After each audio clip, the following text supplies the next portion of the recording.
Um,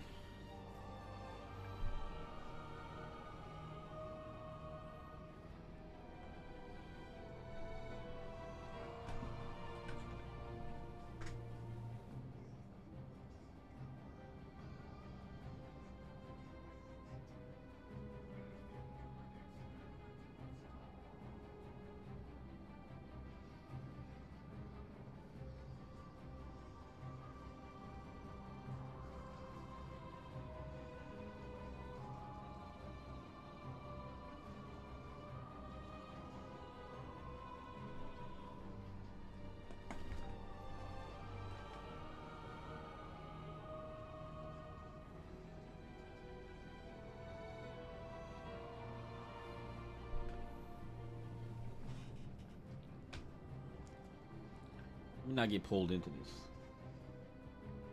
This is background noise. All right. So Marvel Rivals isn't copying enough. Is lower than recommended.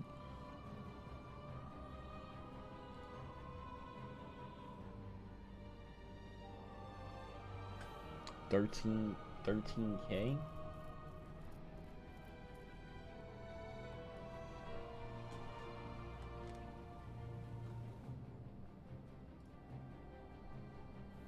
Let's see if we can pump a little bit more bit rate. 13.5.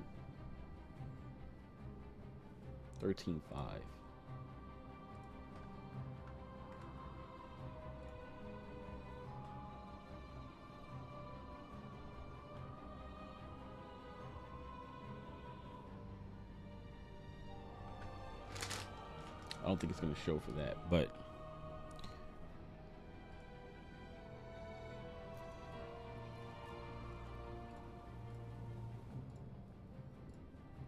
all right.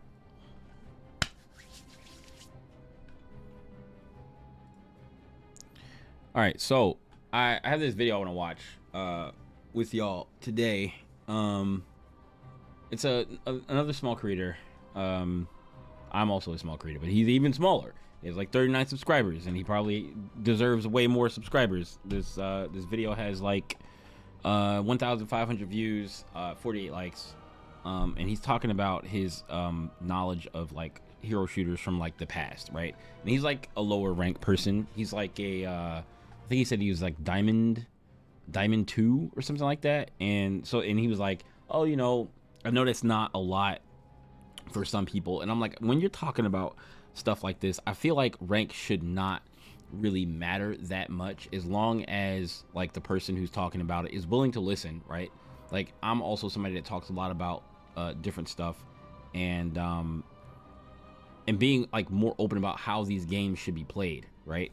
Because at the end of the day, like, yeah, it's a game, and there's different ways to approach the game, and somebody who is maybe not a high rank could develop a new way to play the game, and use that to go further in the game. But like, sometimes it's just hard. So anyway, I want to watch this video. We're gonna watch this video together. So we're approaching the start of season 1 of Marvel Rivals. This video was from on your recommended feed 3 days ago about the new heroes. So I think about he probably was editing this video long before and forgotten about season 1 came out. This video is not about the Invisible Woman, it's not about the Human Torch, it's not about Luna, it's not about Mantis, it's about all the heroes that are already in the game, but get played about as often as the Invisible Woman and the Human Torch, because they're just not very good right now. There's better alternatives, maybe. So the thing about them like being like Woman and the Human Torch, I mean, there are because they're just better alternatives, but people are gonna wanna play these characters, right? Like, I play Black Widow right now. She does not get picked very often, and I'm starting to understand why she doesn't get picked that often. People wanting to win and move up don't want to really work that hard, right? And she has to work very hard. Storm, I think people just don't play that character because they don't understand how the character is supposed to work. Maybe some other players at like higher ranks understand her a little bit more. Like, there are some Storm mains that are up there, and I'm sure that there are some Scarlet Witch or Scarlet. There are some Black Widow mains that are up there, but I think that they always have to, consider switching, right? If it's not going well, there's never a situation where it's like you're like, oh, I'm gonna switch to Storm for this situation because this would, or I'm gonna switch to. I mean, I guess certain things, like if you're playing against like an Iron Man, you need to shoot the Iron Man out of the sky. It's like, but then you're gonna probably pick Hela. But at higher ranks, I mean, maybe you would pick Black Widow because or Hawkeye. Some people say Hawkeye is not a good match against Iron Man because like it's a projectile, it's slow, and usually an Iron Man is taking like cover behind things and it's hard to hit him. So like maybe, and then if Hela is banned, right? If Hela is banned, then maybe playing like Black Widow wouldn't be too bad of a counter pick for like Iron Man. I don't know, but I've been playing a lot of Black Widow, and one thing I can say is she definitely has made my aim much better than it was. But that's like it. And she has combos to kill and stuff like that, but it's hard to like get into those positions without being seen, because you definitely can hear people's footsteps very, very loud behind your head when they're trying to like sneak up on you and stuff. So it's rough. Or alternatives, maybe they're just not deep enough to be fun for anyone right now. There's a lot of characters in this game that it would basically be the same thing as adding a new character if they just got buffed into relevance. And how I actually have a theory on how to fix them by not being original at all, because people have been accusing Marvel Rivals of being an Overwatch ripoff. Okay, to be clear, right? Like if Overwatch never existed, Marvel Rivals probably would never exist.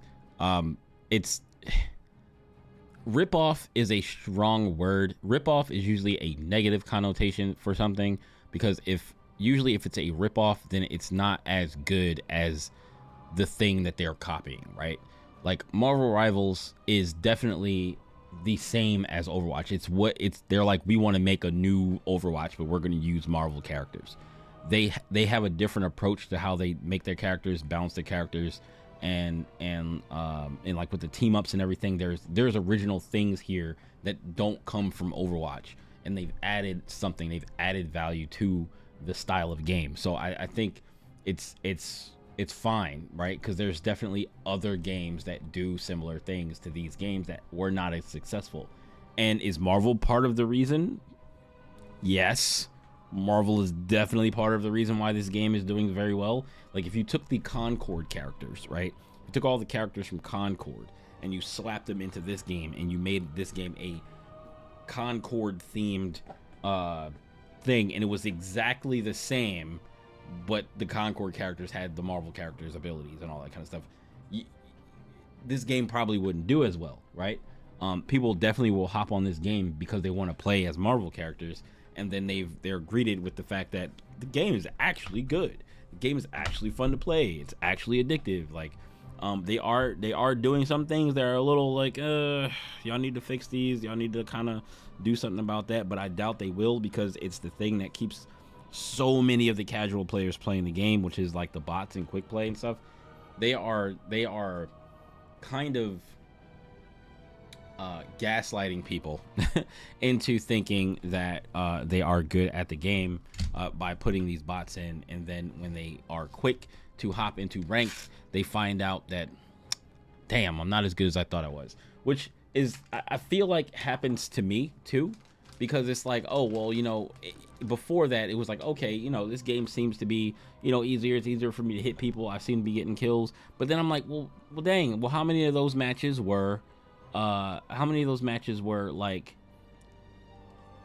me? Like how many of those matches were like me actually beating people, or were those mostly me beating bots? Like, you know what I'm saying? Like you start to wonder, and then like you got to check during every match that you play in quick play to verify whether you're playing against bots or not, so that you don't like pop off like, oh yeah, that was a great match, that was such a great game, I'm getting so much better, and then you realize, oh, I'm just playing against bots. That doesn't feel good. So there's a practice versus AI where it puts you with people to play with bots. I almost think that the practice versus AI button people go into that and then they just drop you in those games sometimes. Since it was announced, and I don't really see the argument for it, but if we're gonna rip anything off, I have some ideas for how the game could improve a lot by ripping off TF2. So just as a bit of an intro, I am a Diamond 2 Cloak and Dagger main. I know that that isn't enough for some people. I'm sorry I'm not Grandmaster. I'm sorry I'm not one above all, but I still think that I can offer some good ideas because I have 1,700 hours. I am so curious, trying to understand why when you bounce the daggers off the ground, do they automatically track onto the closest target or something? Because I see a lot of people that play dagger and are trying to heal their team, and they're just holding the button down and slamming the daggers into the floor, and I'm just like, or hitting the walls and stuff, and I'm like, why are they doing that? Yo, America's first, rest later. Wait, what? America first, the rest later. Yo, okay, I understand. Yo, what's up? In Team Fortress 2. And I also spent the last couple of years running and organizing Collegiate TF2, which is as and then people have to is Barry. Oh, what's up? And I think my general hero shooter and then people have to strong. And so I'm hoping that I have enough knowledge of both games. Like with these videos, right? I don't even have any real credentials, right, in shooters. I just play games a lot and I've played them for years, so those are my credentials, and like just understanding how to play the game and stuff like that, right? So people like, he has to put all of this in the beginning, like, listen, I have over 1,700 hours in TF2. I've been playing video games forever, and you know, I'm only Diamond 2, which might not be a lot for you guys. I'm just like, look, rank shouldn't even be a talking point. The only thing that I feel like people need to do with rank is realize that after a certain point, or there's like maybe a gradient, right, from one rank to another rank on how you should be playing, right, or what is expected of you as a player going up the ranks, right? Because some people at the top ranks that make guides for stuff expect a lot out of people that are in lower ranks and expect them to be able to do certain things way at a way higher level than they should be able to do those things at the rank that they're at. So it's like, you can work on that stuff like positioning and aim and all that kind of stuff, right? You can work on these things in the lower levels, and if you get better at them slightly, you will see better results in how you play, but it may not net you wins. But like most of the time, like in lower ranks, it's all about the team rather than just your individual skill, because in order for you to have individual skill to have a super effective in order for you to be like super effective at like winning the match almost by yourself, your skill level has to be so high that your team doesn't matter, right? And for most players in the ranks that they're in, me in silver or in bronze or just hitting gold, my skill is probably not high enough to outweigh everybody else in the game. So as long as I have a team around me that's doing what they're supposed to do, it boosts me up, and then I can do my job to boost the team up, right? So like, it's a team thing. But like, if you put somebody at a super high rank in a low level lobby, the team most likely is not going to matter, because they're so much better than everybody in the lobby that they're just like solid at like knocking people out as fast as possible and never having to miss a shot, or never having to deal with it, knowing exactly who to go for, knowing exactly who to kill, recognizing the worst player in the team on the other side and killing them, and then that other team will just eat that player alive, because not only are they doing bad, but they're dying a lot, and then the rest of the team is going to just choose them a new one, and then they're gonna fall apart as a team. Like mind tactics, playing mind tricks on the other team, pretty much. There is how good they are. Where I highlight the similarities here. There's a lot to be learned by looking at the history of the genre. Am I X2 already? and seeing Diamond what 2? works No, and no, what no. doesn't. I'm not Diamond 2. Marvel He's Rivals Diamond did 2. a very good job on that for like 90% of it, but there are little things here and there that I think they could take some more inspiration from. This may be a hot take. I don't know how many people are going to agree with this, but I think a lot of the heroes already kind of did to an extent. I am But not think Diamond some 2. of them either they overcommitted. I haven't to started the playing the idea game of today. ripping I things played- off, and so then they I played some this morning with a friend of mine who is, I think he's silver 1 right now. He might be gold by the time I play with him again. Like either maybe I don't know. I don't think he plays at night, so he'll most likely be like plat by the time I play with him again. But yeah, we were playing some matches this morning. He's silver 1. I think I was bronze 3 because I hadn't really played a whole lot. But I'm gonna play the Doom match thing today. But I want to see what he's talking about what they can improve on by copying TF2. they just kind of come across as a mix of a bunch of ideas that doesn't really go anywhere, or they didn't commit hard enough to it, and so the character ends up feeling incomplete because it's missing an aspect of the kit That's that what- they didn't that's want what- to copy over. And I'm gonna start with an example of a character that feels pretty That's what Black incomplete, Widow which does. is Scarlet Witch. I think Scarlet Witch is basically a one-to-one with Pyro from TF2, with a couple things missing, right? So her primary fire is just the flamethrower. It has the lowest skill floor in the game of pretty much any weapon. Scarlet Witch is a great pick. The lowest skill floor.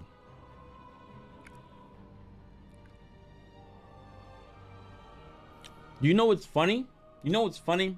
I'm not gonna go too in depth with skill floor, but the term skill floor is actually like saying that the flamethrower is the lowest skill floor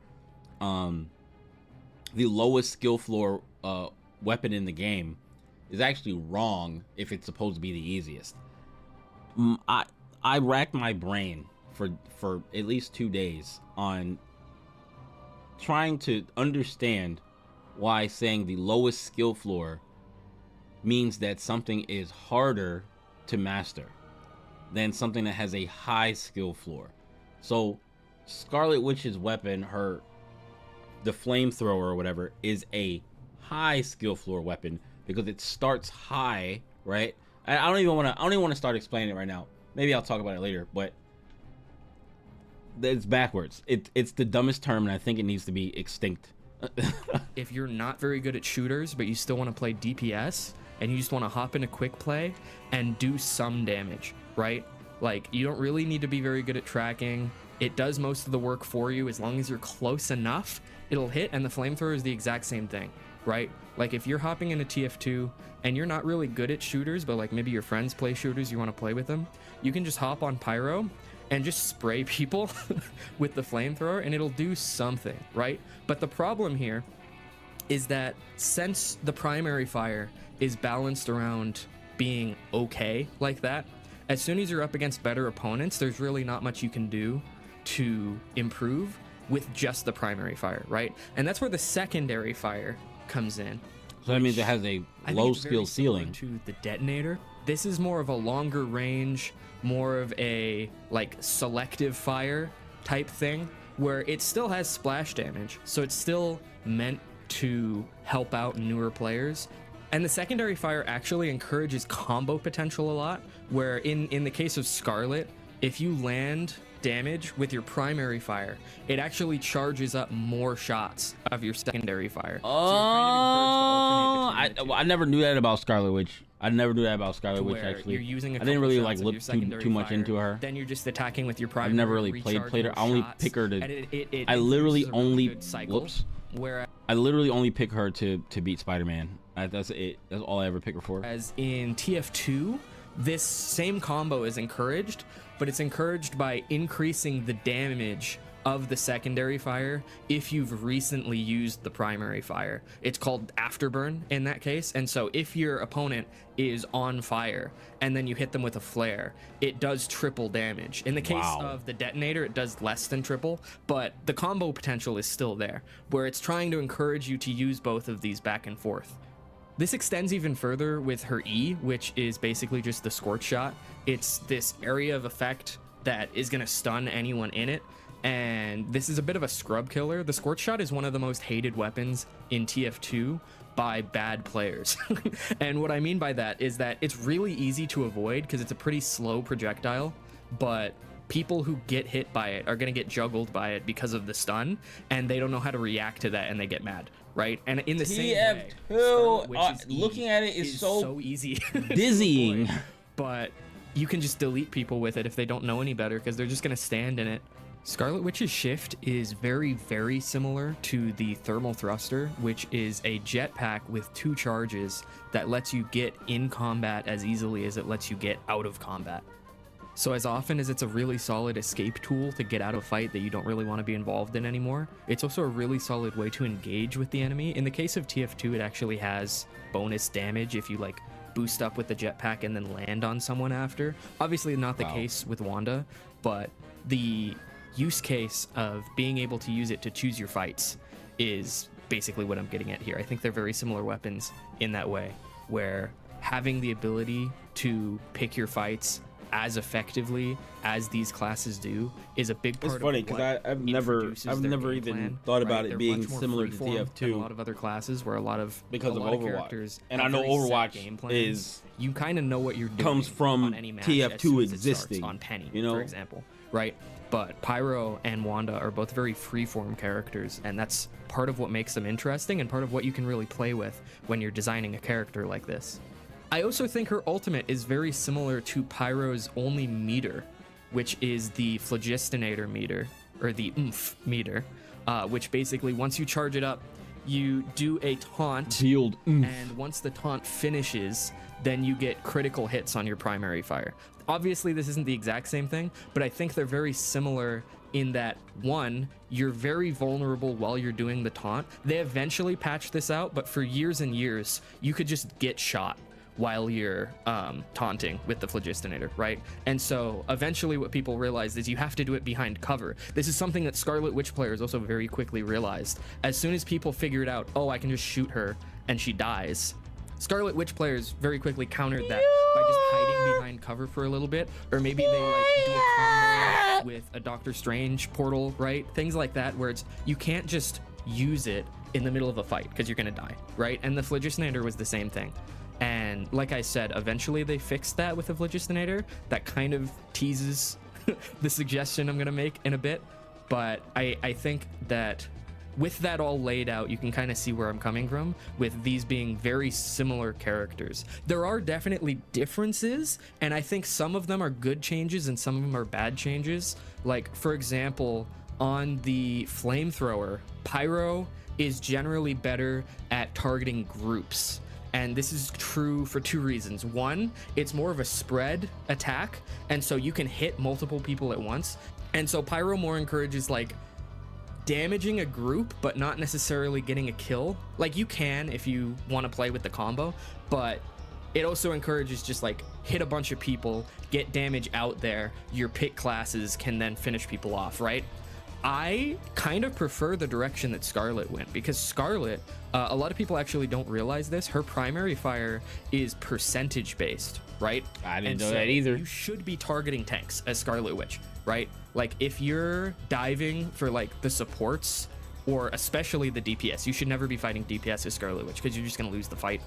But not against me. They be smoking me, because you know why? Do you know why? Because different ranks, different skill sets. So it's not always like she's always going to lose the fight in low ranks, because it's very easy to just melt somebody in low ranks.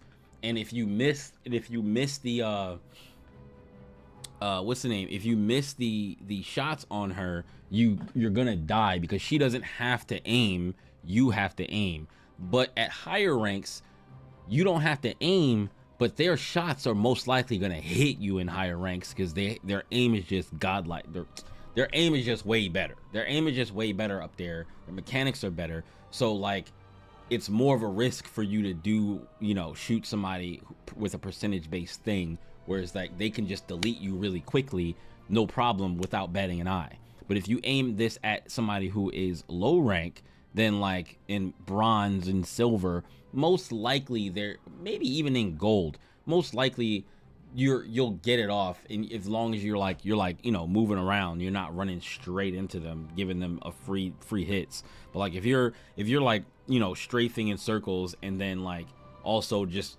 holding the button down while you're melting this person, they might have a hard time hitting you, right? So if they have a hard time hitting you and you're just leisurely clicking on them, it's just like you might still be able to do some work with this character in low ranks, because it's just easier to kill those people down there. So, you know, that's what I think. Low, but I think especially if you find a tank alone, you should be taking advantage of that as Scarlet Witch, right? And so I think that difference does encourage different playstyles. I kind of like the way Scarlet Witch. Like they don't even be waiting to see people. They're just like, I'm gonna hold this joint down and I'm gonna walk up when I get close enough. Inspiration from is if you're on fire, if you're under the effects of Afterburn, you heal less. You take 50% less healing while you're under Afterburn. And so my first suggestion, see what I'm saying? She can just fight on a jump pad because I don't gotta aim. I'm gonna just hold this thing down and I'm gonna laser beam him to death. To Afterburn, and you could just call it Chaos Energy or just anything else that's themed with her. Doctor Strange saved Chaos them. Energy was a status effect that you could apply to people with your primary fire, and it reduced the healing taken, and it gave her combo potential, like further combo potential with her secondary. Then you have a really interesting character, right? I think if you combine, if you bring over those aspects and you combine the percentage based damage with the healing penalty, then you actually get a really good tank buster, like on the level of Wolverine. I also think that, like, as fun as it is to try and be clever with finding cover before you use your ultimate and like coming out at the last second and all that, I think it's really unintuitive, because unlike Flog, where you don't really make that much of a noise when you do it, you make like a little right, but it's hard to hear relative to screaming pure chaos at the top of your lungs, right? And so I think if we're gonna have a game where every ultimate is that loud, which is good, like communicating information like that is good, but I think it needs to be harder to take her out while she's ulting. No, and so I'm not. No.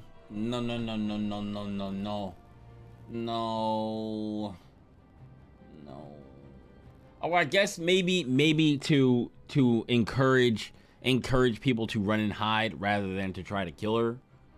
But like, you know, for an ult that has a very large range on it, and when she explodes, everyone instantly dies. There's no one that can tank it because she just deletes your character. You gotta be careful with that. But like, I guess it would just be more for people to run to cover. But like, that would just not be conducive. People would hate that so much. Like, they already hate it now, but it's not so bad because you can stop her. Like, if you have somebody that can like CC her, like, then you're good. Or if she decides, I'm gonna jump out in the open and not peek out, right? And I'm just not gonna peek out, I'm just gonna jump out in the open and just do it above everybody and hope they don't shoot me, then you know, they kind of deserve to get shot. Yo, what's up, Lemon? Not saying she should be invulnerable or anything during it, because that would be horrible, but I think giving her maybe like half damage, something like that, just so that she has half damage. Oh, her to take half damage. a chance of living it. I mean, and I don't think it matters, because like, I don't think it matters for them to change anything. Healing reduction on targets, chaos energy debuff, damage resistance during ult. She can just get CC'd though. Like, you can just web her. You can web her. You can not, I think you can knock her out of the air, or you can, you know what I'm saying? Like, there's ways to deal with it. You're technically supposed to run and hide, but I mean, people are gonna combo ult. Like, if somebody does a Groot ult, it's like, if they Groot ult, but they Groot ult like a Strange and his team, their Strange can stop it, right?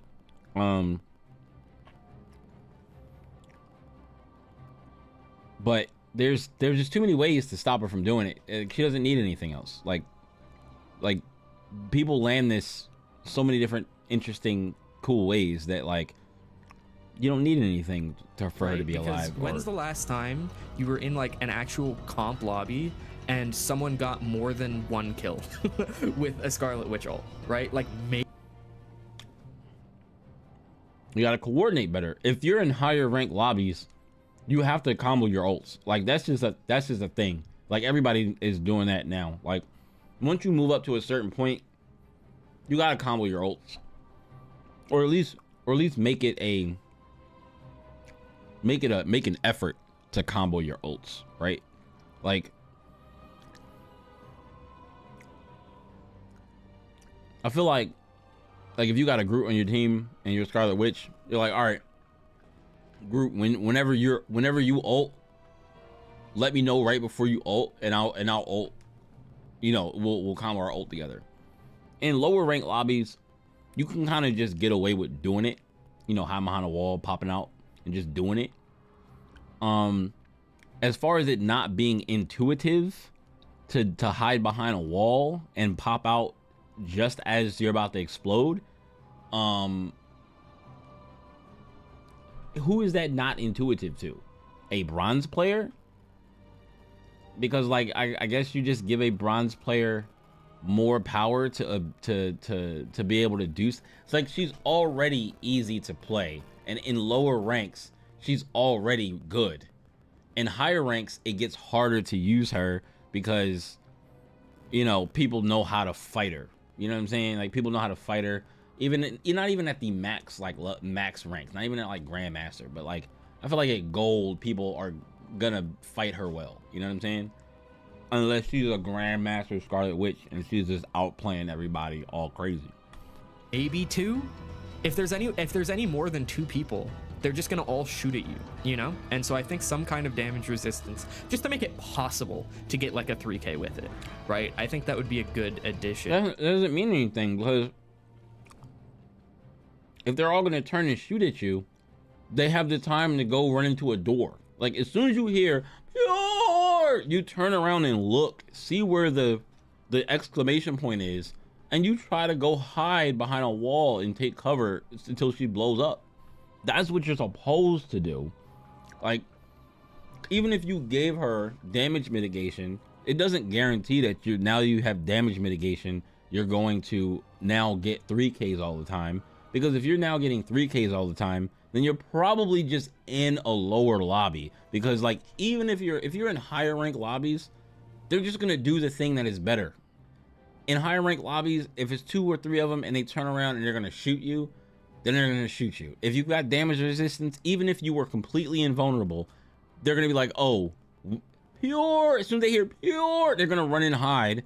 And then as soon as you pop, then you're gonna drop and they're gonna come around the corner and they're gonna blast you. Like this, whatever the best thing is, they're going to do it. Like they're going to find a way to do it. It might make her better in lower ranks so that people can just do it and survive the getting shot, because the people who are in lower ranks don't understand that you won't be able to kill her. Like what if you gave her hella health, like hella ult health, where Hella's just floating up in the sky with this ridiculously big health bar, and it's like, I don't even think you can, like, it's possible to kill her, but like, why even give her a health bar? Just make her invincible.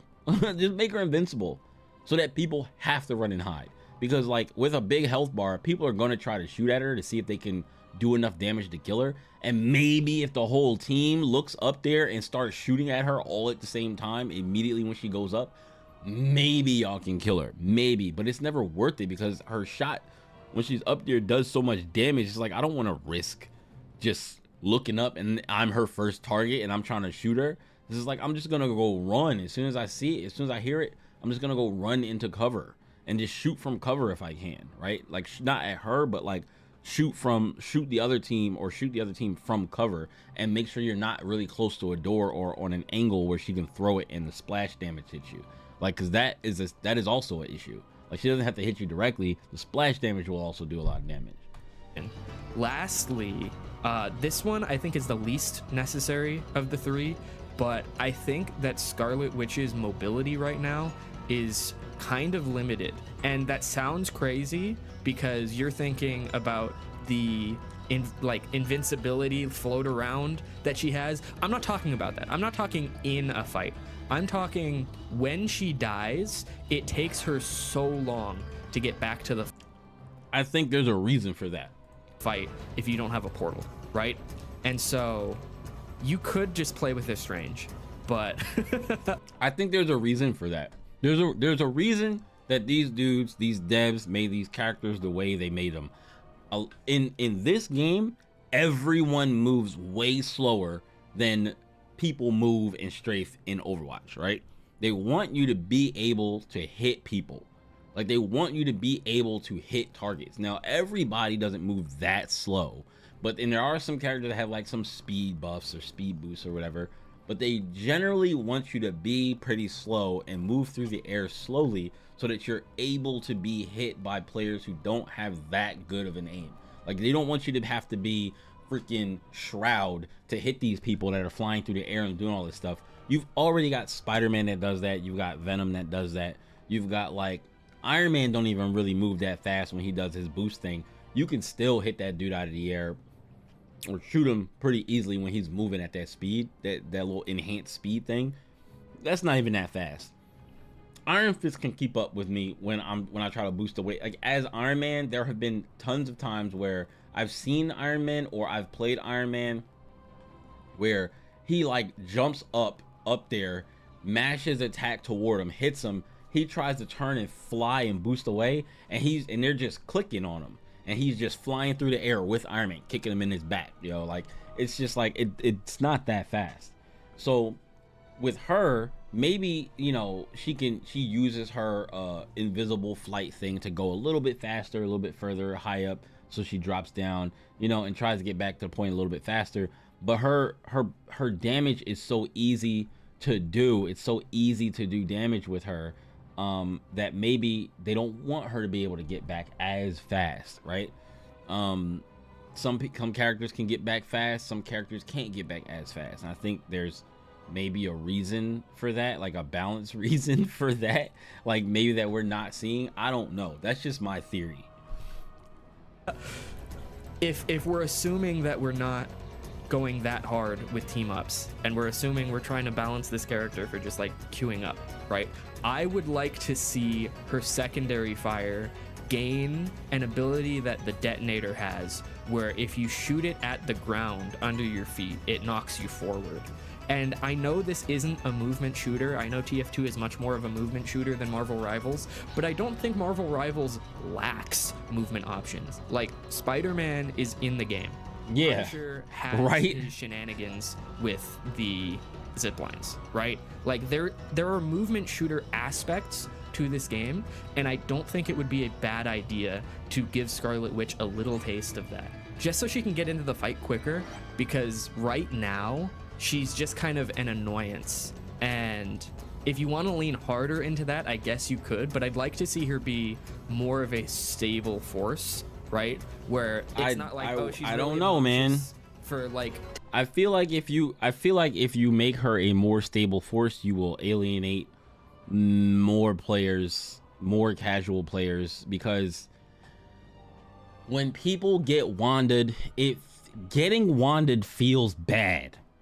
It feels bad, and it feels very, very frustrating when you're trying to hit this character that's like falling from the sky, or you're trying to get away from this character and she's floating up to you and just holding down left click and she's doing damage to you, and you're trying to get her off of you and break line of sight, and it's just like, get away from me, don't touch me. And it's like, it's that type of vibe where you just don't want her to be near you because she keeps damaging you just by looking in your direction and holding down the button, when you have to literally aim at this character and try to destroy her and hit her with a combo before her damage kills you. So it's like, to make her better is it's very, you want to be careful with making this character better, I feel like, because what carries these games, well, okay, I'm not going to say what carries these games because he is talking about TF2. TF2 is old as hell, and I'm sure there are new players that play TF2. I don't know what TF2's numbers are right now. They have to be pretty high for, you know, the community to be still supporting the game and playing the game. So, or at least higher than the average old game, you know what I'm saying? But this game has so many players and so many casual players that some people might just stop playing the game if you make certain characters too good. And I think she's one of them. She's one of them. Same way if you made Black Widow one shot, headshot, hit scan, there would be some players that would just be like, I quit the game. I'm not trying to play another Overwatch. I don't want to deal with Widowmaker. Where it's like these people are playing Widowmaker and they're good at shooting, they're good at hitting headshots, and it's not like anybody can just pick the character up and just be hitting headshot after headshot after headshot after headshot, right? But when you hit some, because I hit headshots with Widow by accident, like Black Widow, like by accident, not even necessarily because like, oh, I was shooting somebody and they ran past and I hit them in the head, but like I'm aiming at a target and I'm just kind of generally aiming for their body, and then like I hit them in the head, and if they were to die, it'd be like, god damn, right? Like holy. And to be able, if I'm hitting them in the head by accident, and I do that enough times, somebody's liable to quit. Like, and you don't want people to quit the game. 10-15 seconds, and then you kill her, and wait, where did my sound go? Be a bad idea. Where did my sound go?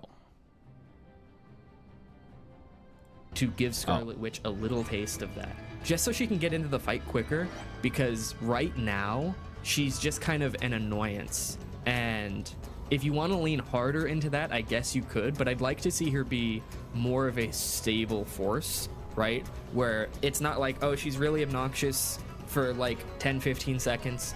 So just real quick, what happened was I have a volume control underneath my desk that I was fiddling with, but it doesn't turn the volume down for the stream, so you guys probably still heard it, but mine was completely down. My speakers were pretty much off and I had to turn it back up. That's what happened. And then you kill her and she didn't actually do anything, and now she has to walk all the way back. I would rather her be a more serious force to deal with that is more of a constant pressure, because then she has an actual use case, right? I don't want a world where she's doing as much damage as the other dive heroes, right? That's not what I'm expecting out of her, but I think having a constant pressure of this character who can do decent damage and that you need to have in the back of your mind at all times would add a really good element. I don't know about you, bruh, but maybe it's your loads of TF2 experience and loads of hero shooter experience that make this character not really a problem for you, or a problem for, you know, like most, or excuse me, or maybe not, she's not a problem for most of the people that have a hero shooter background, right? Because especially you be playing TF2, right? Like, she is a problem. She's a problem for us that are not like so deep in the hero shooter experience. Because like I played a lot of Overwatch, right? I played a lot of Overwatch, but she's definitely somebody who I have to think about, because I'm like, if she gets on you and you can't kill her fast, then like she's going to kill you. Like, she's going to kill you, and it's, you have to make sure you're on point with killing this character from a, I try to kill this character from a distance every time I see her, especially if she's aiming for me. When she's coming for me, it's like, oh my god, I got this Scarlet on my ass. Like, I need to make sure I watch my back, because if I don't and she starts laser beaming me in the back, my first thing when I get hit by her beam is to break line of sight, because like turning around and trying to fight her without breaking line of sight first doesn't allow me to like get off any damage, like and try to like get back into the fight, because by the time I'm like, oh, I'm gonna turn around and I'm gonna look at her, I'm gonna take a shot, maybe miss the shot while she's still laser beaming me down, right? And then like maybe if she's one of the slightly better Scarlet Witches, she throws her other shots at you and then goes back to laser beaming you to death, right? And then you're dead. Like, you're just dead by that time. So like maybe you like having better aim and more hero shooter experience over the many years and the many hours that you've played TF2, because TF2 looks very fast and twitchy, and this game is much slower than TF2 looks, and it's also much slower than Overwatch is. So if you have that vast experience, it might not feel as bad to you. You don't necessarily need to make this character stronger yet. Let's just let the game unfold. Like, you know, let the game unfold a little bit. I don't think Black Widow is strong, and I don't think anybody thinks Black Widow is strong. And I'm in bronze and silver. I can't, like, I'm hitting people with shots, and maybe I need to adjust the way I'm playing her a little bit, so I do take some accountability for that, because like I've been trying to find new ways and new things to do with her to make her more effective, and trying to like watch people and see how they play her. And most of the time, to make her more effective, I just see people shooting people in the head all the time, and I'm like, I'm not that good, so I need to figure out other things to do to try to get this character to be more effective. Like maybe I need to change the order of the way I do combos, change my approach to people when I run up behind them, you know, and just different stuff like that, right? Or you know, just basically I learned the fact that like her hip fire shot, like I didn't realize this, but her hip fire shot has damage fall off up to 20 meters, and I thought that the gun itself had damage fall off of 50% at 20 meters. I thought that if I scoped in and tried to shoot somebody longer than 20 meters, that it was gonna do nothing. And I was like, no wonder it feels like I'm hitting shots and it's not doing anything, because it does 120 damage. But the other thing is, if you scope in and you shoot too fast, because there's no meter, there's like these little animation of scopes or whatever, like these little lines around that lock in, and I thought that was just kind of aesthetic thing. I didn't realize that you had to wait for that thing to lock and then you can shoot, because it's pretty fast. Like when you pull it up and it locks, it's pretty quick for it to do that. So I just thought it was an aesthetic thing. But there are some times where I may be shooting too fast when I scope in, and I'll scope in, shoot, and then it'll only do 60 damage rather than 120 damage because I shot too fast. I didn't know that. That's what needs to be changed. There needs to be like a little thing that's up there that says like full shot or 100% or something like that, like how Widowmaker's does. But you know, they don't want to copy off of Widowmaker too much, even though, you know, her name is Black Widow. She's got a sniper rifle. She has, you know, different shots when you're on or off. You know what I'm saying? Like there still needs to be something there, or it turns red. Like it goes from white to being red when it locks, and something. There need to be something there, or they need to tell you that explicitly, that there's a time that you have to hold it up, because they're like, oh, you hold it up for a certain amount of time. And the guide that I was watching yesterday, the guy said you get bonus damage when you let it charge, and I was like, there is no charge and there is no bonus damage, because I stood there and shot from point blank. So when I shot from point blank, I did the same. I did 120 unscoped, and then I did 120 scoped in, but I didn't know there was like a difference. So when I was thinking like, oh well, since it's the same, I'm not getting any bonus damage for letting it charge for a certain amount of time, but you just get the right amount of damage when you're at long distance from the scope, when you let it lock before you take a shot. Because like if you take a shot too early, you're going to get the damage fall off. If you wait for the little reticle thing to lock, then you get the 120 damage, not more than 120 damage unless you're hitting them in the head. But for the most part, I just need to wait for it to lock before I take a shot. And maybe sometimes I shoot too early, because like I'll aim in and just take a shot, and I might accidentally be quick scoping or something. I don't know. I'll pay more attention to it when I'm playing her though. To the game, there's a character like that in TF2 that I think was another character that they took a lot of inspiration from, and that's Spy with Loki.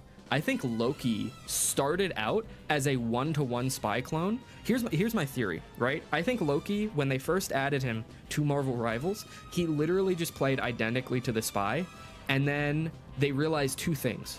One, we need more supports, so we need to give him the ability to heal, right? Two, this doppelganger thing is really cool, right? Like, I think they added the doppelganger mechanic, and they realized it was good, and then they built everything, like they reorganized everything to build around that, and then there's a lot of weird things left behind as a result of that. Like, for example, why does Loki have a backstab?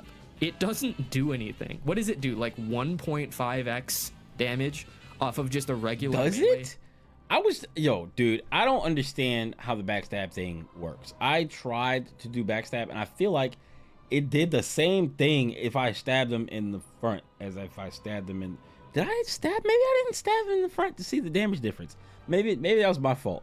Because it didn't seem like it did a lot of damage. I thought that backstab was going to do, like, a stupid amount of damage. Like, it was going to do, like, half their health bar, or it was going to do, like, 75% damage if you hit them in the back. And I was like, it doesn't seem to do anything. On a character that is not a DPS, I don't think anyone uses the backstab, is my point, right?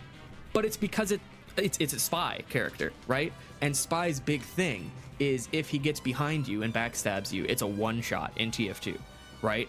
And so I think they added the backstab because that's where they started with this character. And then it kind of changed direction from there, right? Let's look at some other things that copied over, like Spy's invisibility watch, where you can become invisible on command, right? His uses a meter, and Loki's uses a cooldown, because this is a cooldown based game, right? But it's the same thing. The big difference being it spawns a doppelganger, right? Let's look at the disguise kit from TF2, right? There's actually a cut version of the disguise kit where you could fight as your enemies, right? You could copy their class and play as them. But right now it's just you disguise as them to trick people. This, I would be shocked if this wasn't the inspiration for Loki's ultimate, right? Like, maybe they didn't even know about the leaked version and they came to that conclusion on their own, but at the very least the disguise kit is a very similar premise, right?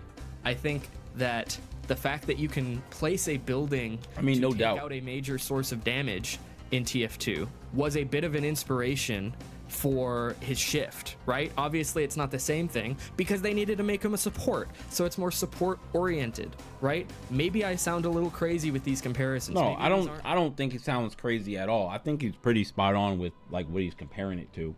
And they probably did start there. Like, this game didn't come from somebody and go, it didn't come from thin air, right? Like, of course the people who played this game probably played TF2 and played Overwatch and brought many things from both games.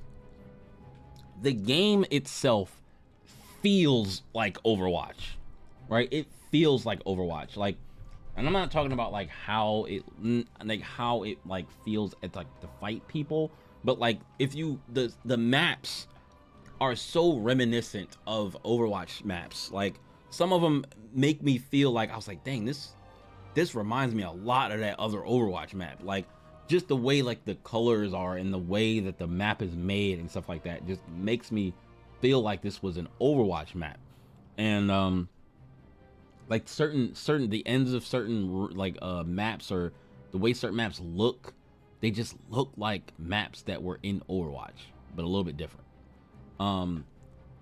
The UI reminds me of Overwatch.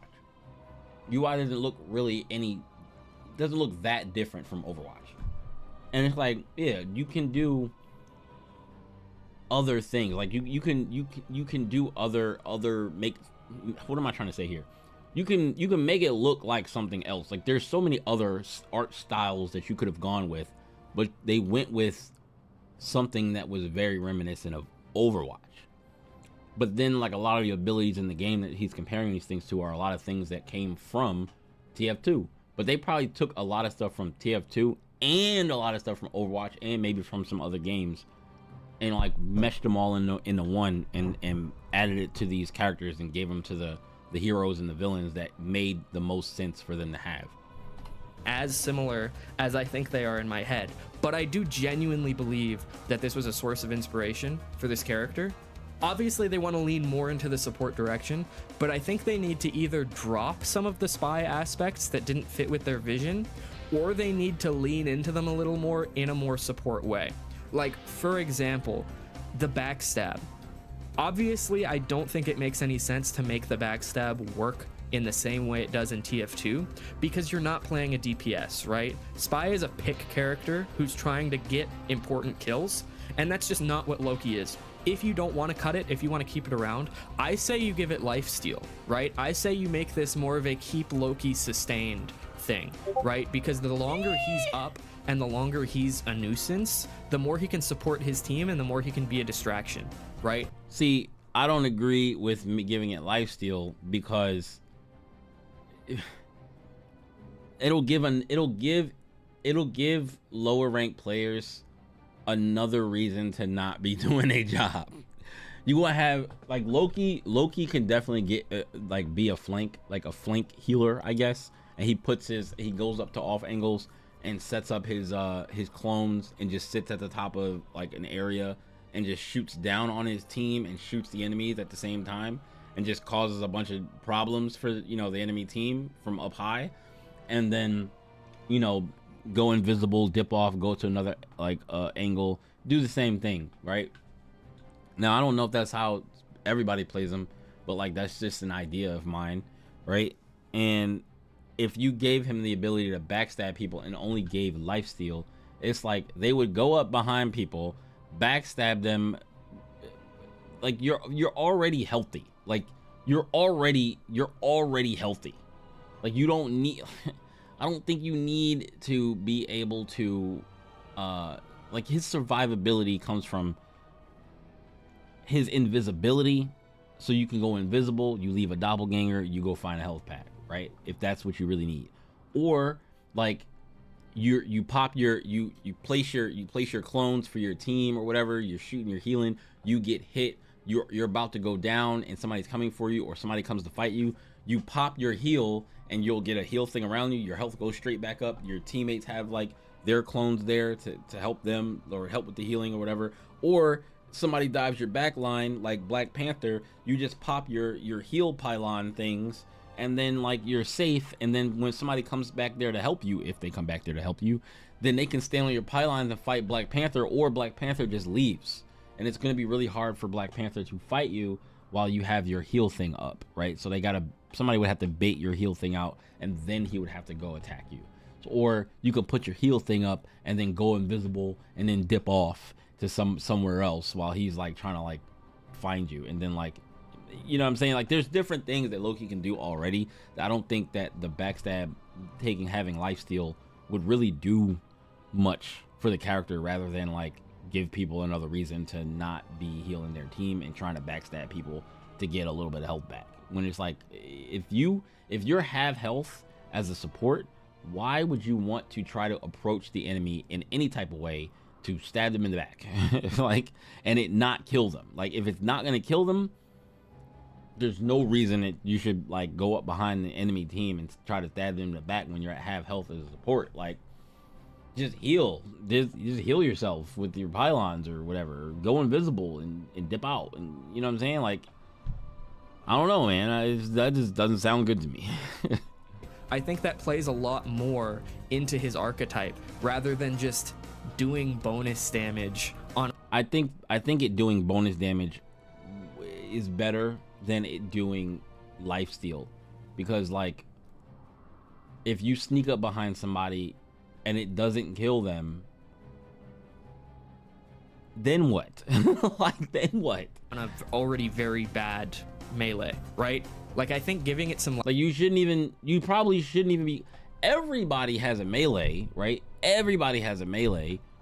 That doesn't mean that everybody necessarily has to use it all the time, right? And it doesn't have to have some like super special use for you to be like mixing into your rotations all the time. It doesn't have to be that way. You know, I just feel like lifesteal isn't the move. Not for this character. lifesteal, giving yourself a little bit of an actual reward for landing it would make it usable. I think actual reward with it doing more damage and killing the person that you backstabbed and then getting out of it.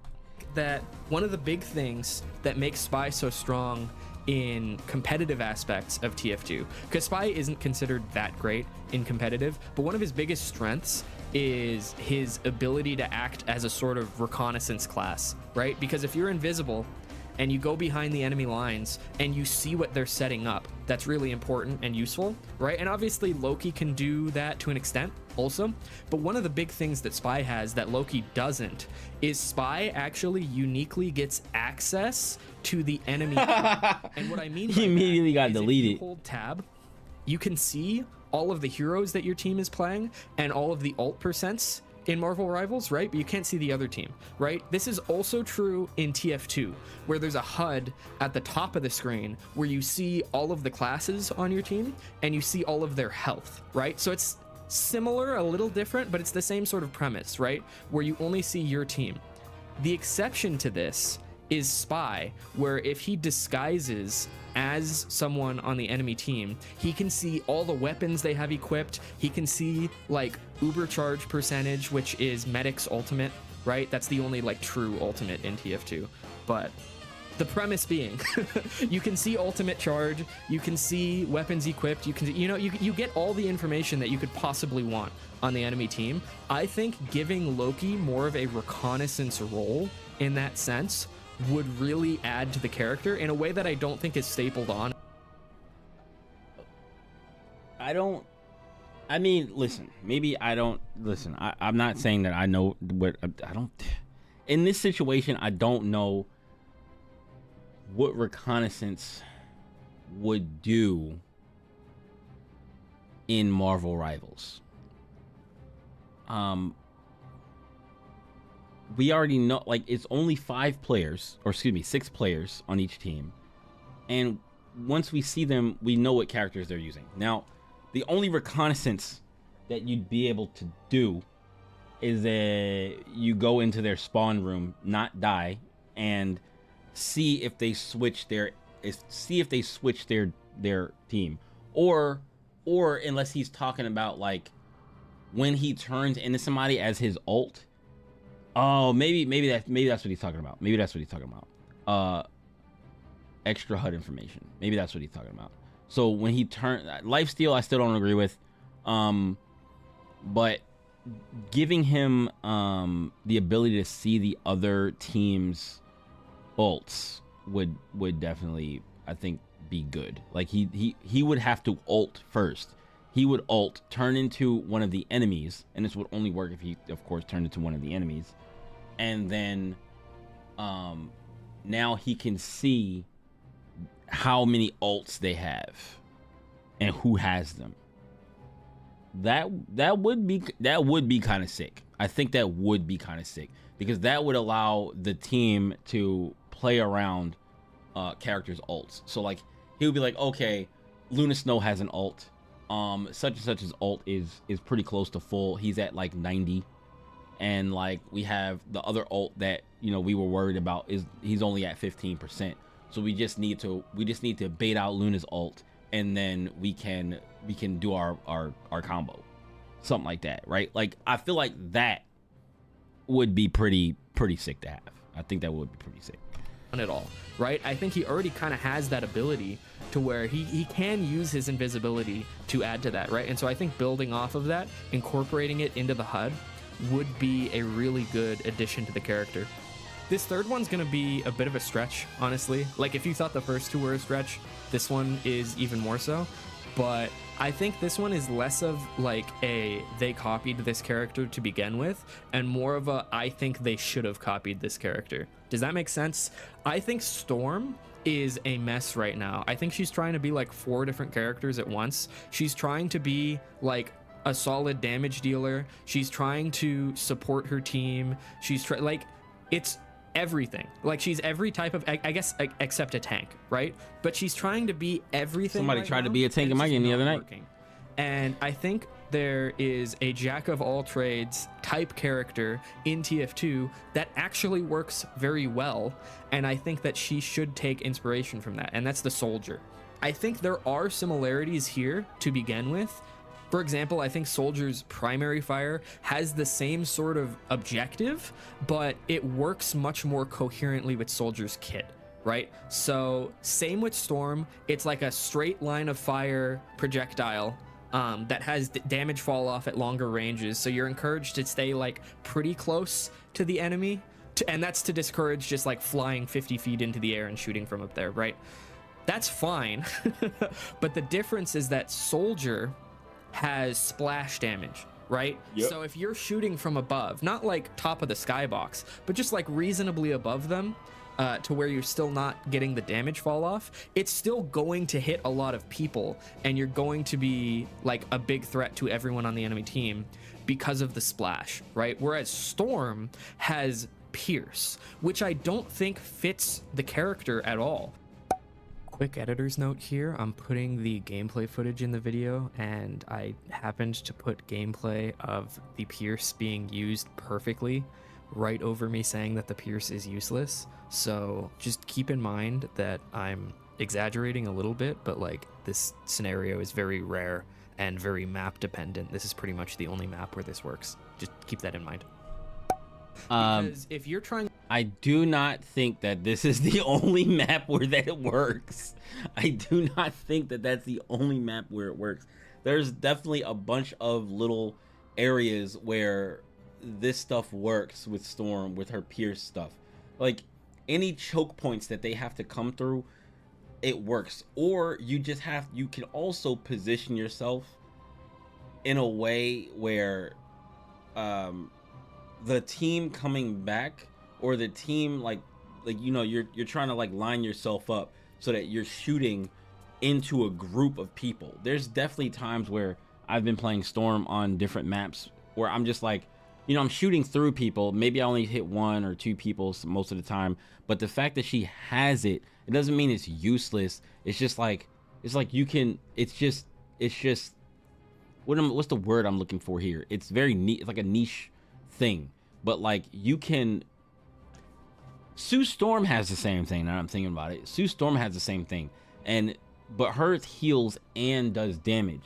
So if you stand behind your team, right, and you're shooting through your teammates, it's like you're healing them and hurting the other person that's in front of them, right? And hers doesn't do that. It only does damage, and it doesn't come back either, but it only does damage. But if you get a line of people, or if you get a bunch of people together, like say for instance, I don't know, Groot, like ults everybody together, and then you're standing there and you're standing there and you're just like throwing them into the area where Groot ulted them into, and then Groot places the walls. You're throwing the fucking what's the names through them. The walls are smacked. They just die. They blow up. Like they just blow up.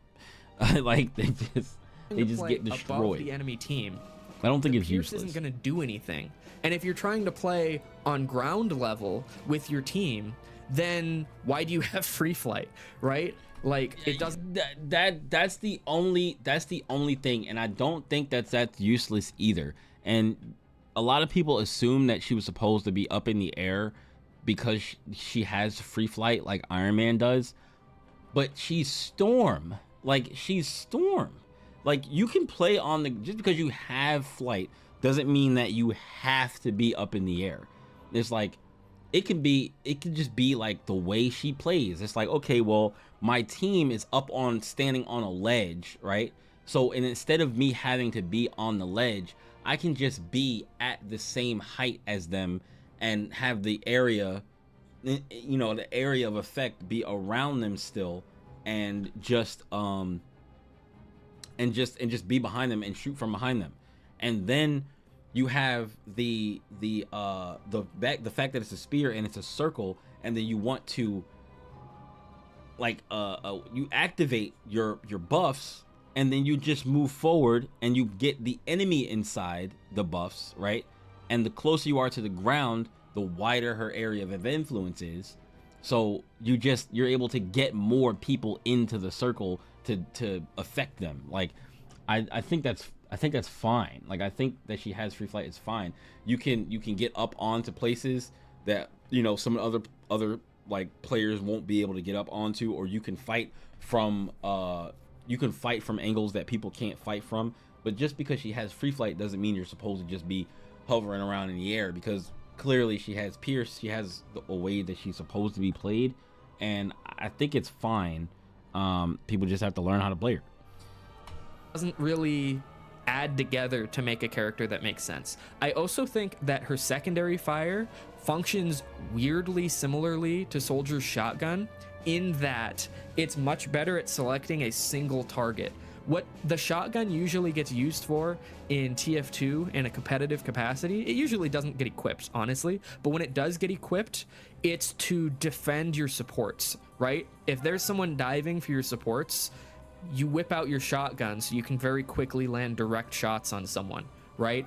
I think, but hers is a single shot with a cooldown. I usually use this to just like snipe people, and I know it only goes 40 meters, but like I use this to like snipe people, where it'll be like, okay, this person, or I'm hitting somebody, they get low, and I just use the secondary shot to eliminate them without having to hit them with like 3 or 4 more of these like hits, right? Or waiting for somebody else to kill them. It's like, okay, I see this other person running and they're low on health, I just smack. You just shoot them, because it's not necessarily a secondary fire, it's more of a skill, because it has a cooldown. If it didn't have a cooldown and it was just bang bang bang bang like this is actually would be kind of crazy. Somewhat similar. I'm not gonna say it's the same thing, I'm not gonna lie to you, but I think this is a similar use case to Storm's secondary fire. If you're trying to target someone directly and you're not trying to take advantage of her Pierce, which is already kind of difficult to take advantage of, but if you're just throwing that out, you're like, I just need to kill this guy, your secondary fire becomes much more useful. Yeah, right? And so I think the similarity is there. I also think that her free flight passive exists with the Soldier in a few ways, because one, again, I know Marvel Rivals isn't a movement shooter, and I don't think Storm should have this ability, but just to give you some context, Soldier has the ability to rocket jump. It's the sort of thing that you see in Doom or Quake or any other movement shooter like that, where you shoot a rocket at your feet and you go up in the air. And he also has a secondary weapon that he can equip called, maybe they could give her something. The last wave of balance changes the team. Maybe they could give her something where she doesn't move, like, or she has like an air dash. I think maybe that would be cool. That would be cool to give her. Like she doesn't just boost out of the way like Iron Man does, but she can like she has like two dashes, right? This is probably never gonna happen, but like I would give her like 2 dashes that's stock, right? So that you can go in any direction. Like you can hold left, right, up, you can hold left, right, forward or back, right? And you can also hold your descend or ascend button and then hit the skill, and you will dash in that direction, right? So that way you can have a way to kind of get down and away from things. Or if you see somebody doing something, or like you're shooting at them, you can like shoot, dash, shoot, dash, shoot, right? And then wait for your dash to come back. I don't know how fast it would come back, but you wait for your dash stock to come back, shoot, and it's like, oh, there's a sniper coming. Let me dash straight down to the ground to get out of the way, right? Like I feel like that would be cool. Maybe it not be super fast to come back, but have like these dash stocks, 2 dash stocks that like cool down fairly slow, and like maybe, I don't know, like every 15 seconds you get a dash stock or something like that. I don't know, and to not make it like overwhelming and not make it her like super hard to hit. But I don't even think she would be really hard to hit, because like, you know, she only has 2 dash stocks, right? So like even if it did cool down in like, I don't know, 6 seconds, you knew that you were gonna go, okay, dash, and then next time you see her dash, she's not gonna go dash, right? So maybe she would, but like if she does that, then you know where she's gonna stop, because it's the same distance. Like it doesn't go like, she doesn't dash super far and then dash very short. Like it's gonna go the same distance all the time, but you just have to know which way she's gonna go. And then once you see where she went, you can probably hit her, right? But like, depending on where you're playing at, you want to play near cover, so then you can dash into cover. you can float out, start shooting or doing whatever, dash back into cover. Like I think that would be really cool to give her. TF team has been doing this awesome thing where they also list the reasons behind the change to a weapon, which makes it easier to understand their thoughts on how that weapon is intended to be used. This is what they said about the base jumper. Players often complain that the base jumper is frustrating to fight against because the target is simply too hard to hit. Right away, about 80% of the TF2 community was all like, huh? Because when you see someone using the base jumper in a pub, this is usually what happens. But here's the thing, this person is very likely right about here on the bell curve. Now let's check in on what the base jumper looked like in the hand of someone who actually knew how to abuse its features.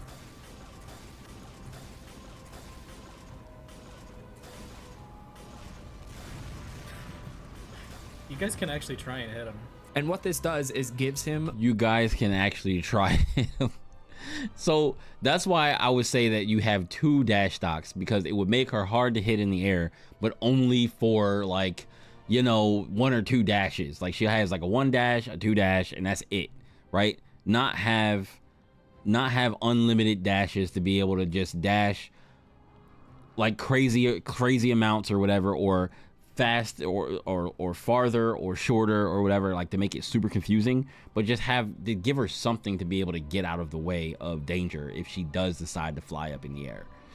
a sort of makeshift free flight where he can choose to play in a very similar way to Storm, where he can get up in the air and just shoot down a barrage. This is encouraged especially with the airstrike, which is a primary weapon he can equip that I think is actually pretty similar, not in how it actually looks, but in how it affects the enemy team, to Storm's ultimate, where Storm's ultimate is an area of effect. You get to choose a location and just appear there, and you're going to area of effect a bunch of people around you and do a bunch of damage. Soldier does this in a way that I actually think is a lot more intuitive, because Storm, you're kind of punished for playing aggressive, right? Because if you use your ult very aggressively, when it ends, you're now like behind the enemy team and they just delete you, right?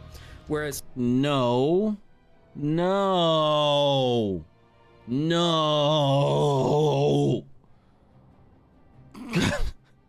Not always. No. Like, you should be trying to start in the back of their team, activating the ult, deleting their healers, and moving back toward your team. That is what you should be trying to do with Storm's ult, not moving in the opposite direction so that you end off behind their team.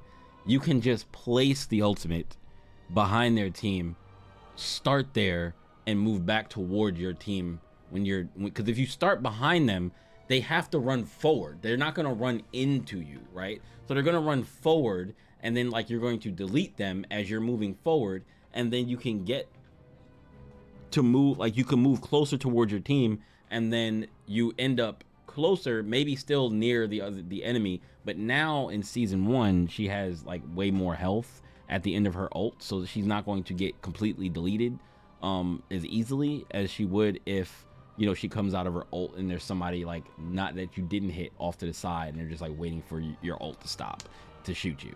So there's ways you're supposed to do it and not do it that way. Like if you're ending up behind your team or behind their team and you're ending up dead because of it, like, gotta change some stuff up. Soldier, he jumps up in the air, uses the base jumper, so he's floating up there, and then he shoots down like a barrage of like 10 plus rockets with the airstrike if he's built up the combo for it. And in that way, he's doing the same thing where he has this area of effect where the rockets have like this really high spread, and so they're hitting this big area, right? And he can't really be super selective about individual targets, so it's more about targeting a team. But when it's over, where is he? The same spot where he started, right? And so I think in that way, it's a lot easier to use the airstrike aggressively because there's no risk to it. Like there's the risk of I'm sitting here floating in the air, obviously, like kind of away from my team, but that's kind of built into Storm already. And so it wouldn't be an added risk on Storm. The last thing is her area of effect, where if she's near her team, she gives them a movement boost or a damage boost at her will, and then there's a cooldown where she can give them like an extra from there, right? Whether that be like maybe slowing enemies in the range of effect, things like that, right? Soldier also has this, and I will say this is just as unintuitive in TF2 as it is in Marvel Rivals, because Soldier is a character that is very much rewarded Why is that for playing unintuitive? aggressively, for diving, for getting in the enemy's face, and so it's hard to juggle that with staying with your team so that they get the bonus, right? The way that this is handled. So the thing is,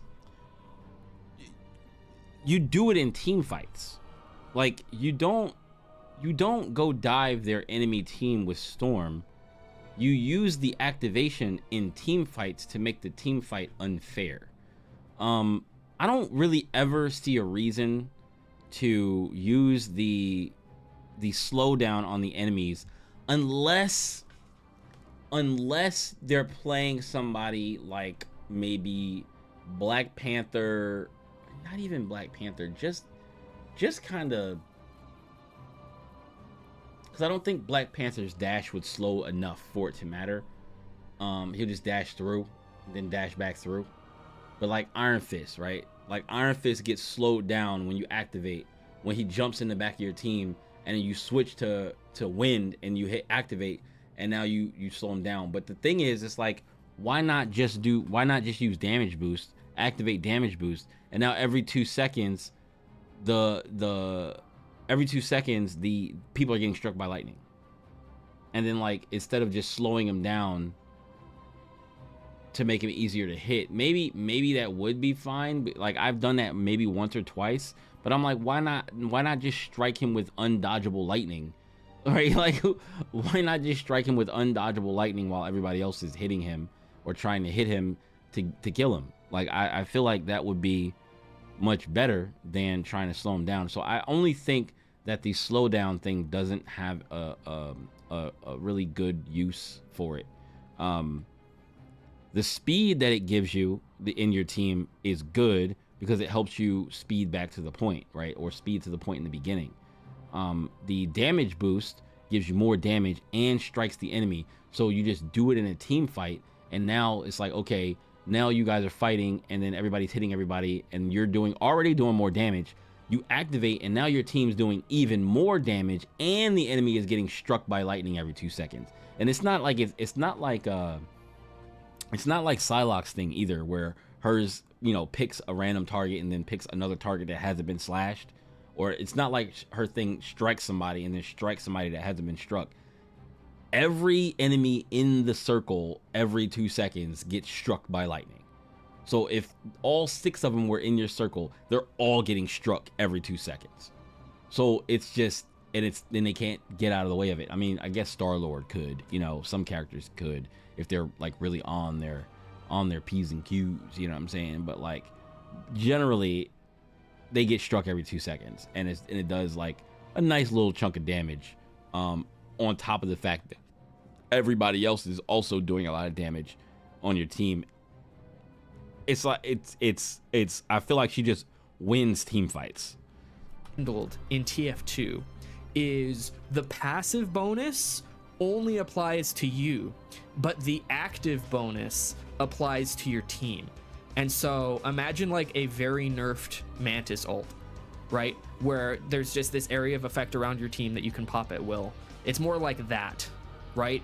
And so I think that actually works a lot better, because the passive ability only affecting you means that you're not punished and you're not like missing out on opportunity cost by choosing to play aggressive, right? You can the opportunity cost is a cop out. Like, opportunity cost is a cop out. You're just making her a worse character so that people feel better about playing aggressive. First of all, you don't have to be that aggressive. You can be aggressively supporting your character. I call her a support DPS, or DPS support, right? Whereas you got your supports who can do DPS, right? And they're supposed to be healing, but she can't heal. So all she's supposed to do is buff her team and stay with her team and keep her team in that circle. Allow your team to be the ones that are aggressors, and your other DPSs to be the ones that are aggressors. And I feel like she works better when you have like 3 DPSs. So you got 2 DPSs, a tank, and 2 healers, and you, the third DPS, that is a support DPS. So you have kind of a third support where it's like you got a Mantis and a Storm, and it's like, okay, well now you got Mantis buffing people, and then you got your buff stacked on top of that. And now they can just do way more damage, and they're hitting like a truck. You know what I'm saying? Imagine having like Mantis, Storm, and then having Black Widow, and now Black Widow is a good character, right? So like now she does a chunk more damage than she normally would do, right? And so like, let's see, 120 damage a shot from her sniper, right? And then if Mantis buffs her, and what's the name buffs her with an activation, I think those are both 24% total damage increase. So what, like 24 plus 104, it's like maybe like near 160 damage for a shot, right? Like you get another 40 damage a shot or something like that. And then if you happen to hit them in the head, then they're done for. They're done so. Like, they might actually die. Like, you know what I'm saying? I get paired up with the worst people ever. There's no sense of teamwork on bronze rank. There isn't. There isn't any sense of teamwork in bronze rank. I am also playing in bronze. I'm at bronze 290 right now because I started playing a few matches with my friend this morning. And the thing is, even if it's very frustrating, even if everybody doesn't want to play as a team and people are at each other's throats, even if it's that, you should still try to help your team regardless. Because if once you have gone like, oh, these people are trash, I don't want to play with them, or they start talking shit and you're like, oh, well, I just won't do anything, it's like, it's not gonna make it better for nobody. I'm not saying that you're doing that, but like I've seen people talking about how if their team is not doing that well, they'll just like not heal, or they'll just, you know, basically throw the match. And it's just like because they think it's gonna be better for them. Like, oh, well, I'm not gonna heal my DPS who's not doing enough damage because they're so bad, so I'm not gonna heal them because they're not giving any value to the team. And it's like, so you're going to stop healing the person that is doing bad and make them do even worse. Like, that makes no sense. Like, I wish people would think more before they say stuff like that. And then they try to like justify it, either by telling me that I don't know what I'm talking about because I'm silver, or telling me that I don't know what I'm talking about because I don't know, I don't play healer. But I play healer, I play all the roles, so I know how everybody feels in all the roles. I played a lot of all the roles extensively. I played a lot of healer. I played a lot of support. Support. I played a lot of support. I played a lot of tank, and I play a lot of DPS. I'm playing mostly DPS this season because I want to try to actually carry on DPS and like do the damage that needs to be done. Because some people are like, oh, carry on support or carry on tank. I can't do the damage that needs to be done on support. I can only heal the people that need to be healed, that are supposed to doing the damage that can try to keep them in the fight. Me as a DPS, I can do the DPS, and you don't always need to get healed as a DPS, because you can just run off and get a health pack real quick, come back and just continue to do more DPS. You don't necessarily have to wait for somebody, especially if you're a flanker or whatever you have to be doing. You can kind of go pick up your own health and get back in the fight, right? But if your healer is healing you, you will automatically just now be outputting way more damage because you have a healer that's healing you that doesn't have to allow you not to have to leave the fight. So now you can do more damage per second because you're in the fight, where every time you leave to go find a health pack, your damage per second drops. Like, if you were to try to keep this meter up high, when you start leaving to go get a health pack, that meter starts dropping, right? Dropping. You come back and you start shooting people, meter starts going back up.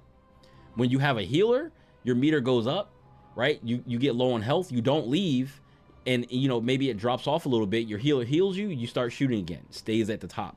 So like, your DPS can stay high when you're staying in the fight, But once you have to go leave and do something else and not be shooting the enemy, your DPS bar starts to go down, right? Like that's how you should be like looking at it.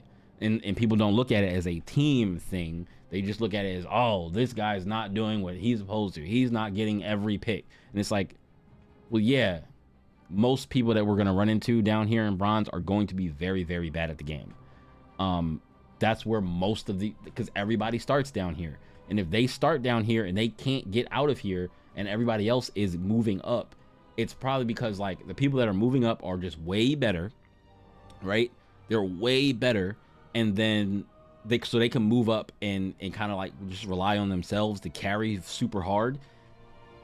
But like us, if we're not that good, but we just like play a little bit better than the people that are playing down here in bronze, then we can move up eventually by like just continuously doing what we're supposed to do. You can do that without feeling like you're wasting an ability of yours and not helping your team out.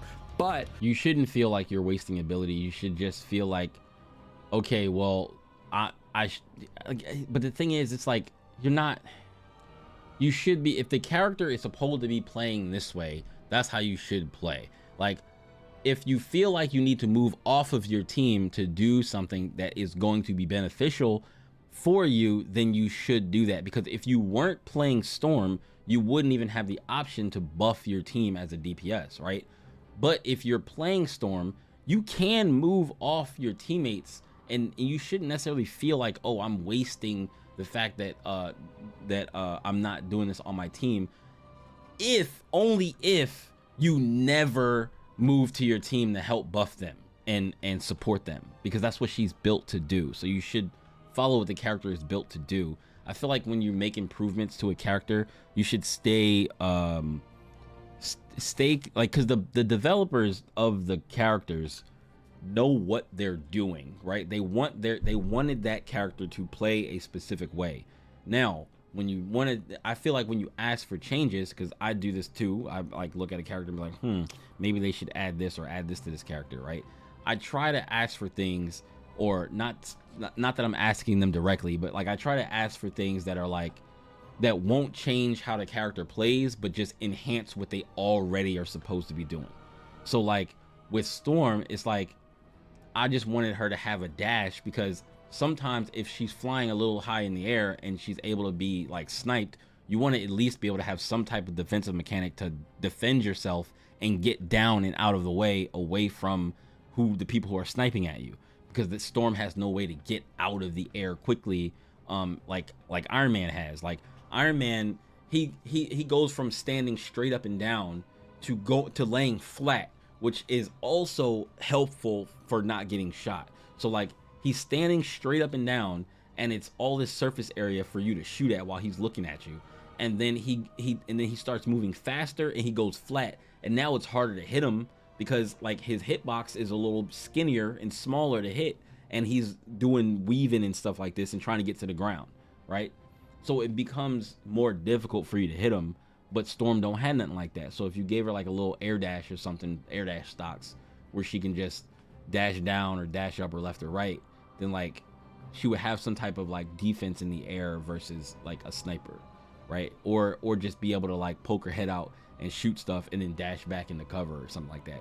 Where she like dash out, dash out, right click somebody with her electric shotgun and then dash back into cover. That's why I feel like, or she can dash out of cover and then like dash out of cover, hit somebody with the shotgun, and then dash back. Like, you know what I'm saying? Like it would give her a little bit more maneuverability, and she would still work the same and do the same thing. When you want to fall back and maybe push in with your team or hold with your team, you can then use the active ability, right? And so that's one of the big changes I would make to Storm personally. I think if we're going to have this sort of passive active option, I think that either the passive should be heavily, I don't want to say disincentivized, but de-emphasized. That's what I want to say. I think they need to de-emphasize that aspect of Storm to where like it's a nice little bonus if you want to play with your team during your passive, but it's not necessary. And then conversely, I think It's not necessary. active ability- It's not necessary because if it was necessary, right? If it was necessary, then everybody would be picking Storm. It's not a necessary thing to have. So if you were on a different character, they wouldn't be getting that passive buff. So like, you don't necessarily have to sit on top of your team, but it's best if you sit on your team, sit behind your team, sit around your team, make sure that they're getting the damage buff, right? And using Storm to help them move back the point faster. Like use her what she's supposed to be used for. It kind of sounds like you want Storm to be something different than what she is. And I don't think she's a bad character. I just think people don't play her the way she's intended to be playing, which is with your team. It's like if you were, I don't know, it's like you play aggressive. Like how much more aggressive do you have to be playing that you're not near your team when you're shooting people? Like I just don't get. I don't get how much more aggressive you're trying to play with Storm where you're not going to be in range of your team to give them the buff. Like the buff is super wide and she's not even on the ground. It covers the entire point. So if her buff covers the entire point and you're supposed to be on point and you're down behind your team, the only reason for you to be in front of your team is for when it activates and you want to push ahead of your team in front of the people so that you can get some of the enemy in the circle so that they start getting struck by lightning. Otherwise, I don't understand why or how aggressive do you have to want to be with this character to not be on your team giving them the buff. I just don't, that I don't get. That I don't understand.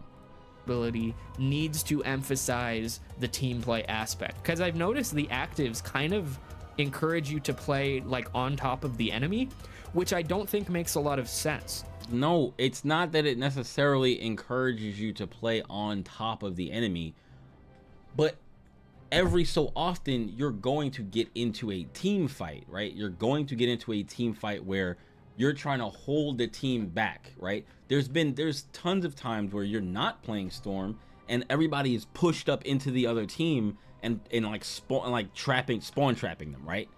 Maybe she's not necessarily meant to spawn trap characters, but like when you're playing a defensive point, right? And you have to get on the point, you're going to be around everybody in an entire other team that is on the point trying to take it and fight their way off.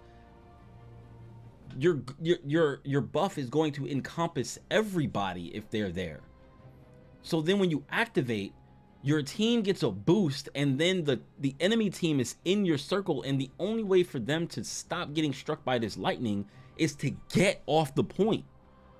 But if they stay in there and everybody on your team is doing their job and doing the damage they're supposed to do and healing like they're supposed to do, you're going to be able to sit in the back of your team and throw lightning at them as they're trying to run off the point while they're getting hit by lightning strikes and taking boosted damage from the DPSs on your team and you.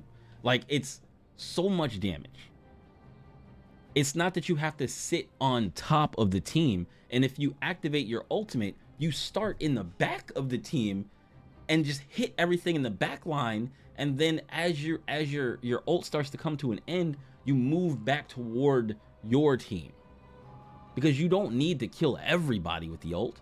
You just start in the back and kill the squishy people because they can't get away from you. They're going to die. They're going to die.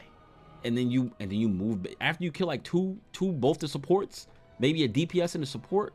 Maybe you might even kill both the supports and the DPS. And then you move back toward your team. You try not to chase the kill too far out where you'll be vulnerable when you come back. You don't want to do that.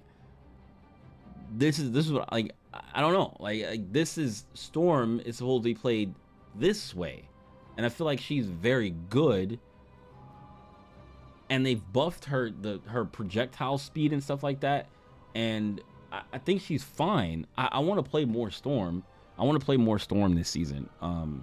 get better with her. She is hard to hit people with, but if the team is playing together as a unit, then when you activate, it's going to be hell for the other team.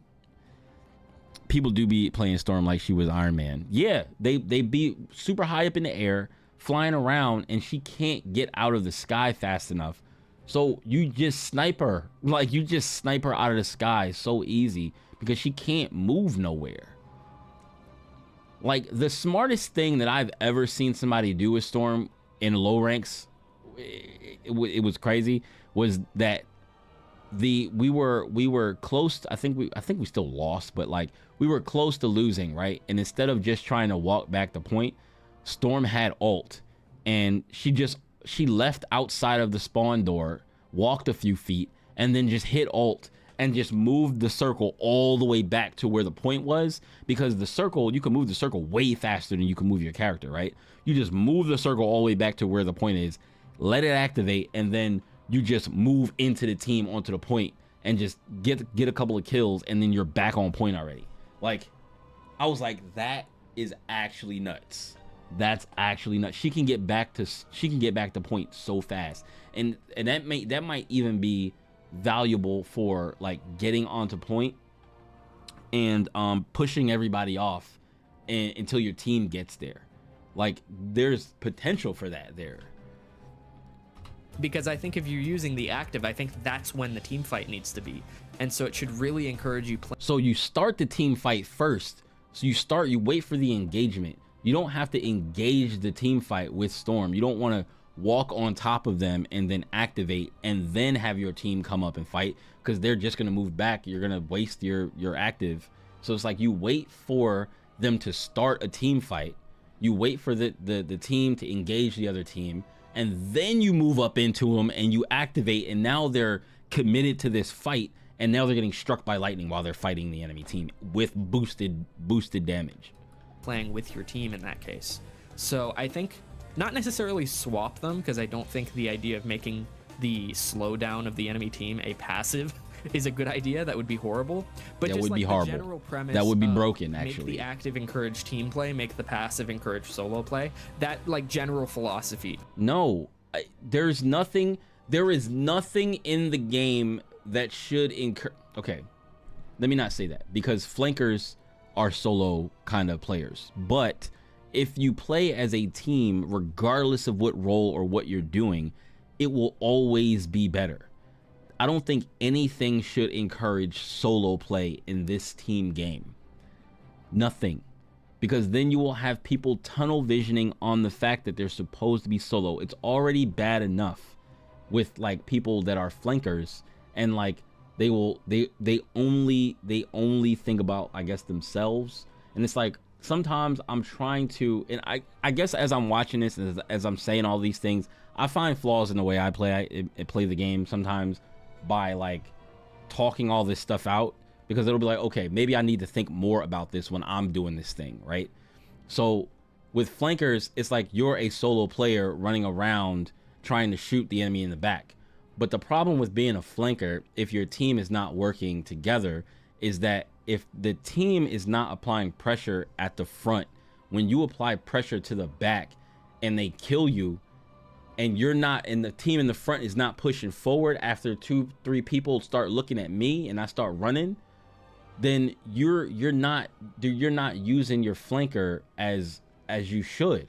If your flanker is constantly going in their back line and messing with their healers and messing with the DPS that's back there or whatever, and now it's alleviated them from healing the people in the front, like the tank is not getting healed as hard now because I'm back there shooting at the healer, and the healer is like, oh my god, I gotta shoot at him. And then like now the tank is not getting healed, but my team is not applying any pressure to the tank, and the tank is just standing up there alive and well. And then now they're chasing me down, I get away, and then the whole team goes back to fighting in the front like nothing ever happened. And then they wonder why, like, oh, well, the flanker didn't do anything. He's not getting any kills. He's not doing any damage. Y'all not applying any pressure up front. Like, that's a problem. So it's like, it's hard to be a flanker and the team not being applying pressure into the front and pushing forward. Because like, if I go in the back line And even if I go, I'm in the back line, I'm like, oh, it's 2 people looking at me. Yo, push up, push up.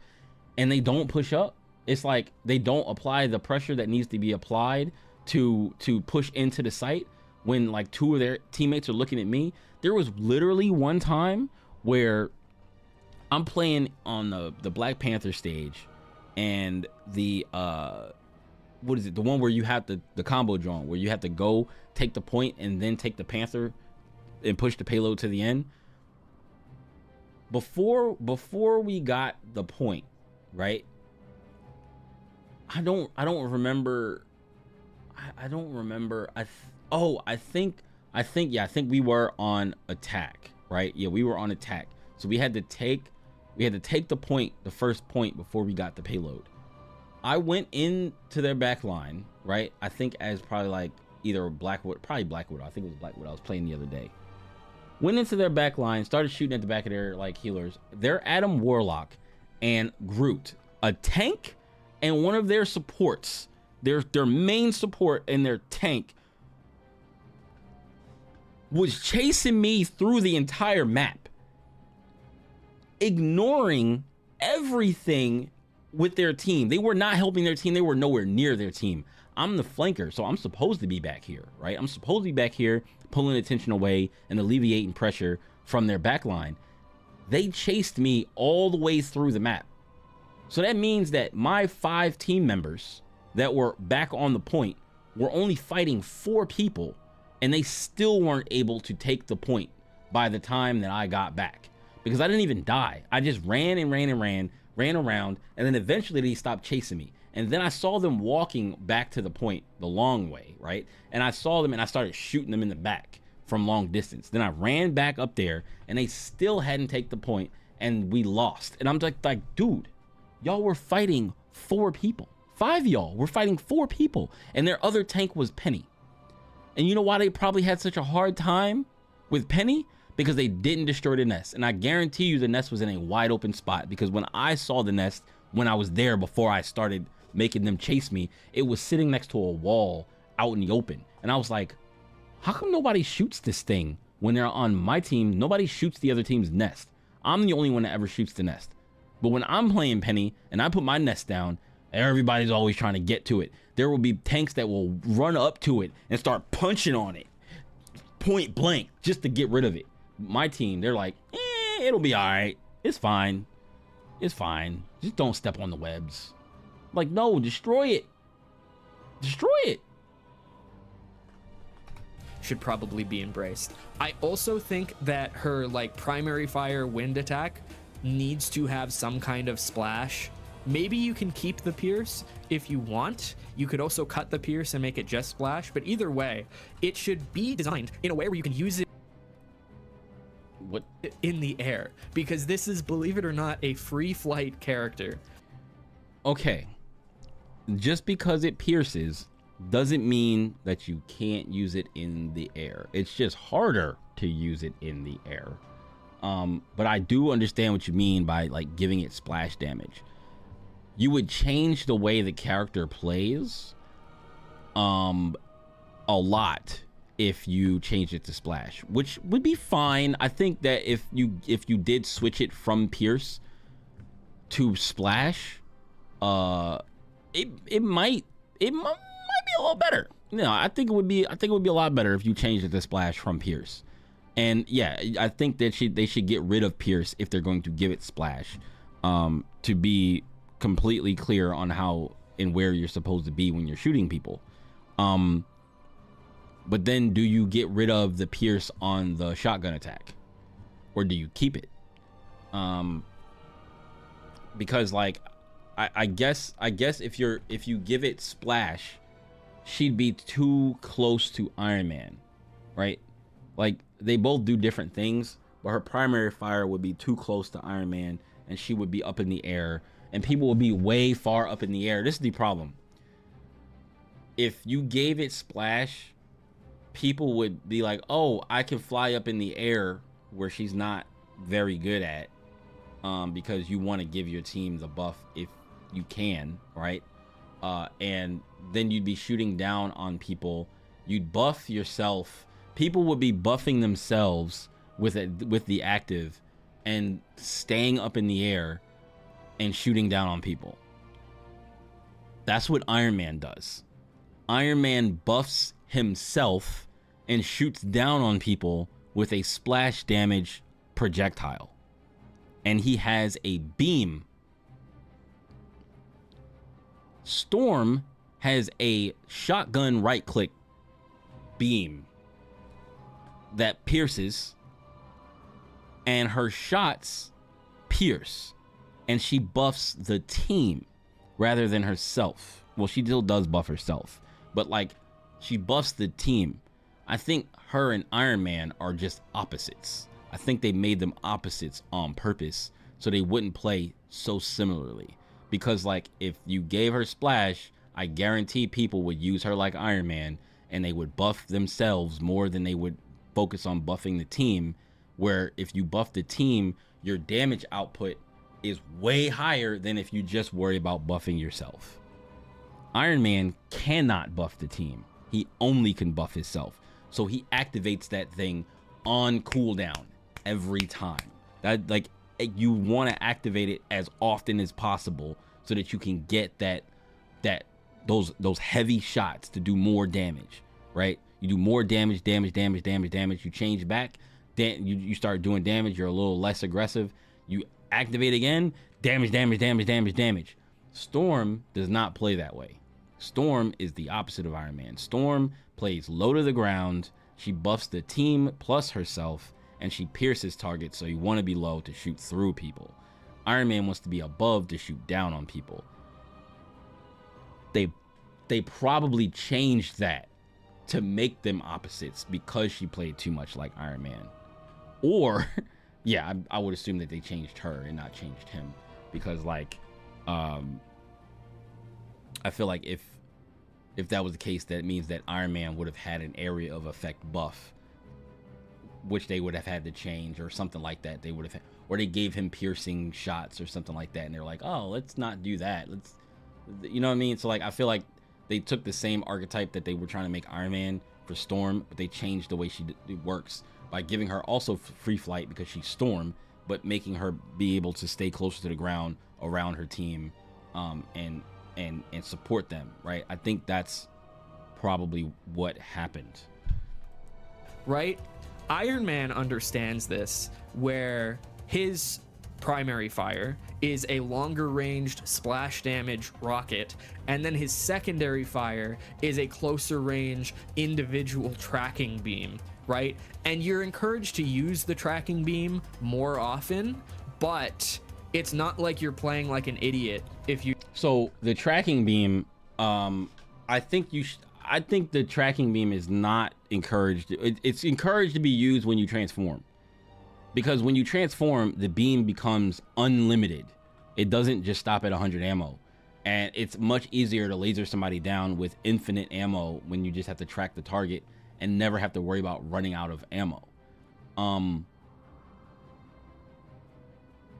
You get more, I think you just get more out of using your primary fire when you're not transformed, than the beam. And the beam is for when people like run up to you and try to basically try to take you out if they're running up close to you, but you're generally high up in the air, so probably not gonna matter. Yo, what's up, Tropic? But yeah, like if somebody's trying to run up to you, maybe you use that beam when you're not transformed, but when you're transformed, the beam becomes your primary like use, because you want to melt people with that thing, and then you can fire down into the back line with your enhanced like primary fires, right? Like it becomes like way more damage.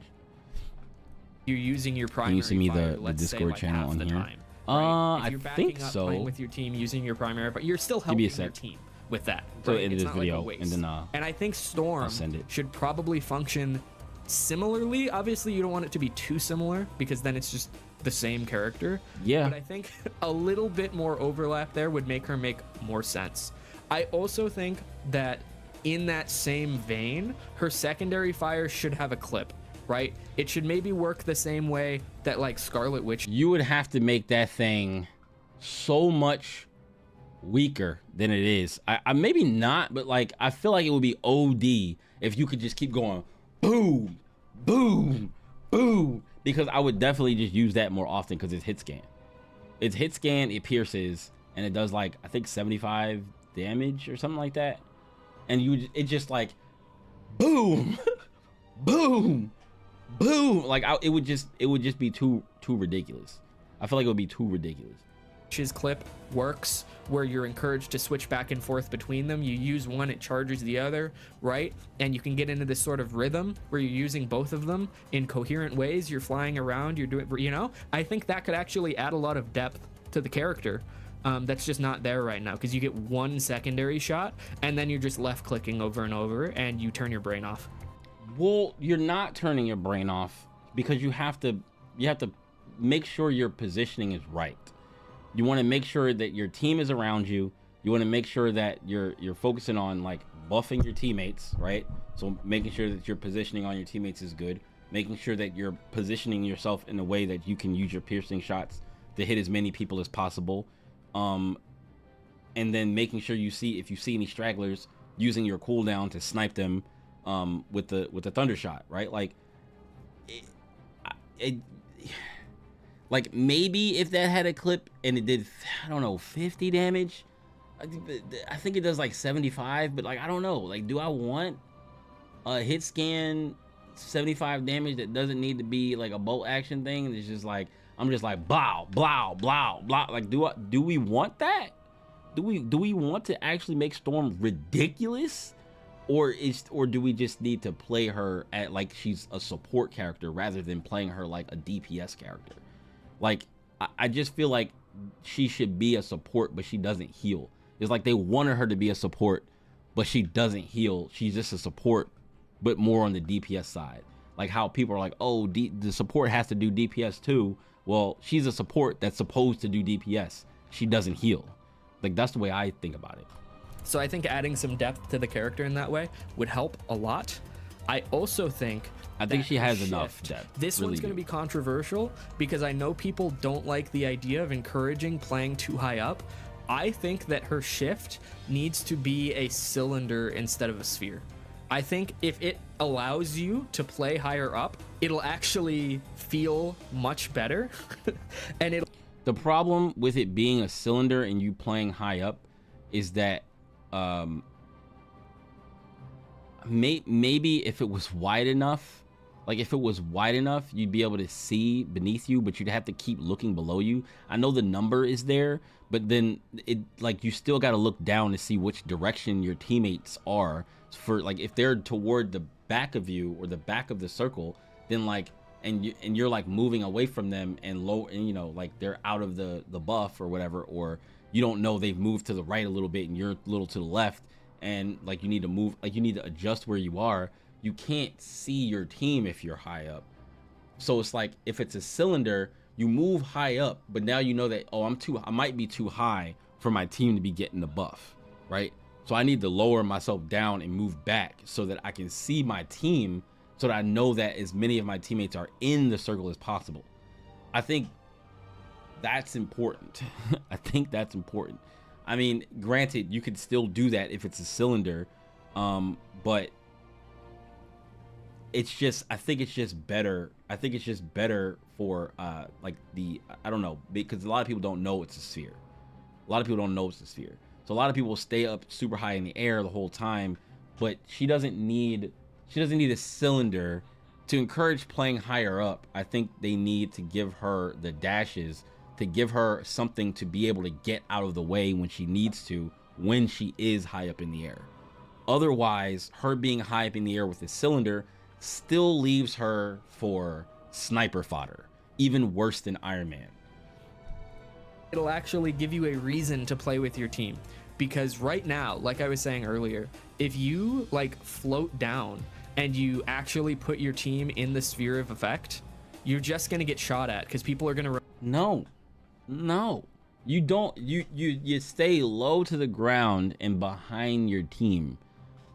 You're gonna get shot at just as much as anybody else. But if you put yourself up in the air with no way out and no movement abilities at all, you're going to get shot so much easy. It's going to be so much easier to shoot you out of the sky than it is to shoot you when you have more cover. Because the only time you'd be playing behind cover high up in the air is when you're hiding behind a building or hiding behind a pillar or something like that. And your team is not going to be playing around the same pillar or playing around the same roof that you're hiding behind, right? So like, you're not going to be able to take advantage of the buff, even if it was a cylinder, unless they are literally playing underneath you in the building, or they're playing you in this, like, well, at that point, what are we doing? It's like, you just need to play lower to the ground. There's more cover lower to the ground, and there's more places for you to hide, and it makes the thing wider anyway, so that you're aware that, oh, when I'm down here, when I'm on the same plane as my team, it's wider, right? Like, I just feel like you gotta play to the character's strengths rather than trying to play the character in a way that you want the character to be. If you play to the character's strengths, the character will feel much stronger than if you're trying to play the character in a way that her kit doesn't allow for, or her kit doesn't really, it's not great for. Like, she doesn't, like I said, like, she doesn't have a way to get out of dodge. Like, she doesn't have a way to get out of the air, so you're just gonna get sniped out of the air all the time. Remember you exist in a quick play lobby, or if you're in a comp lobby, they're gonna have a better line of sight on you, right? And in either case, it's just, you're gonna die for it. No. That's pretty much it for me on this video. I don't agree with that on Storm. I talked about a lot more heroes, and then I realized that I had an hour and a half of just me talking. So if you want follow-up videos that are kind of in the same vein as this but for different heroes, I have a lot to say about Squirrel Girl and Iron Fist. Let me know if you'd be interested in that. We'll see. But for now, I'm just gonna post this and see if anyone has any interest in it. I thought it was useful to understand the heroes better by seeing how they work in other games.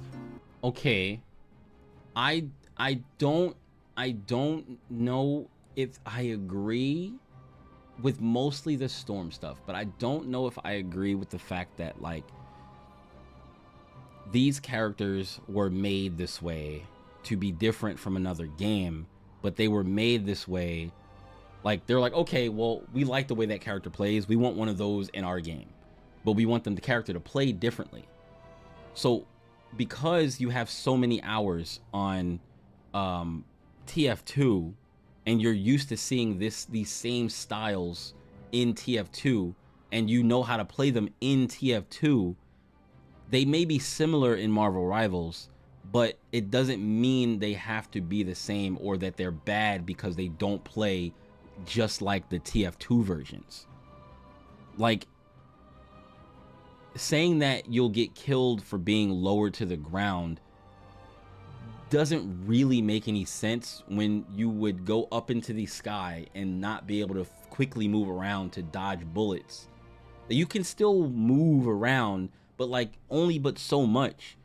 The highest I got last season, season 0, was gold 3, right? And that was at the very last 30 minutes of the season. I got the gold 3.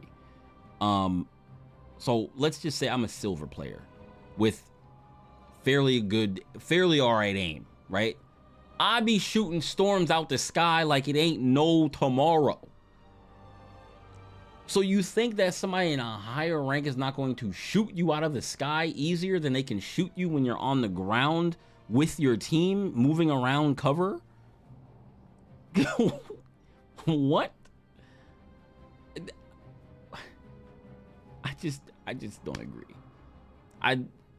Valid things to point out about how the characters are very similar to characters from TF2, and it was very insightful to like see like, oh, okay, so this is where they got these ideas from. Cool. But I think that it doesn't make the characters in Rivals bad because they don't play that way. But I do think that Widow definitely needs more. Scarlet Witch is definitely a problem.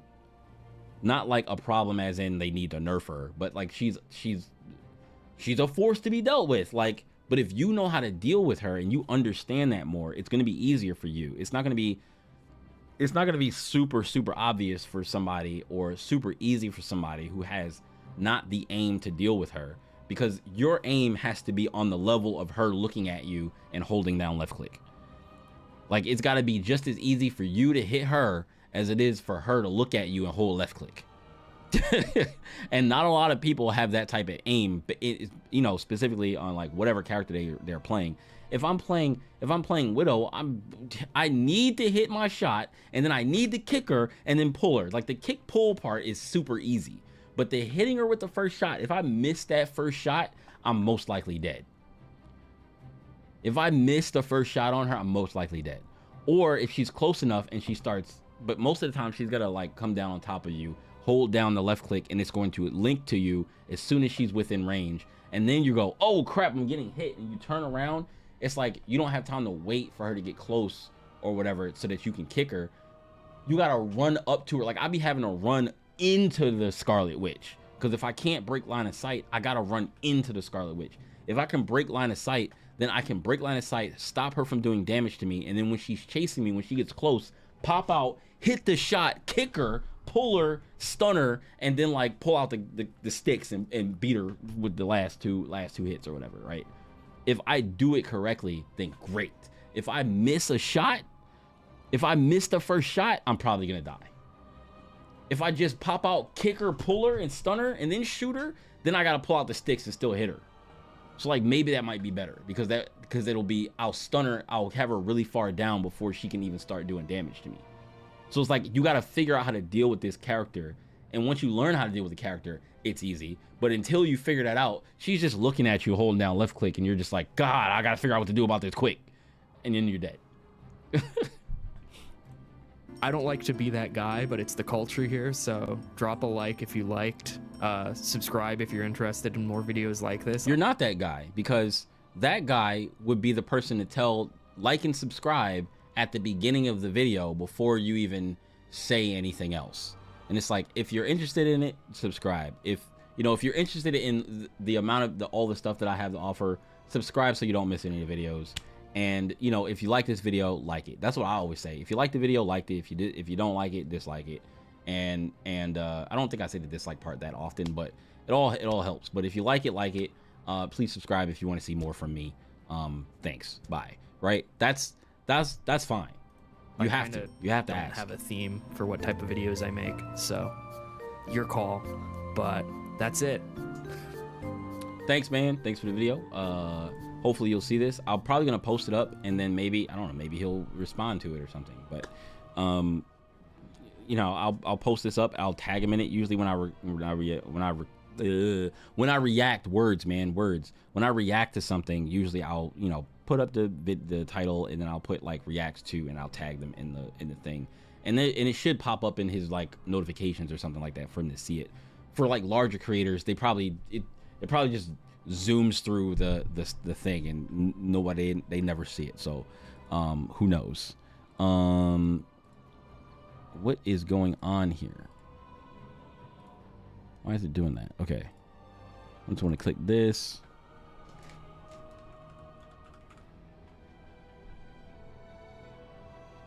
All right, now let me get you that tons.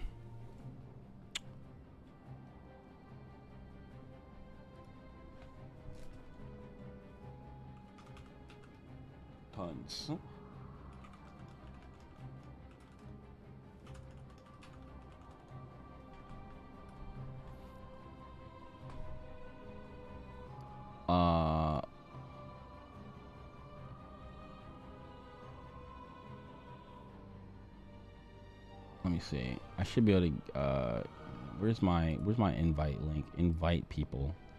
Copy.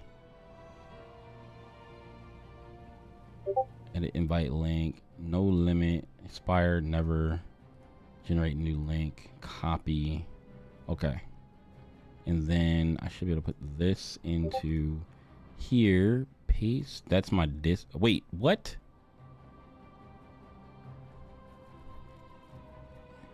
I used the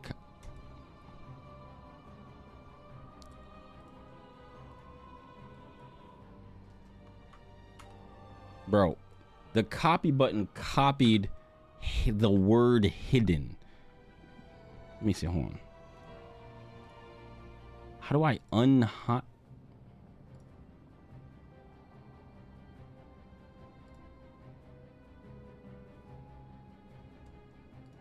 How do I stream disable? Here we go. That's dumb. Paste. That's my Discord link. On the side, you should be able to find Azeron keypad in main channels.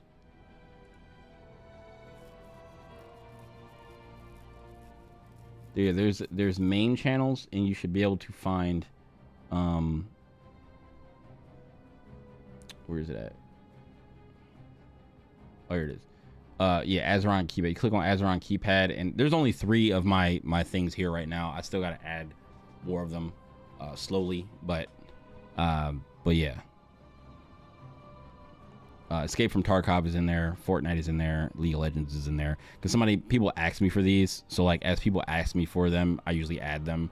But I probably will add, you know, the rest of my stuff here too. I just got to take some time to actually do that.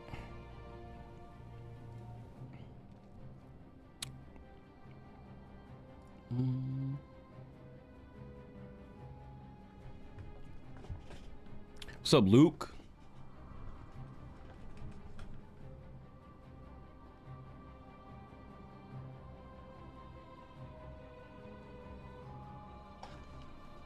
Oh yeah. All right. So real quick, I'm at 95 to silver 3. So I want to try this Doom match thing out, right? What's this? Rules.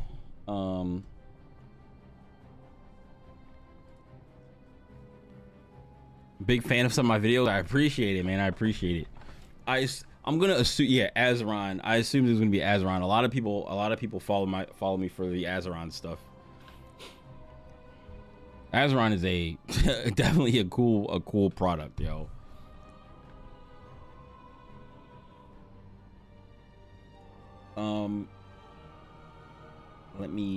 Okay, I want to start here.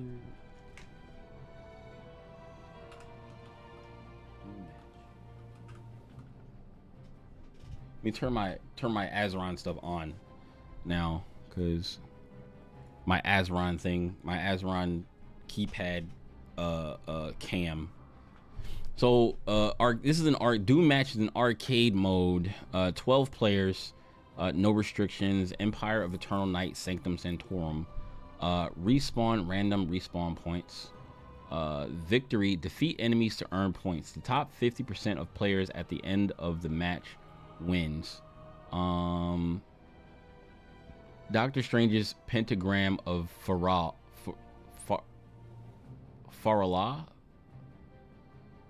default F key, and Invisible Woman's invisible boundary default Q key are not available in this mode. Really? Okay. I have no idea what Doom match is. I didn't see anything about it. This is the first time I'm going to be playing this, so I don't know. Okay, so let's just hop in. Let's just hop in and see what happens.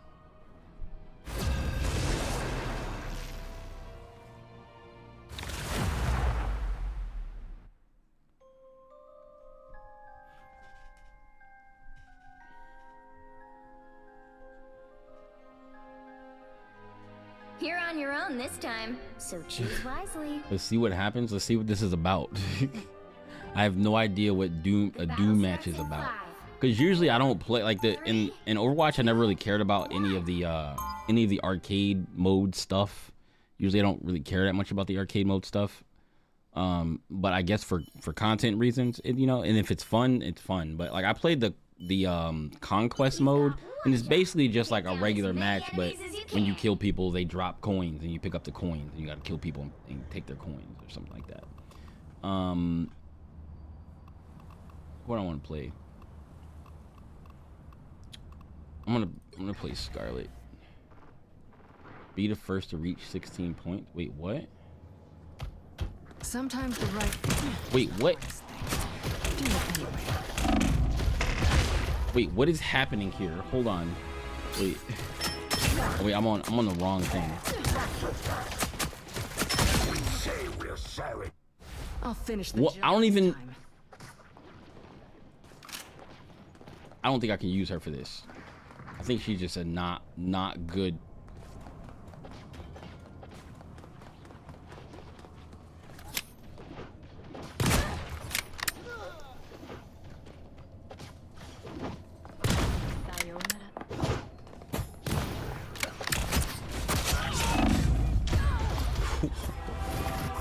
Okay. Back where I belong. Wait. What is this? I don't even know what's happening here. Where I belong.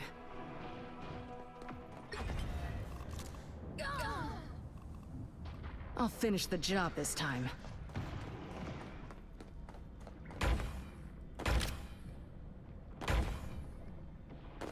I spy some bad guys.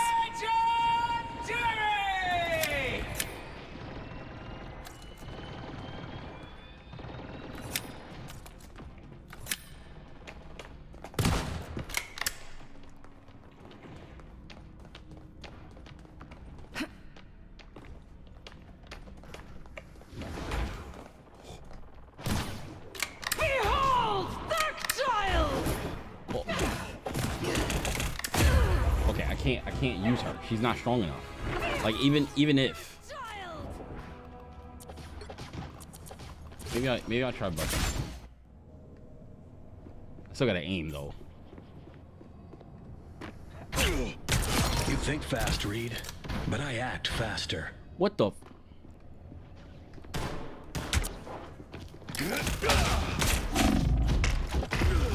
God dang it. Okay, I gotta get into Bucky mode.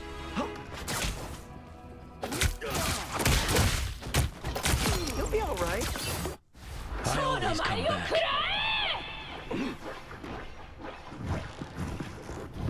Don't mess with the Amazing Spider-Man! This is confusing. I don't Here even. they come.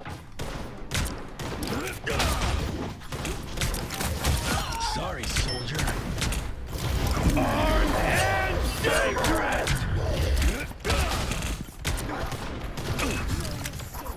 Stick around. Oh my God. She's playing a tank.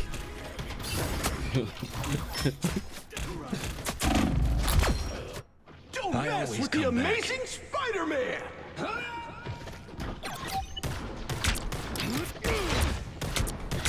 Nothing Got him. personal. Oh, it's another one. Ugh.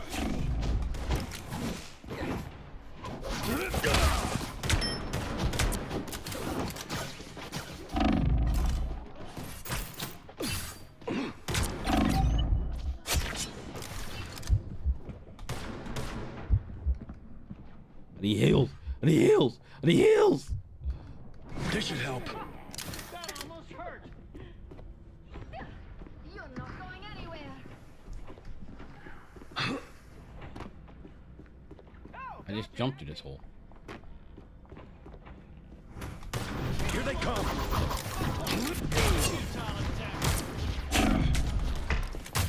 You're up! God dang.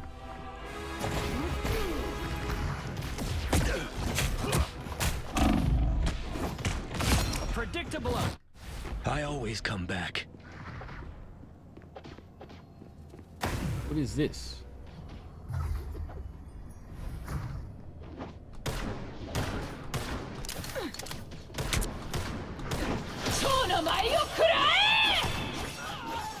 The other team needs to eliminate 6 more players. You're up! Got one. Target neutralized. Armed and dangerous! You're a tank though. You're a tank though. They're playing tanks. This feels good. I didn't even use the shot. Don't Been mess knocked with down the before. amazing Spider-Man! 5 more players. Incoming!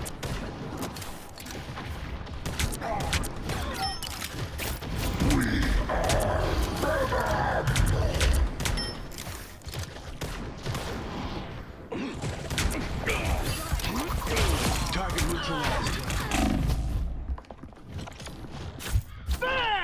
Oh sh!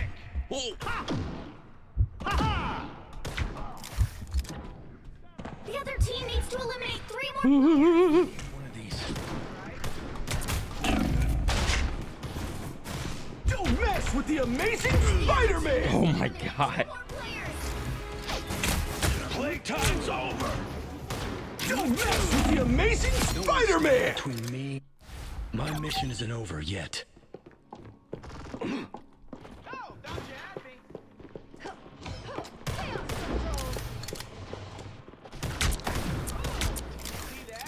The other team needs to eliminate 1 more player.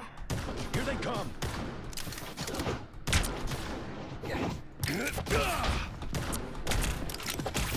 Not so fast! Let's go.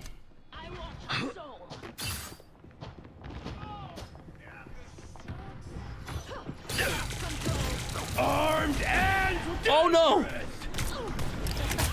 we're done here! Yes! Woo! Got one.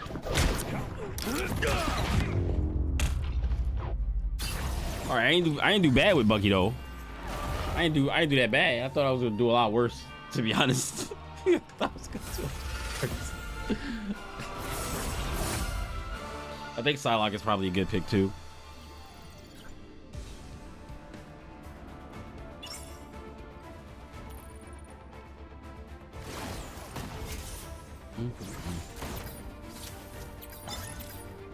Good stuff, guys.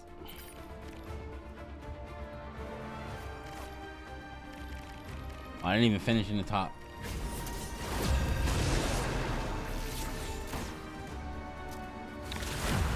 This mode is actually fun because it's like, I don't know, it's just, I don't know, it's free for all pretty much.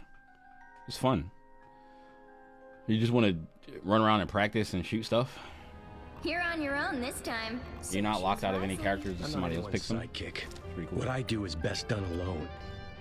The battle starts in 5, 4, 3, 2, 1.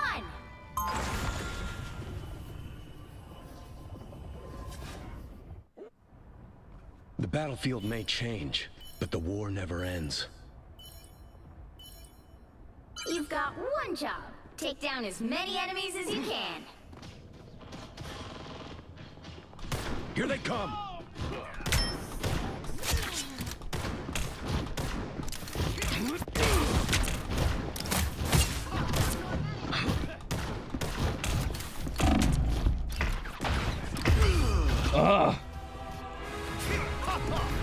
I missed like all my shots, but it's fine.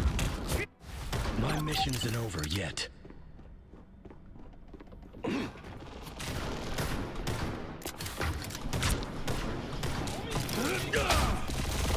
We're done here!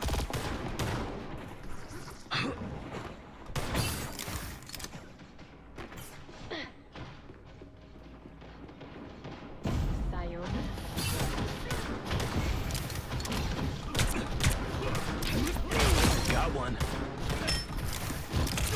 Double kill! Haha!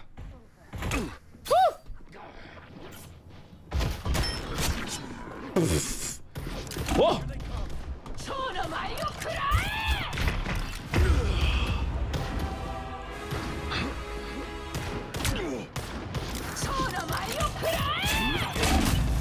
That had to hurt. You thought I was gone for good?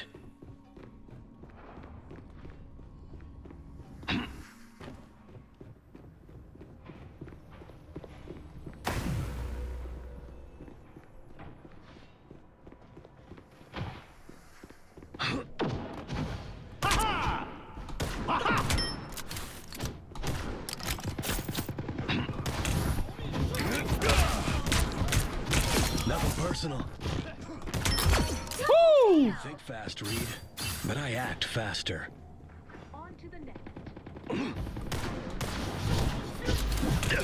Arch and dangerous with the amazing Where's he at? What the? Don't mess with the amazing Spider-Man. Yo, he don't even have to aim, bro. That's so irritating.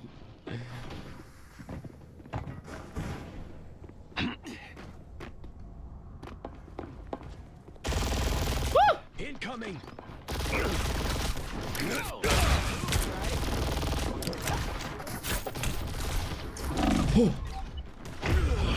Yo, he snatched him.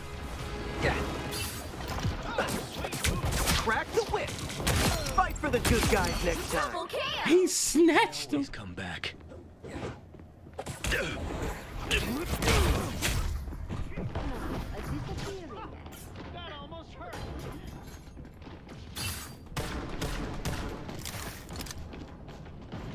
The other team needs to eliminate 6 more players. Plasma!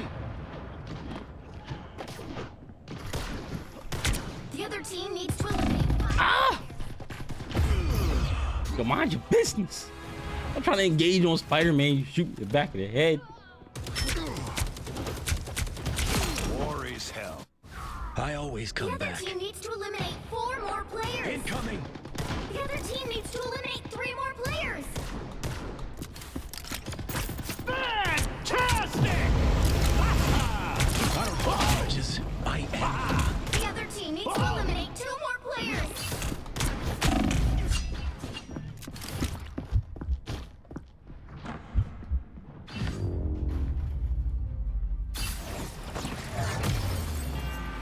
Can I get in? Can I get in the top hat?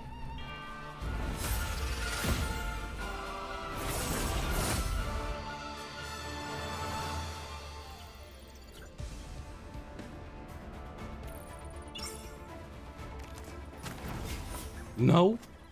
God, what was the scores? 5. I missed by 1. Damn. I missed by 1. So I like my being with it too.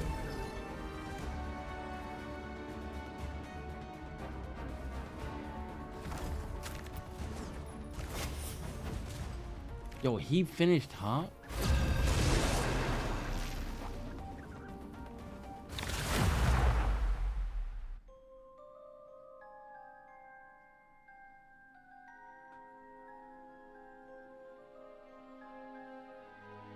Nah, You're if on he could your do own it, I this could do time. it. I'm gonna try So to choose wisely. Stepping out of the shadows. But I just can't fight any tanks. The battle starts in 5, 4, 3, 2, 1.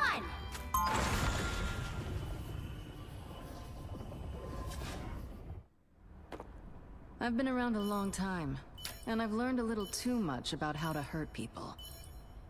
You've got one job. Take down as many enemies as you can.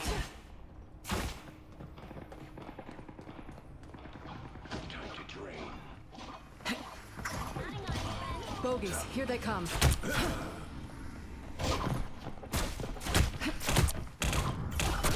Don't look up! The Widow's bite is lethal.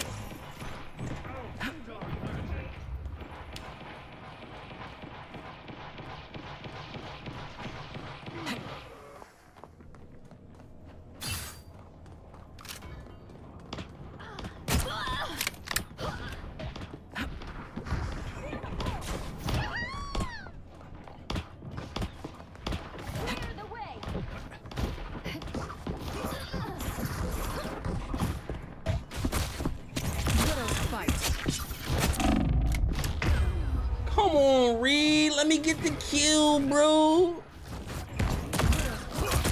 Double KO. That's 3. No, not after everything I've been through in the Red Room. Bogies, here they come.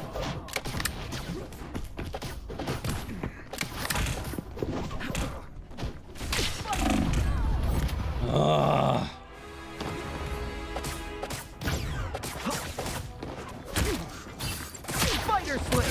Double KO. I'll finish the job this time.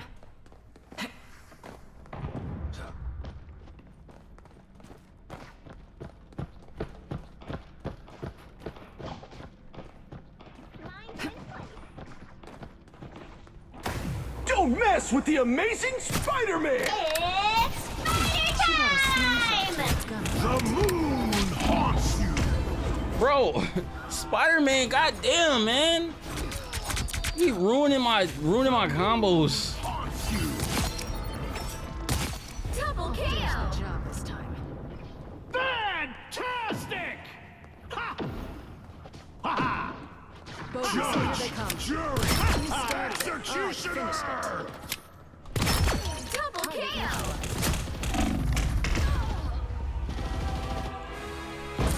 Lights out for scum. I tried Widow earlier. She's pretty fun. Widow is fun. She's still kind of. So we haven't won yet? I feel like she still lacks a little bit, but she's definitely really fun to play.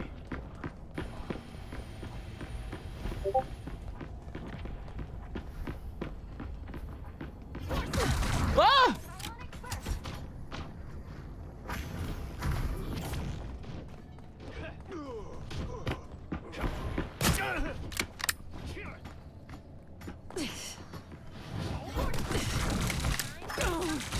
What the f—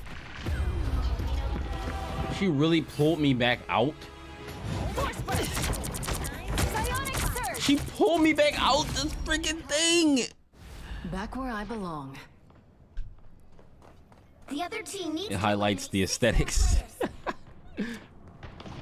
Bogus, here they come. Oh my god.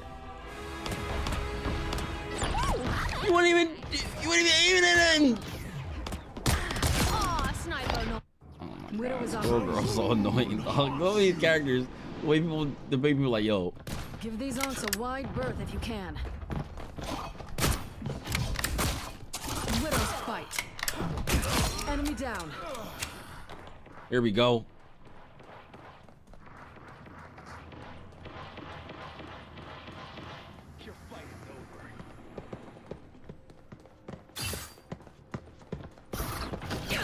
Oh my god. Oh my god. What the hell?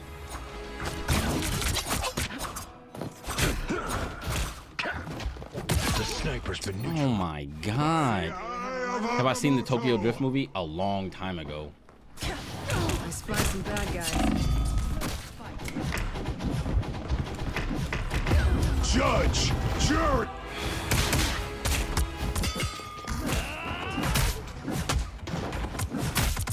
Judge!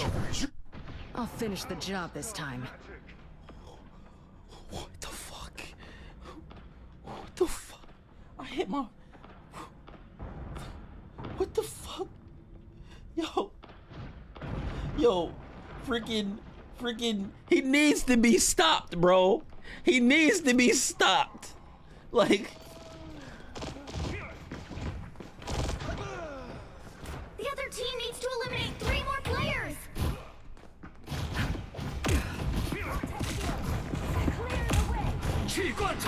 leave me alone. R&R in a box. The moon haunts you!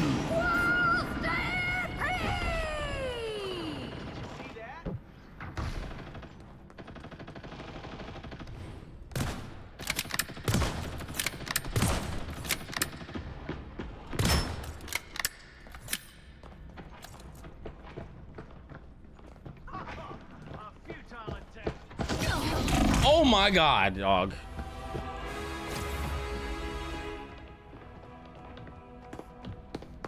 I took that sniper off. No, not after everything I've been through in the Red Room.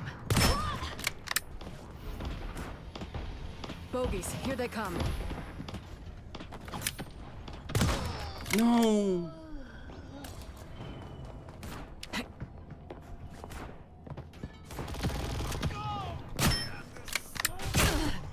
Widow's fight. Let's go. Not everything's black and white, Frank.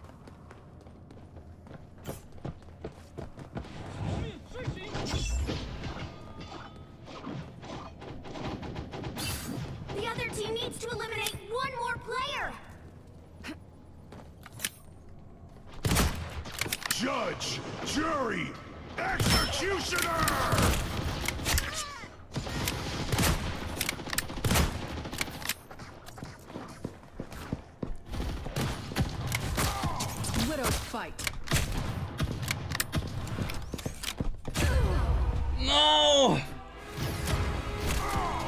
I'm eating the snacks that Han was eating throughout the movie. Sniper's not a threat anymore. No, not after everything I've been through. Bogies, here they come.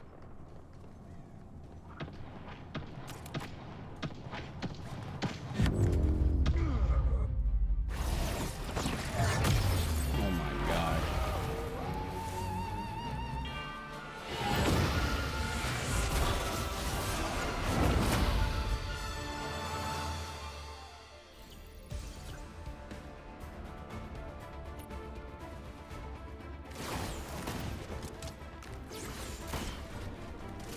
I made 6 that time, but everybody else got a crazy amount of kills.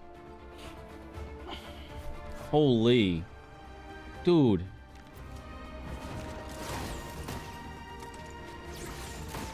Let me see if it shows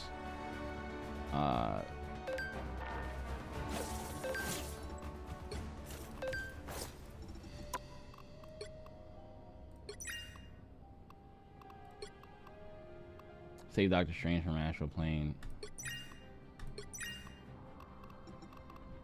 Yo, what's up, Austin?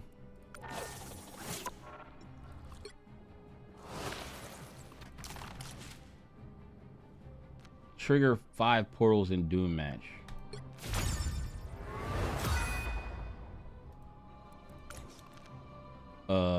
Defeat 50 enemies in Doom match, or land 6 2-player KO streaks as Captain America, Spider-Man, Squirrel Girl, or Adam Warlock in quick match competitive or practice versus AI. Oh. Dude.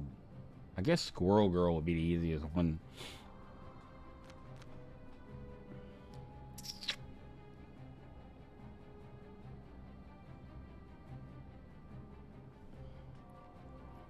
Time to waste my life at my 9 to 5 facts.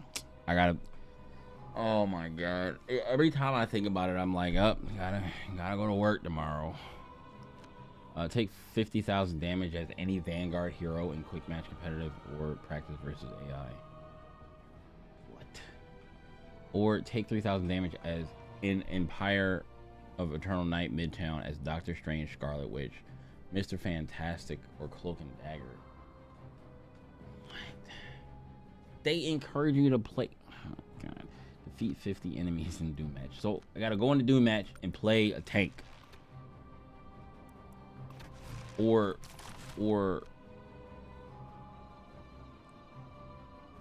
I mean not a tank. Go in and play either Doctor Strange, Scarlet Witch, Mr. Fantastic, or Cloak and Dagger. I guess I could play Mr. Fantastic. I don't really know how to play him though, but we could figure it out. I need help. Please give me a good movie suggestion, comedy or action adventure. I haven't watched anything recently. I am useless to that right now.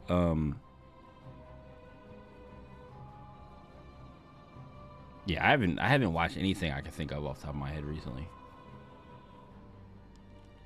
Or anything if it's good. Handful of amazing characters for Doom match.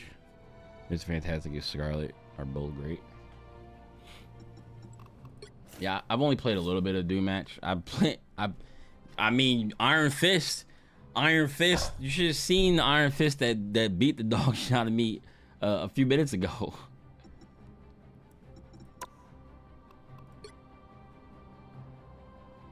This guy.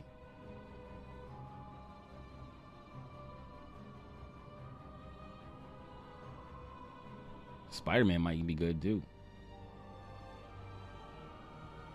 Like all of these top characters right here. All of these top characters right here.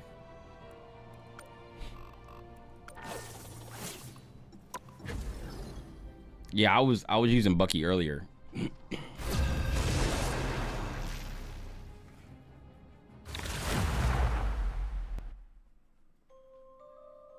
But people be using tanks, bro. You're on your own this time, so choose wisely. You don't have to be a witch to find the magic in this world. The battle starts in 5, 4, 3, 2, 1.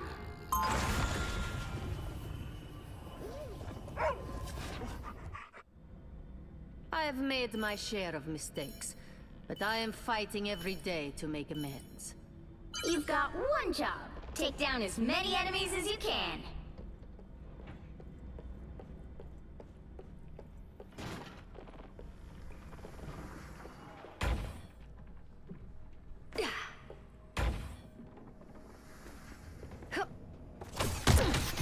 Volta Thunder!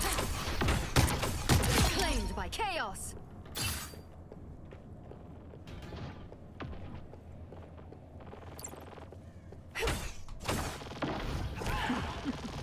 Be right there. Sweet moves, right? Show's over.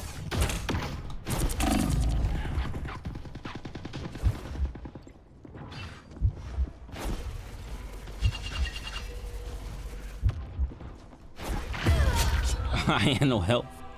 I ain't no help.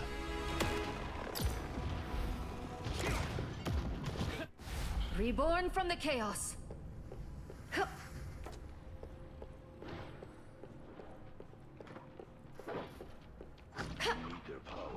One of Moon Knight's arms. Sorry to ruin your fun, Khonshu.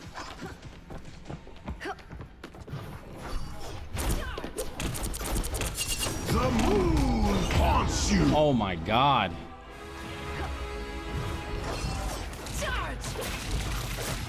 The moon haunts you!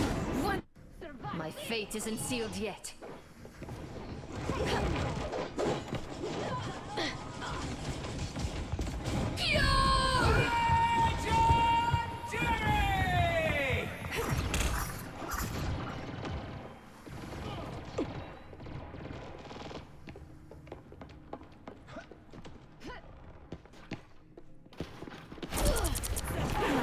Disappearing.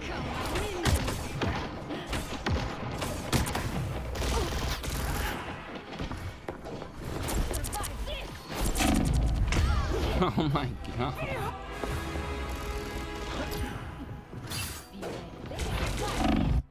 I won't make the same mistakes again.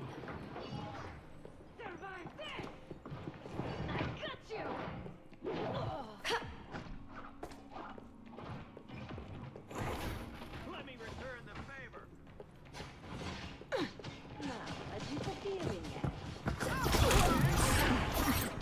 Be right back. An enchanted object. Interesting.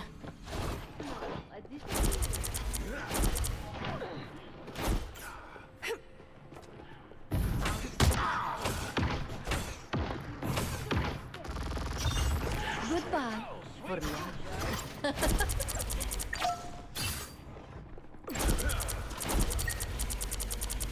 Khonshu cannot save you this time, Spectre. Double KO! Chaos always prevails. Be right back. That's 3! Claimed by chaos. Woo! Pure! Chaos! 5! Now, a disappearing act.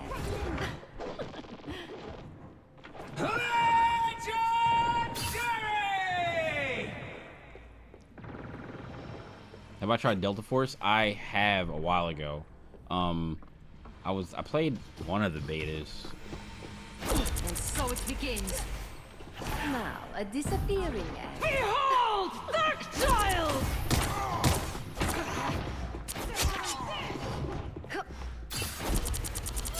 Now, The other team needs to eliminate 6 more players. The other team needs to eliminate 5 more players.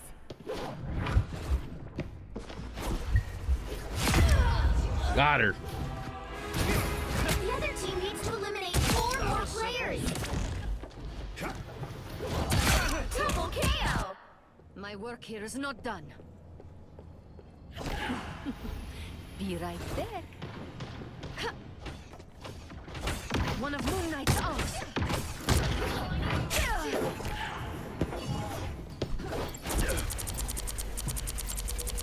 That did the trick. Got you.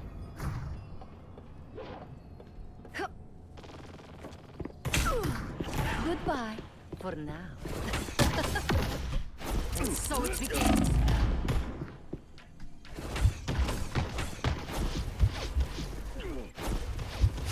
Simply magical.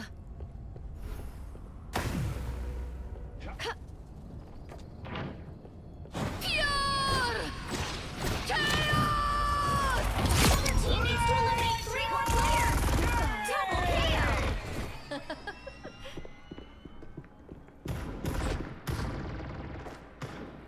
This should help me heal.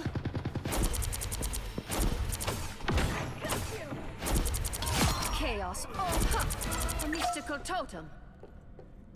Yeah, Scarlet is definitely good for this for this mode. Be right there.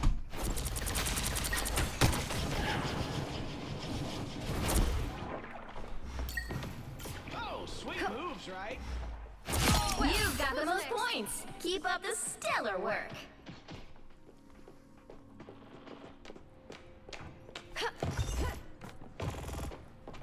And so it begins.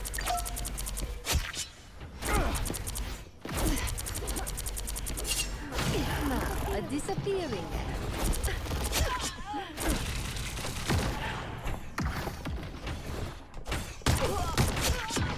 They stealing all my. Goodbye. Behold, child! They stealing all my kills, man. They stealing all my kills. Mistakes again. You need their power. Huh. A mystical totem. Huh. Oh.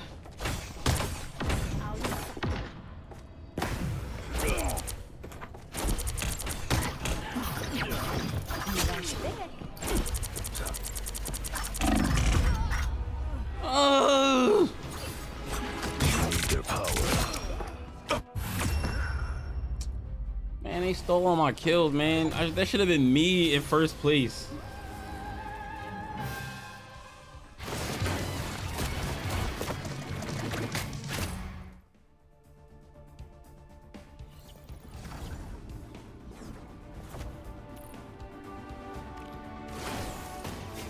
Two Star Lords.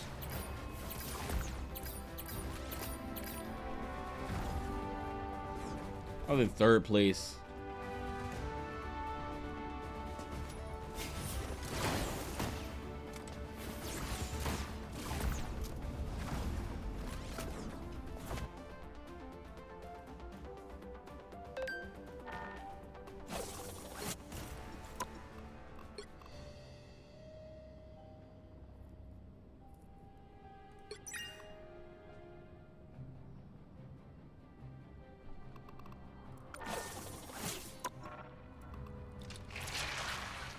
$800 battle pass points. Obtain 400 more to unlock this page. Redeem all other items on the page.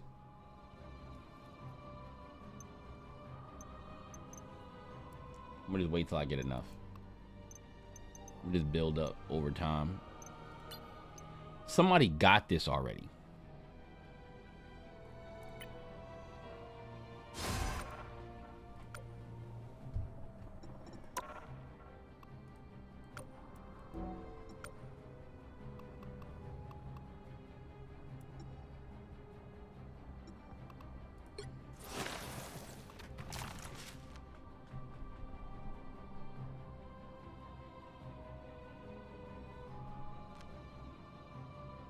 Empire of the Night Midtown. As Scarlet Witch, take 30,000 damage. Why does it say 0? Maybe, oh, it's only for, oh, maybe that wasn't Midtown. Defeat 50 enemies in Doom match. Oh, I gotta go, I could do quick play for that. I could just pick the quick play option for that, right? Yeah, this Mr. Fantastic is goofy. Basic attack, cancel on hit, grip plus damage, elongate, just enough to turn into a tank. Once it runs out, use body block, and the rotation will be coming off cool.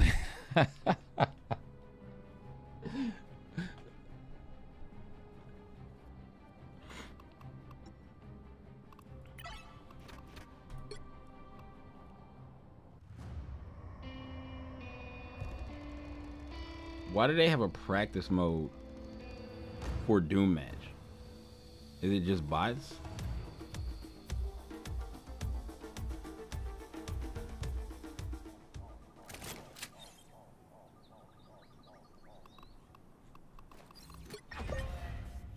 My ultimate goal is simple.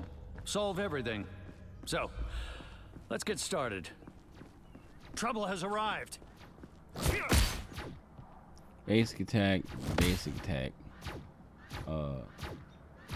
grip, Well, hello there. Double the damage, elongate.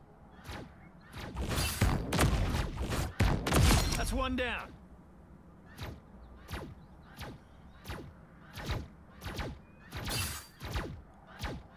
Once it runs out, dude, what's the point? What's the act like it's ranked or something.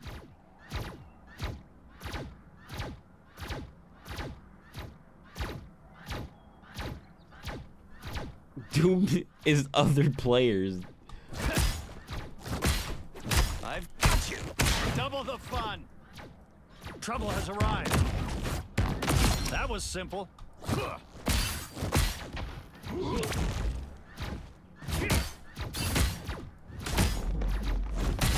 Double kill! That's 3! A predictable outcome.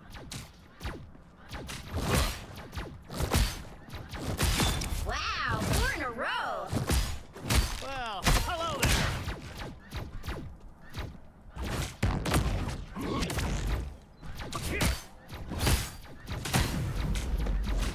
That was simple. Fantastic! Double kill! My hypothesis. That's 3!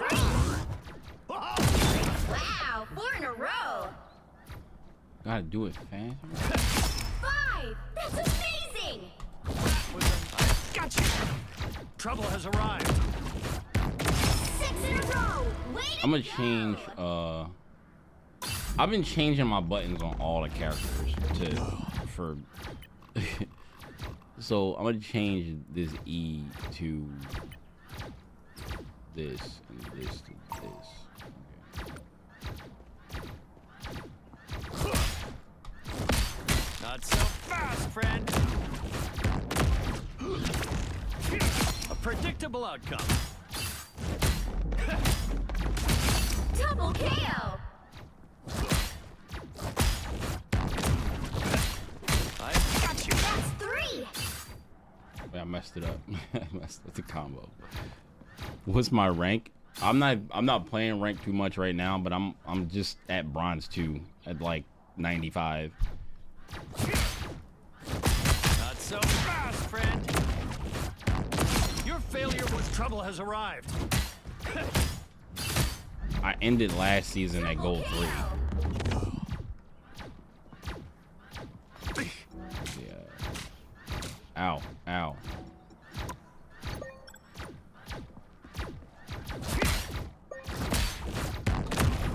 No, it's right click. So So it's like it's right click, left click, Sorry about that. left click, right click. Damn it.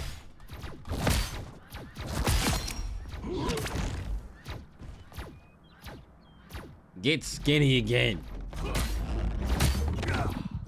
My DPS main, now I play all the roles.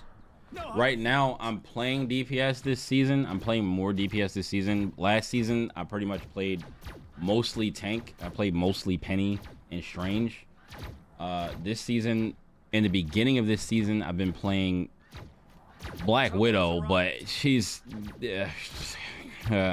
and like Punisher as DPSs, and like any other characters that I need to like flex to, if you know, for specific situations. But and then I played I'm gonna play as my support main. I'm gonna play Invisible Woman, because she's mad cool. If you need a cloak and dagger, I mean, look, we can always use some support. You know what I'm saying? We can always use some support. Oh wait, what's up, man? Where were you watching me play? Were you watching me play Tekken or Valorant? Because those were the two biggest times I was like playing a lot of stuff. Left click, just pull them. You can swing the arms in it. Oh yeah, I know about that. But I was trying to get this little combo down or whatever. I've got you. You look stronger than that. Double KO. It's let it go down. Oh, Val, okay.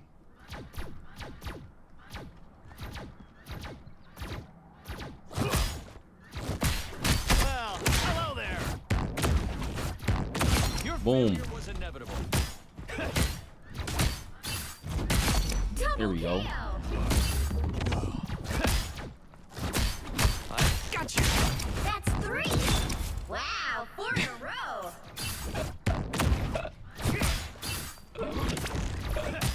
Yo, it's... 5. That's amazing.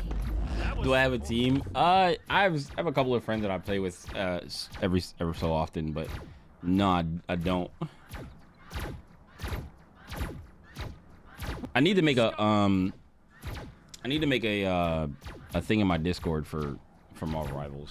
I don't have one in my Discord yet. There's not really anybody in my Discord. I've been trying to find more reasons to give for people to be in my Discord, but ever since I stopped playing Valorant, you know, people don't really be in there no more, because we used to use it mainly for Valorant. And then, like, you know what I'm saying? So I need to make a Marvel Rivals channel.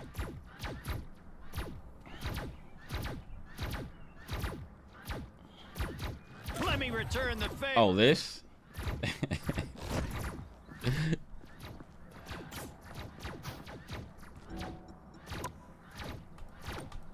It can only like absorb a certain amount of damage, right? That almost hurt.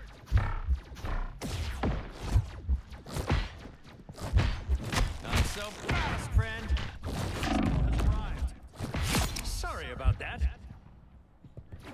Not so fast, friend.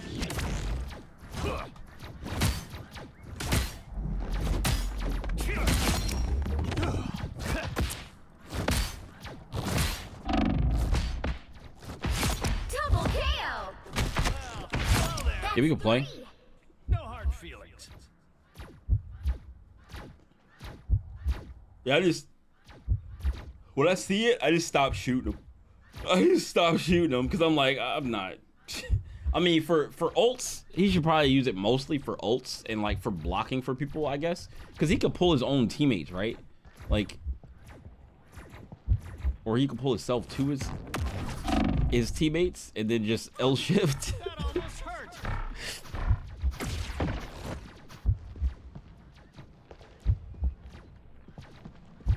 Let me return the favor. Trouble has arrived.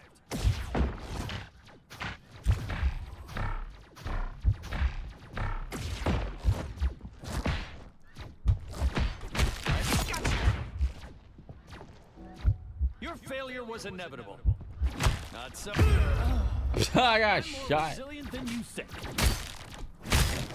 Double the failure.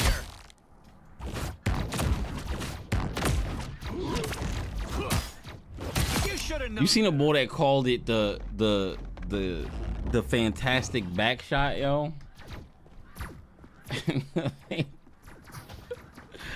Oh my god.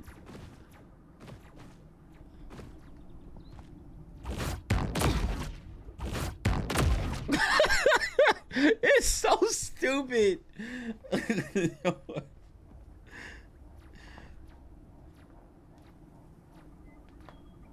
Trouble has arrived. Oh yeah, swinging his punches is it's like it gives you more. It's like, oh, you missed.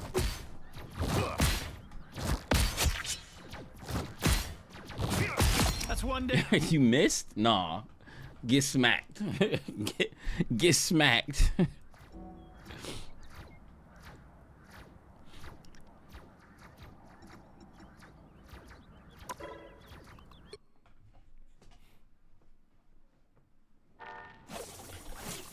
What's your are you playing right now, Wavy?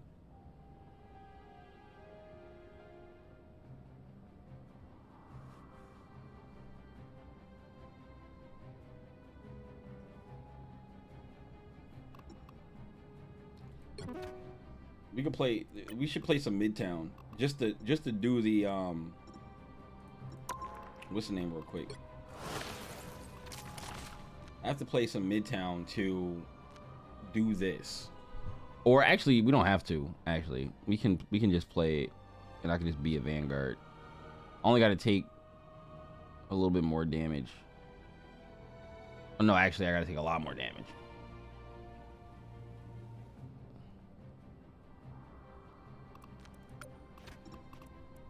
What's your what's the name? What's your thing?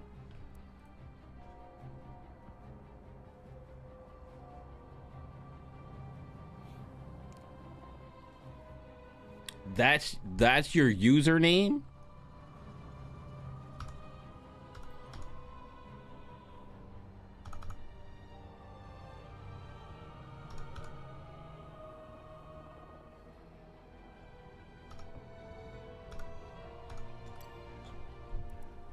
What is this? The friend code.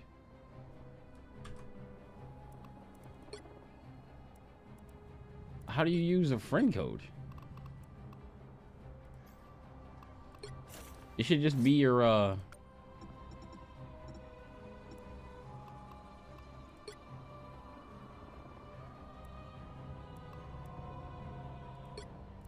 it should just be your name, whatever your name is.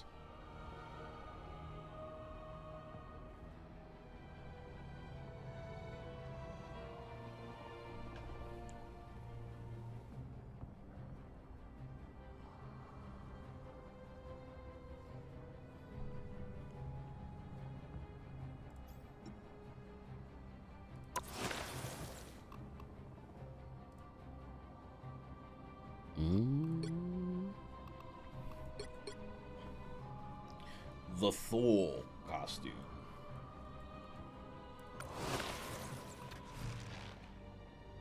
Is it the same as your Twitch?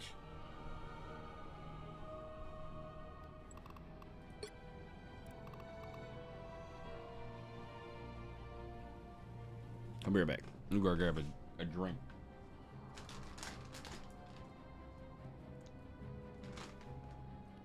Just give me your username.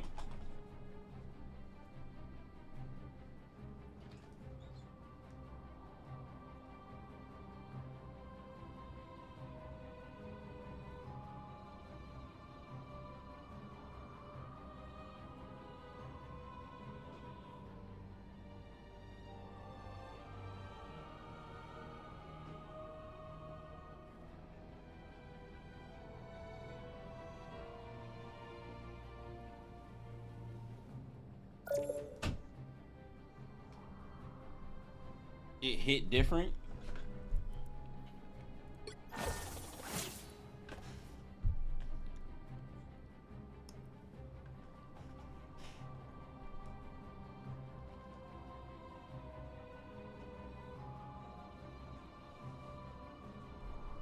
Yo, what up, bro?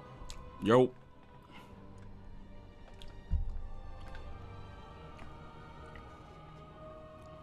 What's up, bro? Everything good? Hey, you ready to go? I think you're Is my leader. mic okay? Yeah. I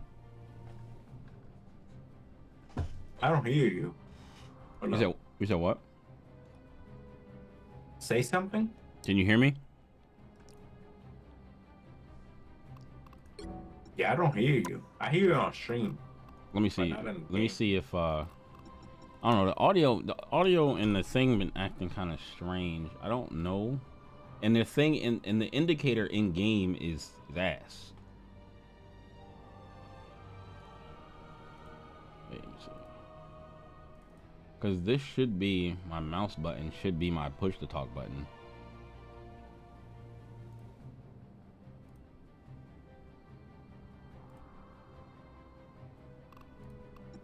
Yeah, try open mic in game. In game open mic, and turn it off, and try it again. That usually works for me. Yo, can you hear me?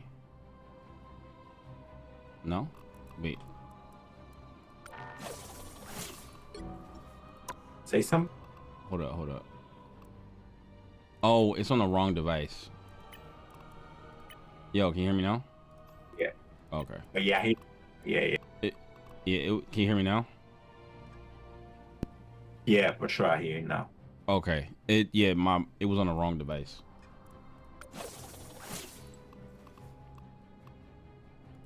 I should be good Yeah, now. you gotta get your stuff right for this game.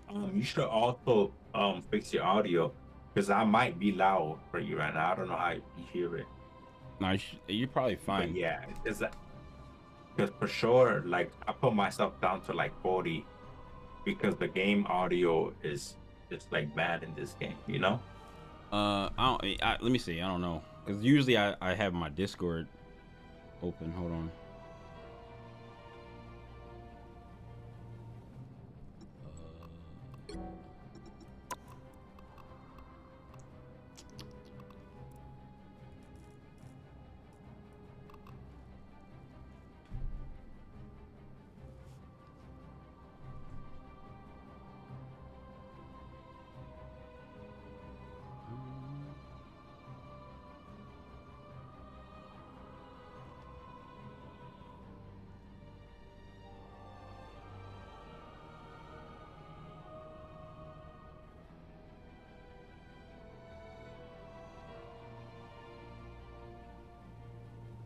Trying to bring up my stream on my phone real quick.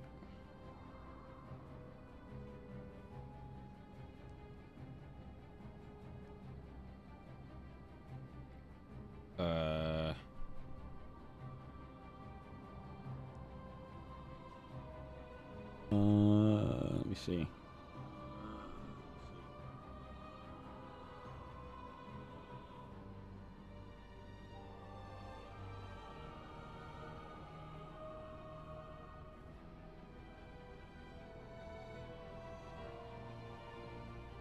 Yo, say something. Oh crap! Hold up, Echo.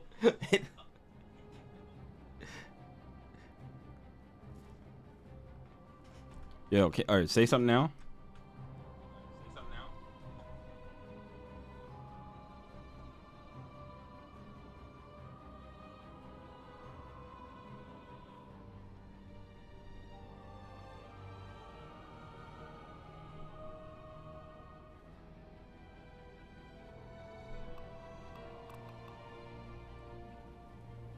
Let me get a 2. Can you hear Give me? me the peace sign right now. I hear you now. Give me the peace. No, that's fine. That sounds fine.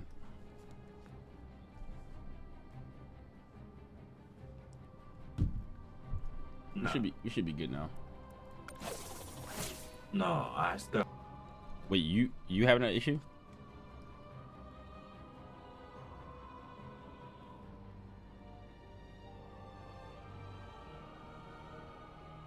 Hello?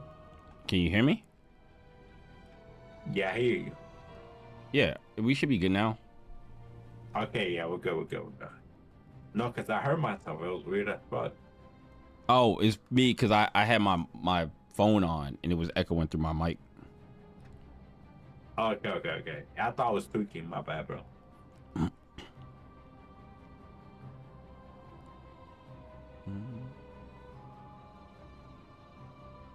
What's your main, bro? What do you usually play on this? I play Penny and Strange. I've been playing Punisher, Black Widow, Who else have I been playing? I played a lot of characters. No, you have to play every character. What you like though? I'm telling you the characters that I like to play. I played a lot of characters, but the main characters that I played mostly are Penny, Doctor Strange. This season I'm playing Punisher, Black Widow, Invisible Woman, like, because I play all the roles. So like, usually I play all of my characters that I'm the best with in each role. I played a lot of Psylocke. But yeah, like, I don't know, like, I have a lot of characters in mind.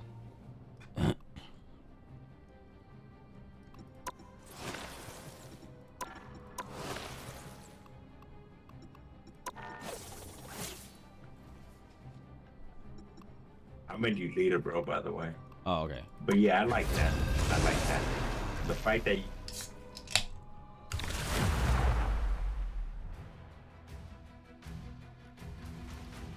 Yeah, like, all the characters have been really fun to play. Team to win this one.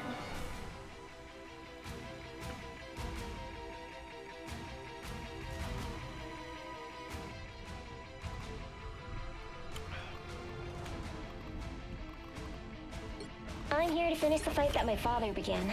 I hope I make him proud.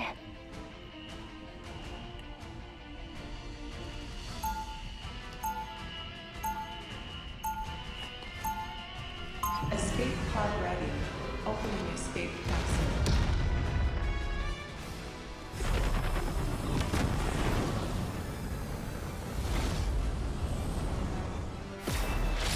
Most spiders just climb walls. 30 I'm seconds before psionically you into a attack. giant robot. Get ready. I win. I'm here to finish the fight that my father began. Open your entanglement is a vexing problem, even for the Sorcerer Supreme.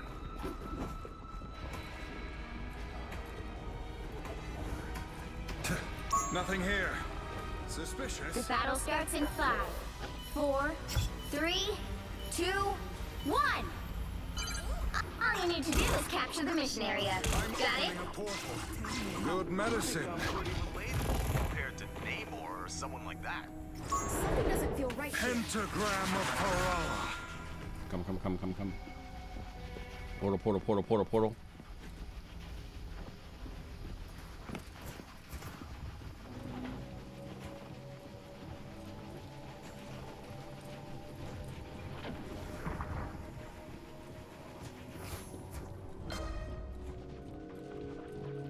what the hell is going on? Why is this so free? I'm an easy target. Welcome to the dark. Good medicine.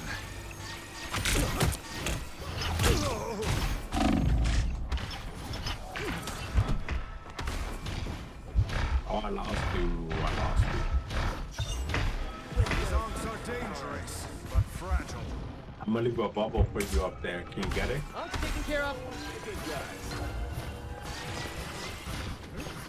Nice. I got you. Good. Go ahead. Go forward. I'm gonna drop a bubble. Look at it. In the middle. Leave me, darkness. I'm ulti on fight. I am strengthened for battle.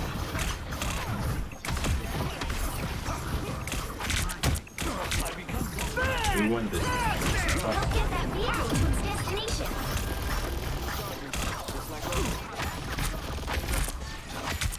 Wait from me.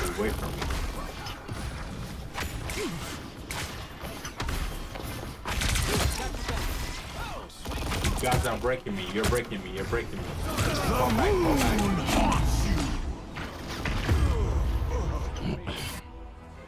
Yeah, you're breaking me. I'm sorry.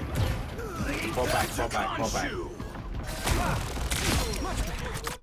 I have unfinished business.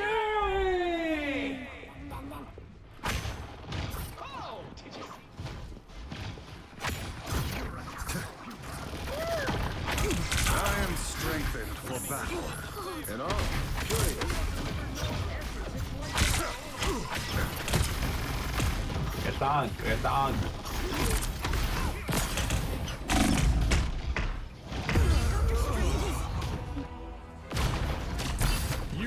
Where's our people? The Sorcerer Supreme lives once more. Every Ankh will be destroyed. Okay, we need our tennis guy. Not worth wasting magic on you. Good medicine.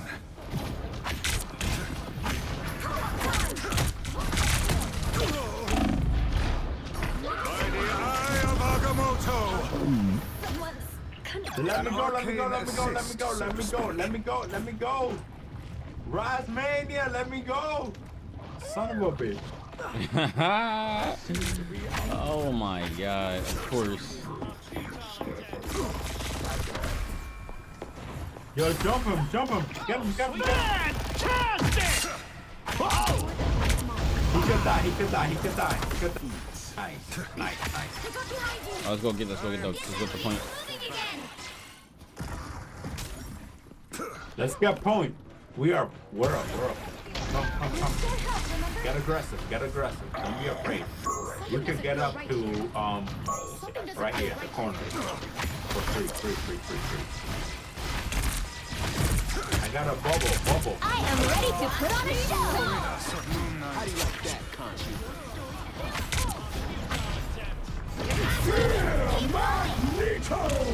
Come to me.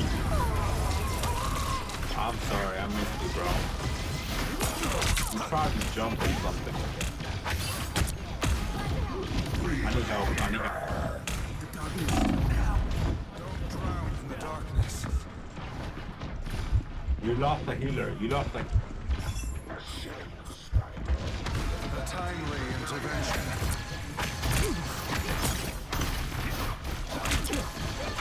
The moon haunts you! And that circle is big as fuck. The moon haunts you! Double KO. That's 3. Get that vehicle moving again. Yo, wait.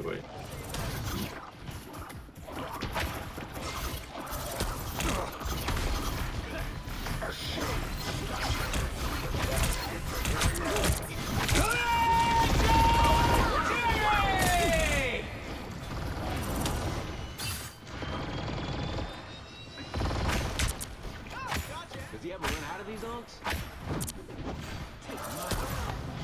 Good medicine.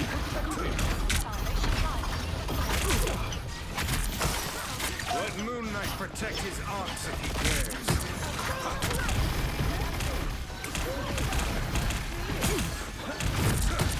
You get a weapon! Disappear!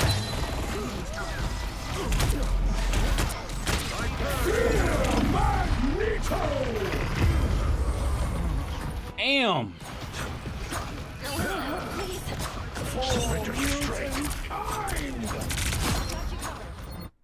The doctor is in.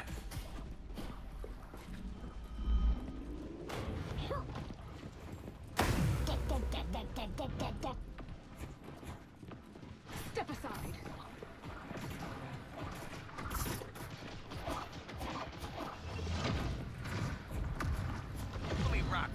Get that vehicle moving again. Good medicine.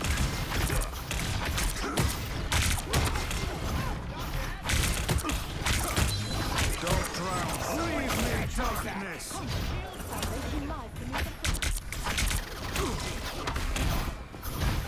Let Moon Knight protect his Ankhs if he dares. Only 60 seconds left. Watch me The so. moon haunts you! I'm opening a portal. No! I am ready to put on a show. Fantastic! By the eye of Agamotto.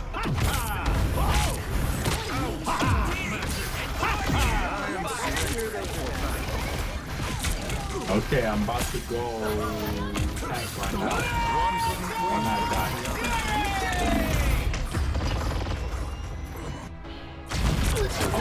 That's much better. Clearly, you needed some help. Double KO. I have unfinished business here. No symbol of Khonshu can resist Doctor Strange. Get that vehicle moving again. Final 10 It's not seconds. GG. Follow up. It's Disappear. not GG. It's not done. Come. Everybody, come. You'll have to keep fighting until we have a winner. Let's go, Titan. Come. Get away.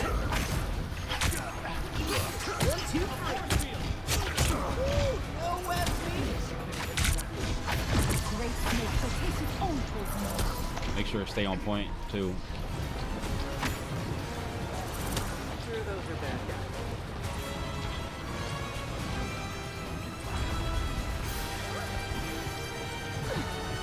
Stay touching point.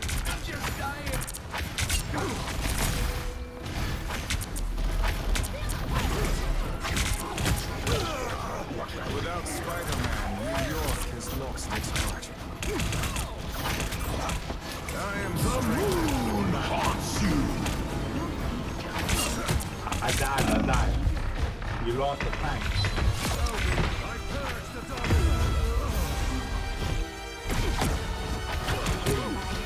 Touch, please. Stay down, will ya? The doctor is in.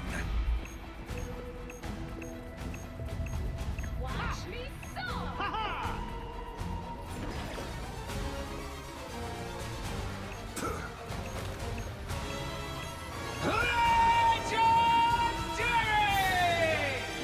almost there. Don't turn back now. Someone scratch my back. Hey, Kitty, enjoy the amplifier. I am strengthened for battle. Thank you. Nice. Love it. By the Eye of Agamotto. I am ready to put on a show. Get away. Just touch. Heal up. Come. Don't be afraid. Well, you can't expect to win them all.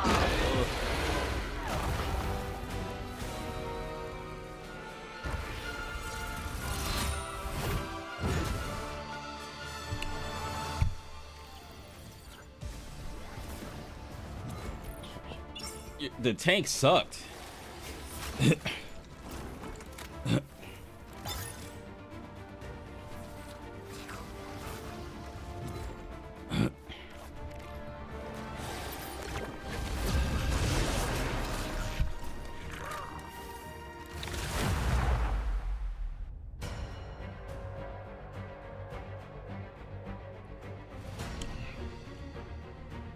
People have legit no idea how to play as a team, bro. They have no idea how to play as a team.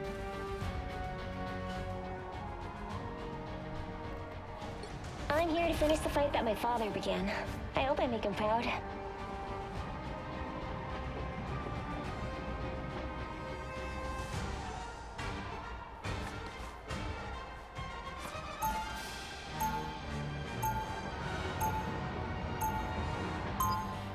Yo, where's Black Widow? Is fine with? Oh yeah. I'm just playing tank right now. I might play her.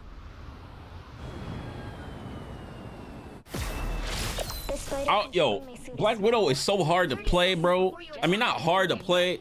What's up, Seal? But like, she's just she's a sweat character, dog. You gotta be sweating your balls off in order to get anything done, yo. You gotta sweat your balls off to be average. Change to the menu, okay? Starts in 5, 4, 3. But I still like her though. Like she's still one of my favorite characters to play. It's just that, Got it? bro. Perhaps I should have stayed in my cocoon a bit longer. Like she's a target picker. She gotta pick targets pretty much. You're up, little ones. Time for some fireworks. My trap worked!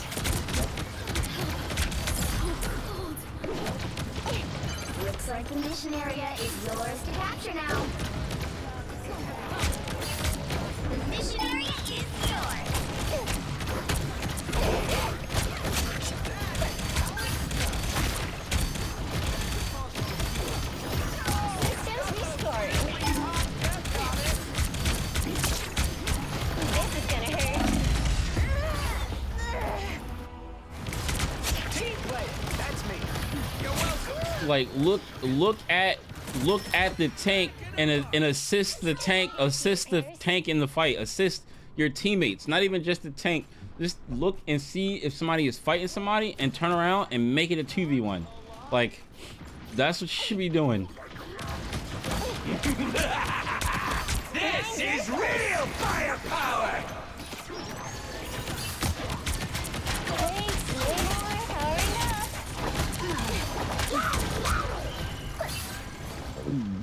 I'm counting on you, friends. This is gonna hurt. It's spider time! Somebody is behind us. Behind.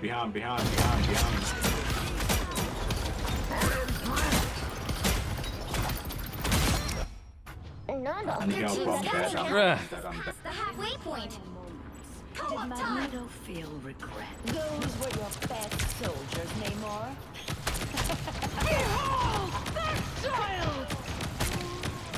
How, bro? How did you die? How did you die by what?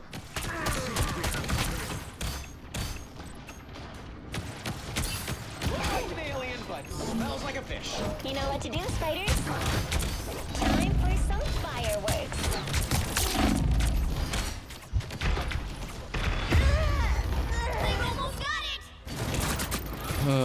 Wait, group up. Yeah, come back. Like what? Oh, This is To be real real, firepower! we need aggressive people. We don't have no aggressive people at Time all. for some fireworks. go touch Star-Lord. It's okay. Let's switch it up. Yo, DPS, switch up. We need aggressive. Yeah, we need aggression.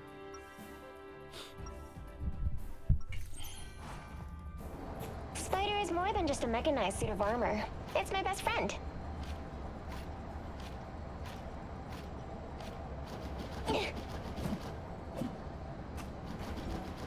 I'm here to finish the Okay, now fight. switch. 30 seconds before Can you you attack. heal? Get ready. Can you heal? I got DPS.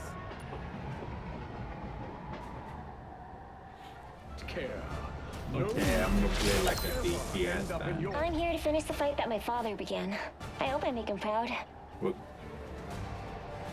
And eventually. The battle starts in 5, 4, 3, 2, yo, Heather, can you 1. switch? All you need to Huh? do is capture the mission area. Got it? Heather, can you switch? This isn't my first trip through the This multiverse, is you a know. weird quick play. Doesn't matter. Oh, this is a quick play? My bad, bro. I'm sorry. Fine, don't mind me.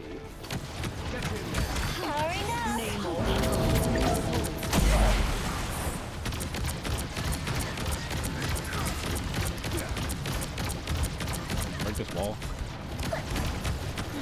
Looks like the mission area is yours to capture now. Capture the mission area! Time for some fireworks.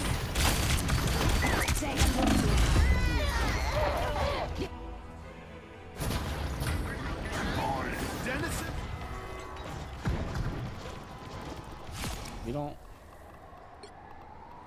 Your team need a bit I was terrorized, broken, and remade in the Red Room. Now I command it.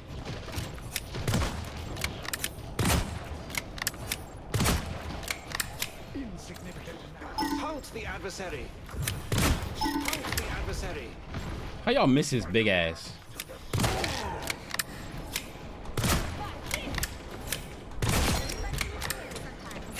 Or a dagger.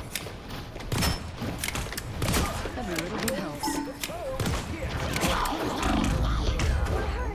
Bro.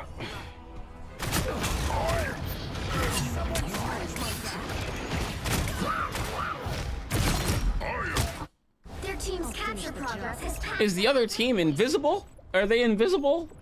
I can see him. Time.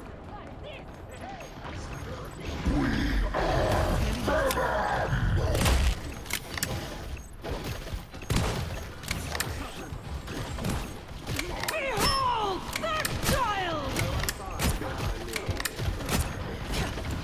Plasma?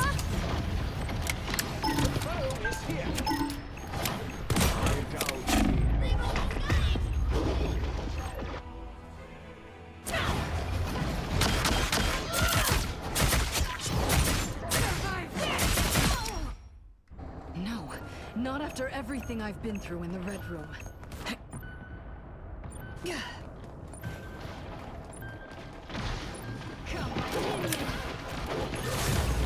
You'll have to keep fighting until we have a winner.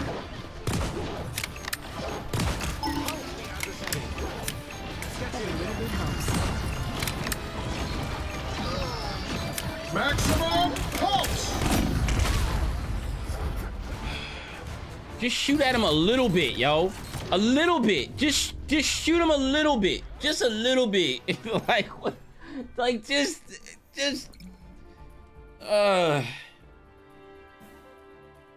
like I feel like a lot of like I feel like a lot of people do not know how to prioritize like a target. It's like, oh, there's an Iron Man in the sky.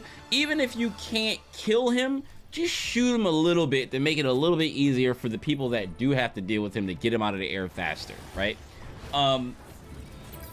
Then like, you know, then after he's dead, then you deal with the people on the point. If there are people outside of the point, they are lower priority than the people that are on the point. It's like, you know, just we're gonna play like one more, and then we queue up for ranked. One more quick match, and then we queue up for ranked. But like, Pick your hero or villain. I'm not judging. I just wish. Stepping out of the ship. I just wish that Widow could take out. I wish she did 150 damage a shot, so she can kill people in 2 hits in the body. Like, that's all I want. To be honest. Yo. That's all I really want for this character. For me to have hit Iron Man twice and he not go down and he still have a little bit of health left is crazy to me. Because I feel like there are characters that can kill him even faster. And I can't. You been to Krakoa? No, I don't want her to be Widowmaker. I know people don't like her to be Widowmaker. I don't want her to be Widowmaker. I just want her to do, I want them to give her something more. Like people don't want a one-shot headshot character. I don't care about that. I just want to not have to shoot somebody 3 times long, like 3 times to put them down. Like, wait, is this quick play? Yeah, I'm gonna play one more quick play and then we can queue up for rank. There's a lot we could destroy right here. Okay. I was like, to fuck around. Oh, I mean, mess around, my bad. I don't care. Yeah, you cool. You good.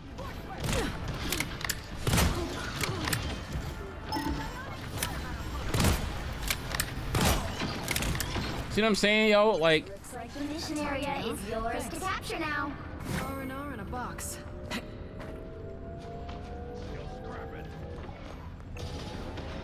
The mission area is yours. We have prevailed.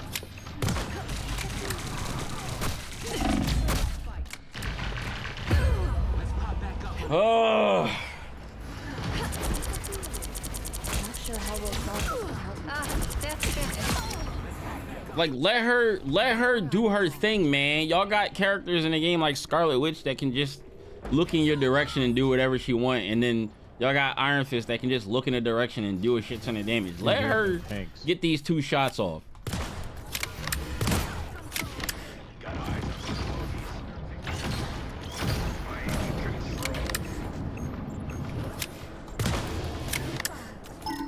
Enemy located. Come here, you.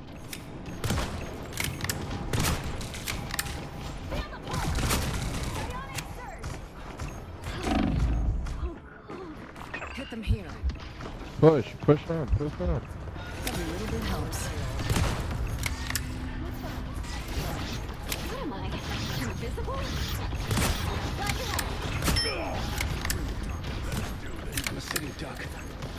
best at what you do, Logan.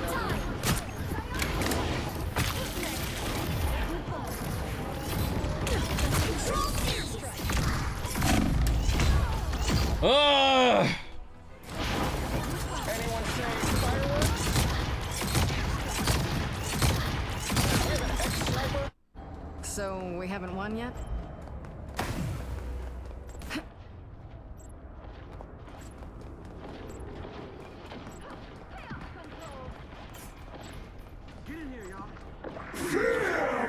Maximum pulse! My god, is down. You captured more than half of the mission area. Disappear!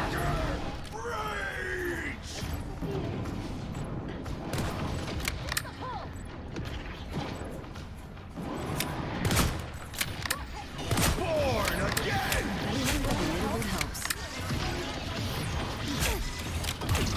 Plasma burst!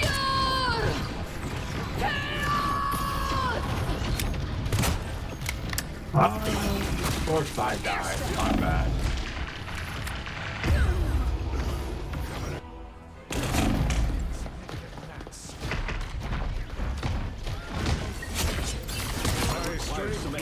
Their team's capture progress has passed the halfway point. Bro. I think I was chosen Have to one do some good. AFK.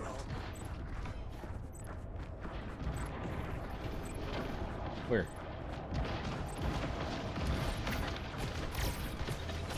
The time has come.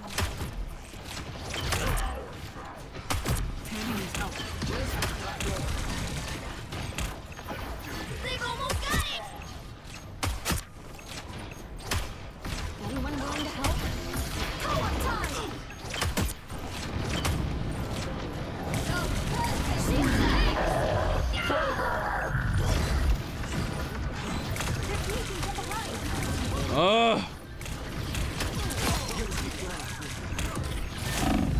You'll have to keep fighting until we have a winner.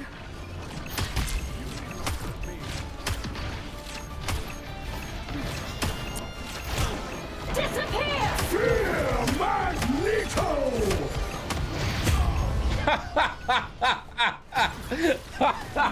Yo, dog. Why do they want me dead, bro? Maximum pulse! I'm just trying to keep Iron Man out of this guy.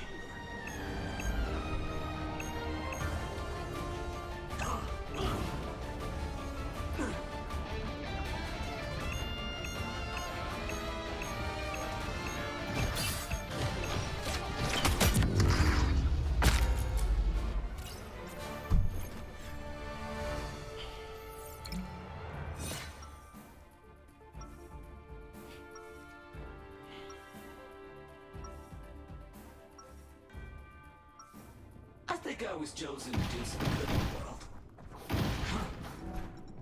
Once an Avenger. Stepping out of the shadows. I was terrorized, broken, and remade in the Red Room. Now 30 seconds before you attack. Get ready. The pain resonating in this place. They have done horrible things to people here. Wondered why it felt so much like home. It took us a long time to learn that our powers are related.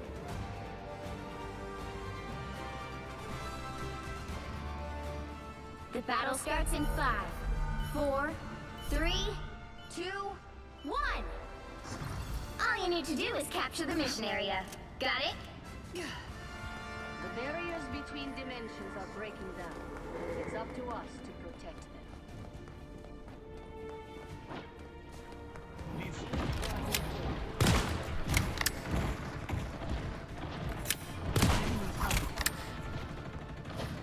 Born again!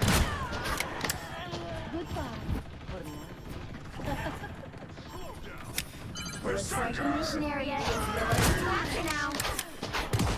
Tall guy was the best. Your attack on Disappear!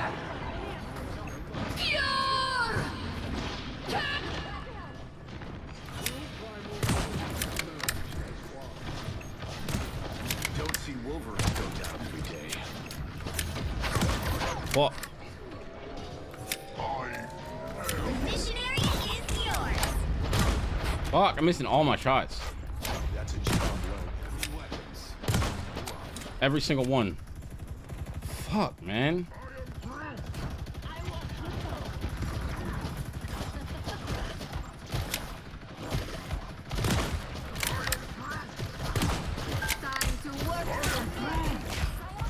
That topped me off. Thanks. I'm doing this my way.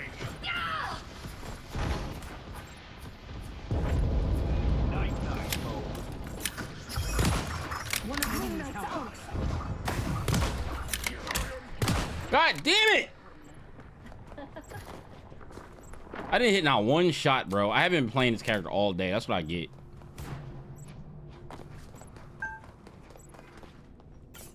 I'm hunkering down. You've captured more than half of the mission area. Keep going. Looking for a new challenge.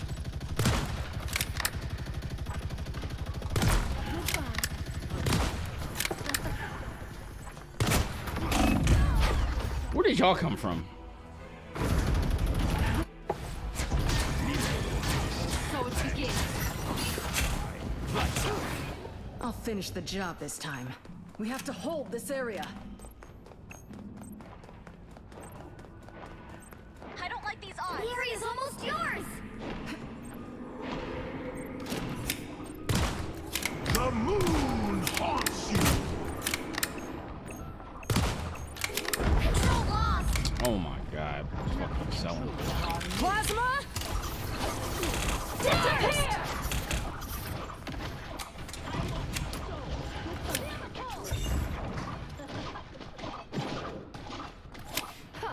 A mystical totem. What in the...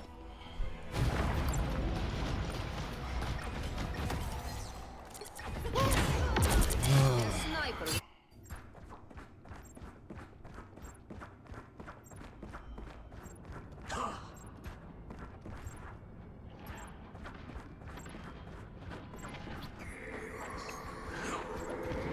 Berserker! Rage! Pure chaos!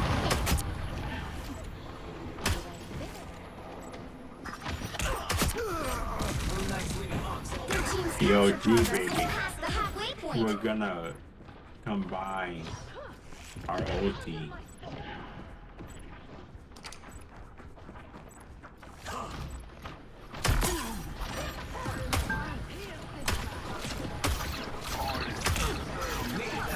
Mystical totem.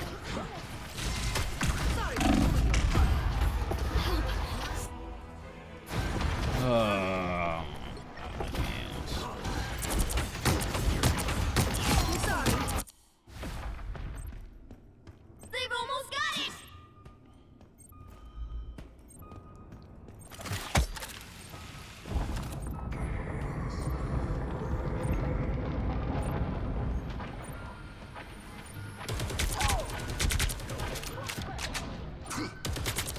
Pockets off the menu. The perfect hit. I'm hunkering We'll have down. to keep fighting until we have a winner.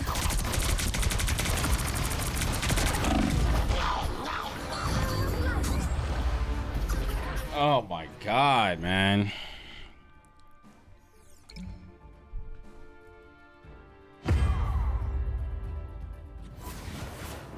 Well, you can't expect to win them all.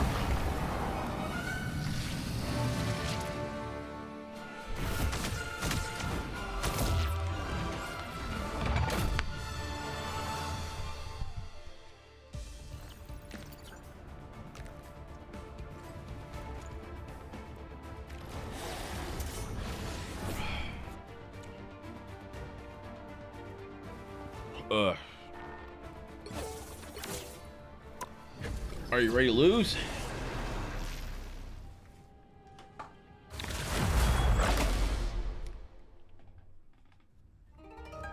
Now we're playing right. Nuh-uh. Let's get it.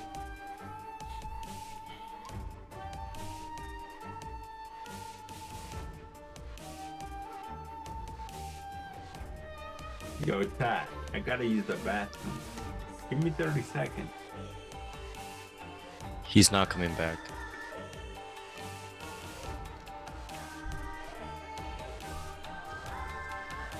The right heroes could make all the difference. I'm here to finish the fight. I am Groot. The Punisher. I am Groot.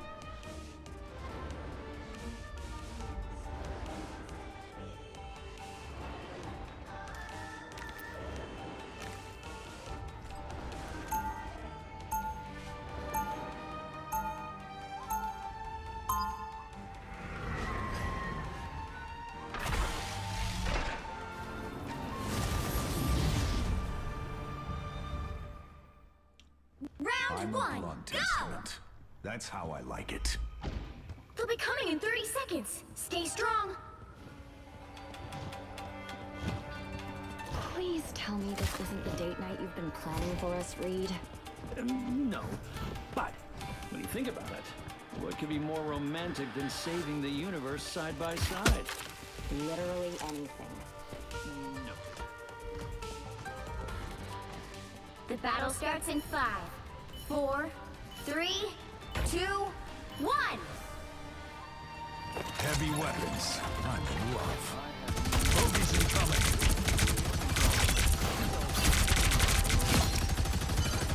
You need to stop that vehicle in its tracks.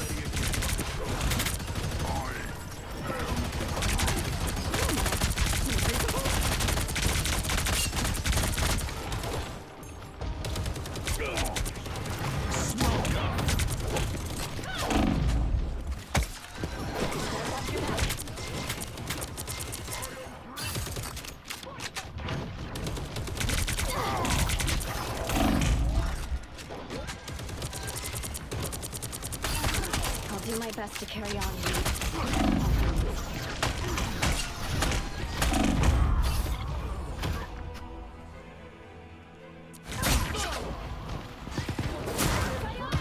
Just in time.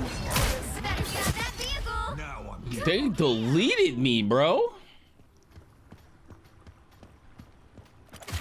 They made it halfway. Stop them. heavy weapons. I'm in love. Crazy clown. Sorry, you made this mess better. There's still a chance to stop them. Your powers are mine! Invisible? Disappear! Shields up!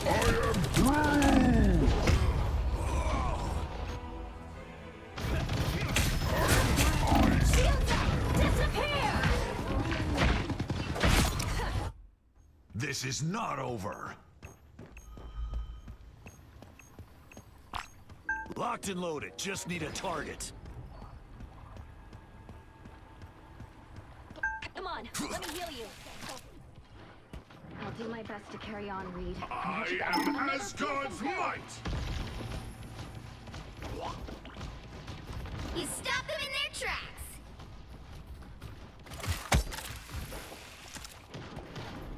Sorry, you made this mess, Becca. My bad, Now I boys. see them.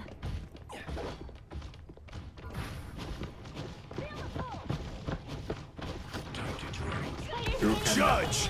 Jury! Executioner! Blaze of glory! I got bored. My bad. Dangerous! Magic is ridiculous.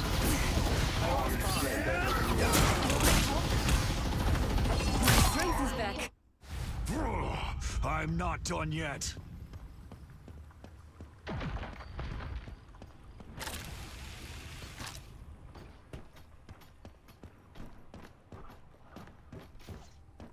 Only 60 seconds left. You stop them in their tracks. You know what to do, spiders? Khonshu's gonna be very angry. Smoke screen! Here comes trouble. I've located it. Shields up! Dark child! Fire mode. The moon haunts you! Yo, the circle for that joint is so big and I can't see it, bro. The moon haunts you. Double KO. We're almost there.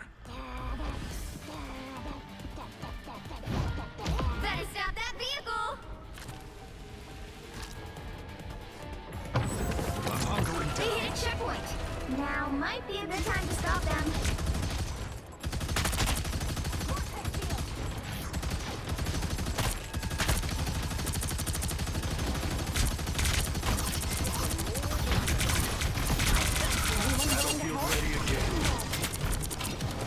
Better stop that vehicle.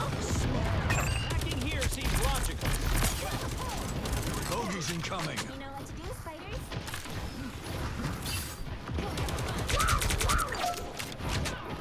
Armed and dangerous.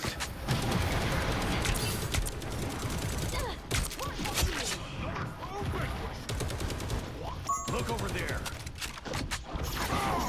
Markin is on.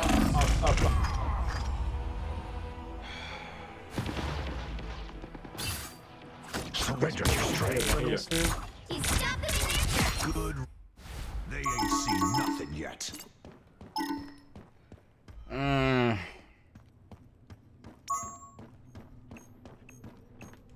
Disappear!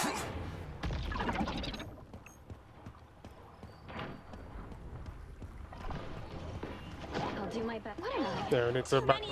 Oh, Neutralize the Ankh. Disappear! They made it halfway! Stop them! We need to regroup elsewhere. Stop that vehicle! Only 60 seconds left. Compared to me, I re-upped. There's still a chance to stop them! Be wary of this location, friends. One less song to worry about. The moon haunts you. Problem solved. My minions. Down to 30 seconds. That's my bad. I'm sorry. Judge, jury, executioner! Bro. Judge, jury, executioner! 10 seconds! Disappear! Hostiles up front. Armed and dangerous! Again! You'll have to keep fighting until we have a winner. They hit a checkpoint. Now might be a good time to stop them.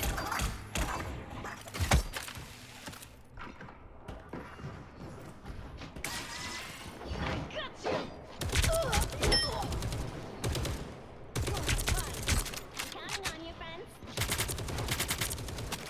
Better stop that vehicle. where are we holding? Only 60 seconds left. Heavy weapons. I love. It's now or never. Stop them.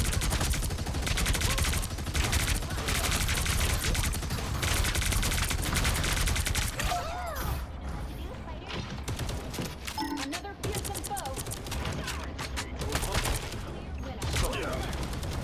I am Asgard. Disappear! Down to 30 seconds.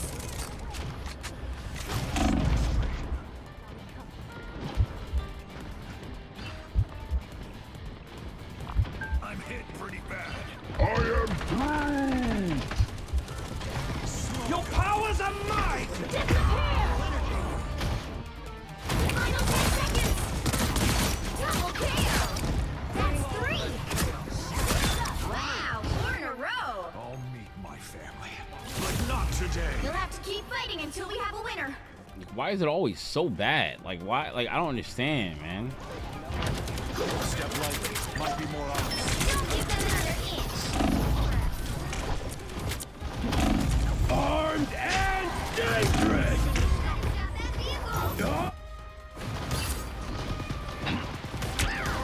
Armed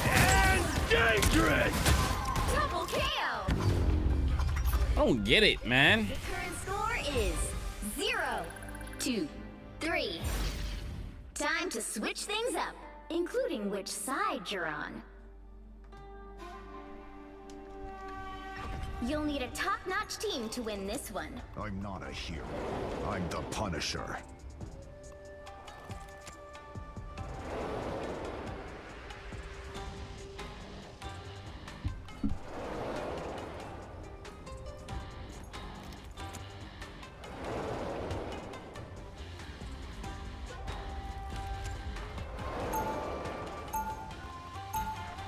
I'm here to finish the fight that my father began. Round 2, go!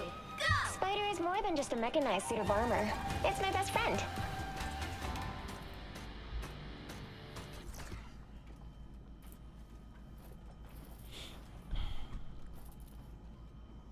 Seconds before you attack. Get ready. Where'd you get the mech? It was my dad's. He died piloting it, and then I took over. I don't want to talk about revenge. I just want to carry on his work.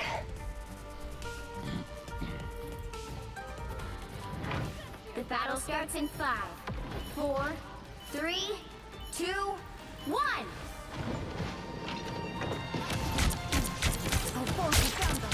Systems restoring. Help get that vehicle to its destination. This is gonna hurt. You know what to do, spiders?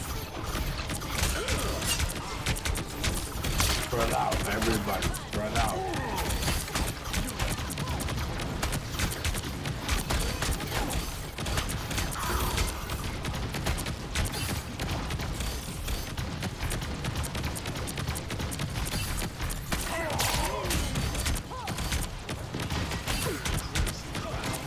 This is gonna hurt. Hurry up. We're better when we work together. I've got your back, Zero. Always.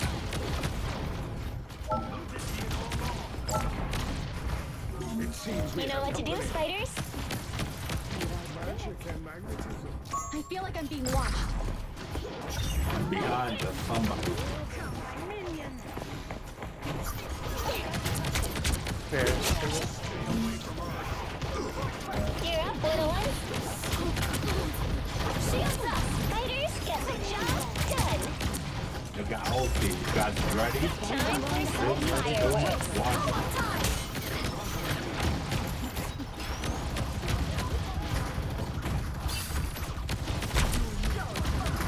Good to keep us safe. The vehicle reached a checkpoint. Keep up the momentum. Nice.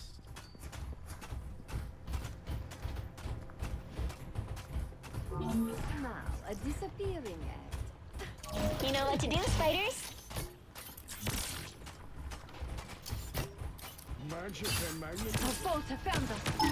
There they are. Armed and Spiders located an Ankh.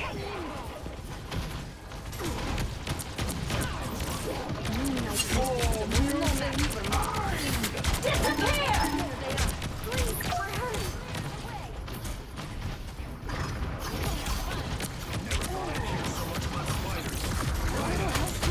Hurry up.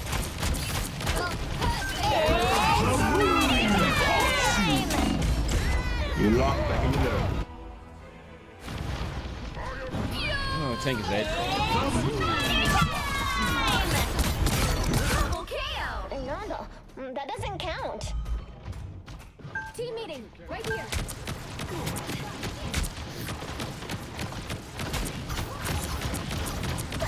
You've got a lock on them. Get that vehicle moving again. here they are now. I'm doing this my way. I'm counting on you, friends.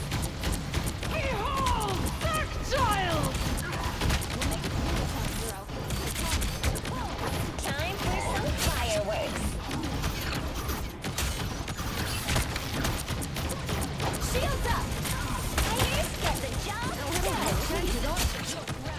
Adjusting. Get that vehicle moving again! This is gonna hurt. The web of life is counting on us. Powering up. You know what to do, spiders? Keep going! I'm ulting this corner. Mine's in place. Disappear! Some sort of ancient oak? Ooh, I know that sound. This is gonna hurt.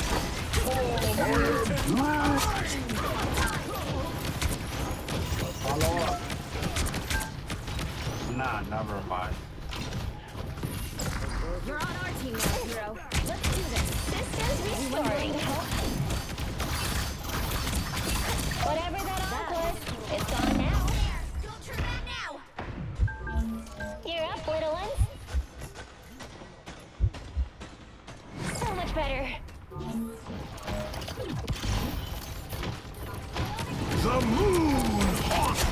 Vehicle reached a checkpoint. Keep up the momentum.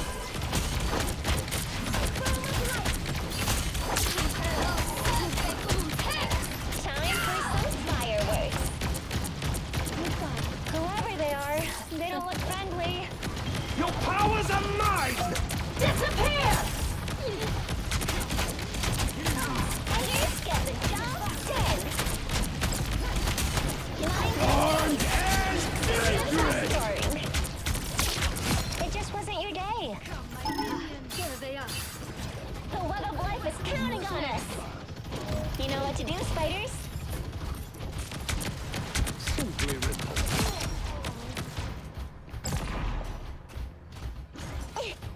I'm doing this my way!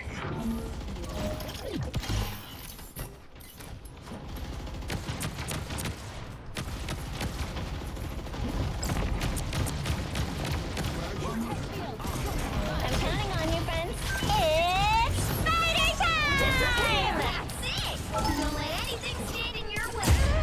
Wow, what just happened? Yeah, don't play that Psionic burst! Oh my god. Ready for another? Oh my god. Moon Knight's mysticism was no match for mine. Time for some fireworks. Spotted one of our opponents. Powering up. You're up, little one. Have ulti. Let me know.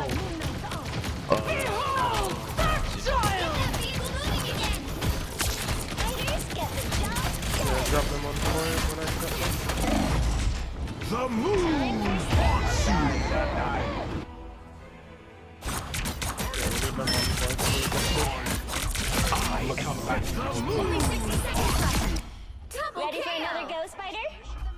Come back, come back, come back, come back. Everybody, everybody. Invisible? The time You're up, Heal little me one. for my head. Systems restoring. disappear! Spiders get the job done. We have to keep you Down to alive. 30 seconds. We gotta go. We gotta split up. Yeah, Split go, up. go, go. Shields up! Heal me for my head.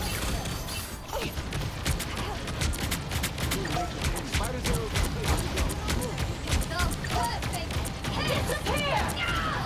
The final 10 I'm seconds! counting on you, friends. Armed and dangerous! Again! Let's keep fighting. How's that? Final score 2-3.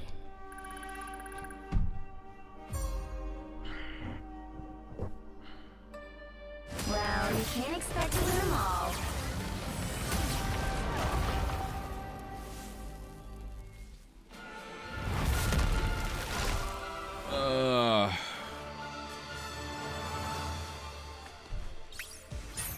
Ah, Chrono Shield. Chrono Shield. It never happened.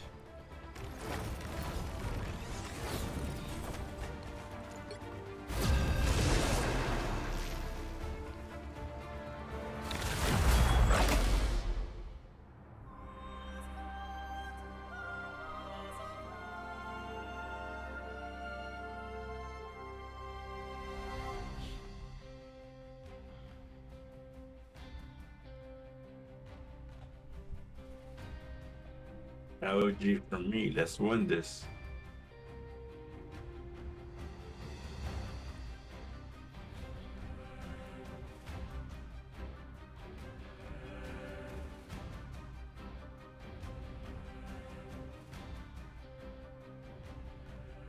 Pick your hero. Or villain. I'm not judging. I'm here to finish the fight that my father began. I hope I make him proud.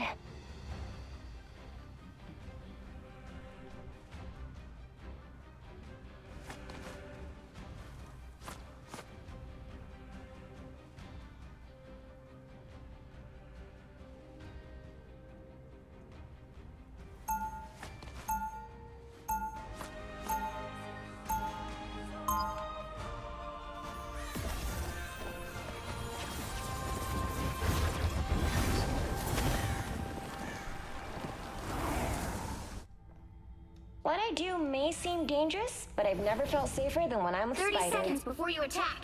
Get ready. Luna Snow! I know all of your songs. It's always an honor to meet a fan. So, Nano, Oba-chan loved to play them on the oldies station for me. Wow. For a girl with ice powers, I suddenly feel pretty uncool. The battle starts in 5, 4, 3, 2, 1. All you need to do is capture the mission area. Got it? You're up, little ones. I can handle the pressure of the dark.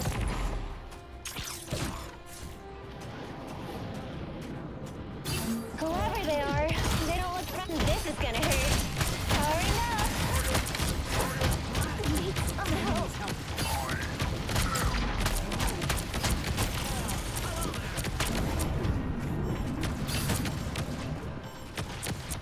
Looks like the mission area is yours to capture now. Time for some fight. They captured the mission area.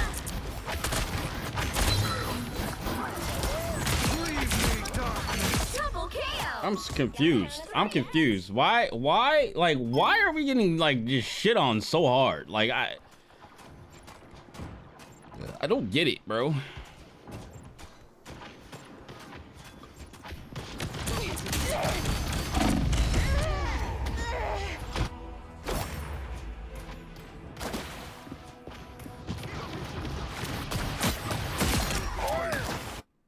Nada, that doesn't count. He was supposed to figure all this out.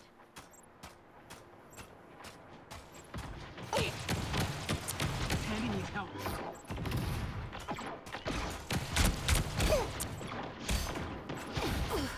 That one hurts. Instant restoring. Holy. Turn around, quick. Their team's capture progress is past the halfway point.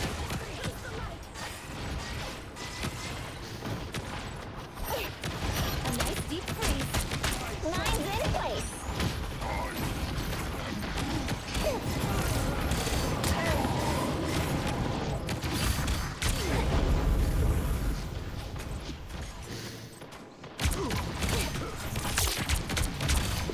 Time for some fireworks. Maximum pulse! They've almost got it. You know what to do, Spider? It's Spider time! Come to the ground!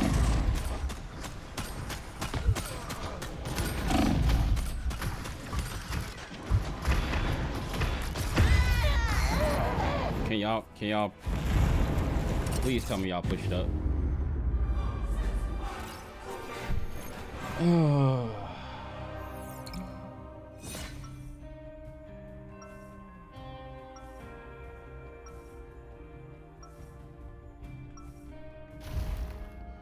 Pretty sure I'm still the coolest spider hero in any reality.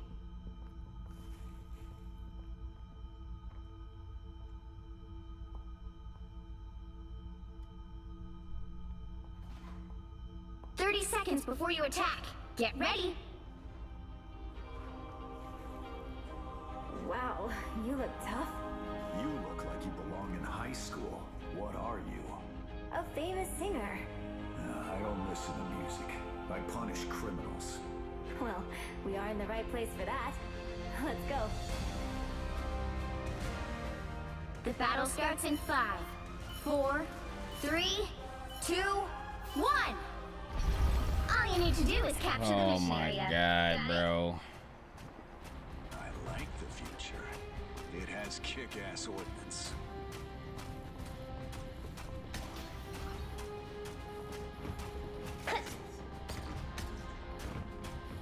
Get ready. There we go. Mine's in place. Us against the world. Looks like the mission area is yours to capture now. This is gonna hurt. Armed and dangerous! Again!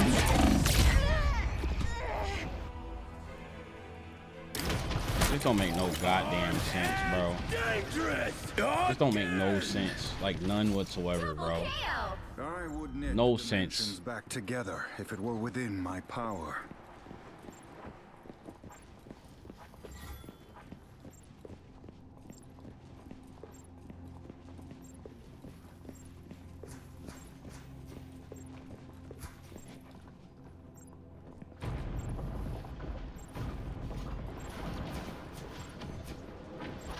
I am strengthened for battle. I like the cold. I'm not poisoned.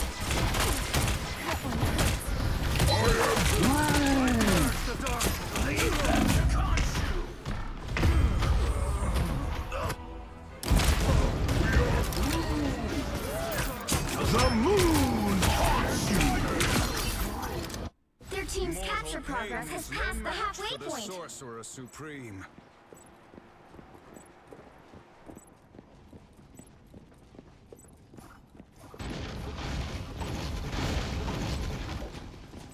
I like the cold.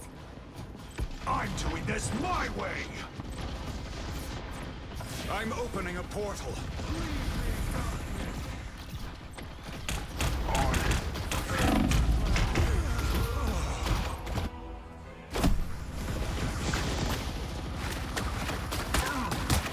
Pentagram!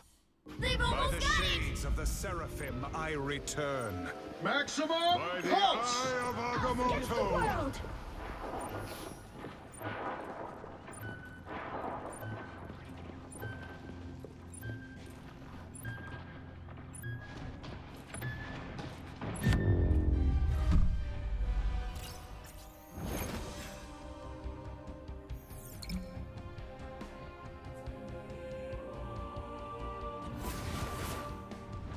Well, you can't expect to win them all. Why is matchmaking like this, yo?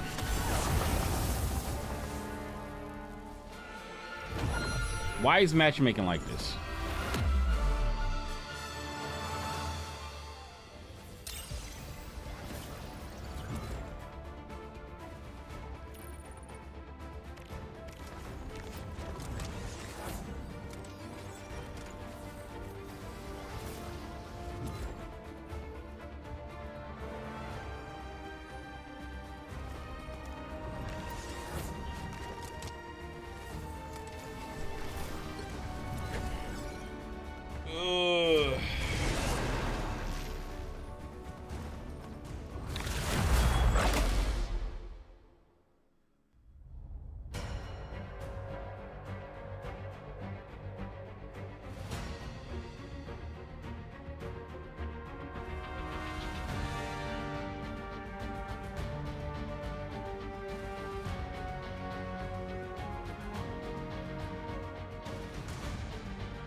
Pick your hero. Or villain. I'm not judging. Stepping out of the shadows.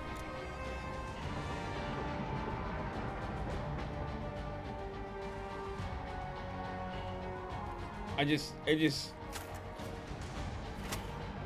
Swerve and a quarter, whoa, whoa.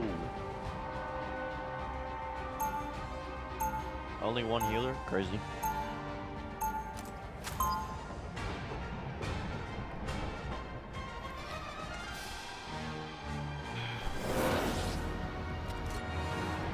Stepping out of the shadows. I'm not... It feels good to step outside 30 my bubble seconds every before now you and then. attack. Get ready. Can't believe I'm fighting alongside the legend. I'm not the type who fades quietly into the background. If you're anything like the Frank Castle from my timeline, you are the dirty war you're trying to end. The battle starts in 5, 4, 3, 2, 1. All you need to do is capture the mission area. Got it? When I find whoever did this to the world, that will be a bad day for them. Got Iron Man, Storm, Psylocke.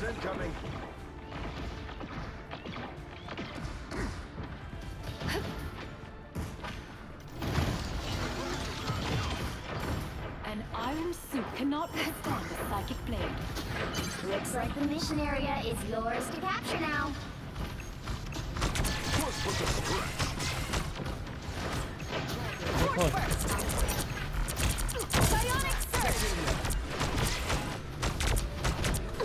One on high, one on high. The mission area is yours. That's the boost I needed.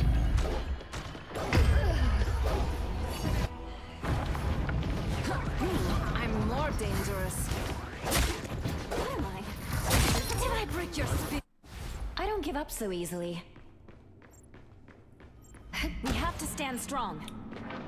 I have no healing. Fuck me. Dead. By my clone? I knew you were dead. That's why I was just screaming. Just thinking out loud. Yeah.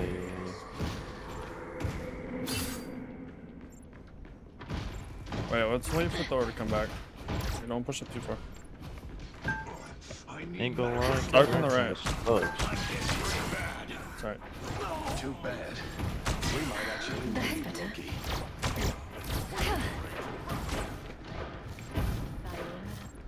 Twas but a scratch. Alright, so let's get in there. Invisible? That's the boost I needed.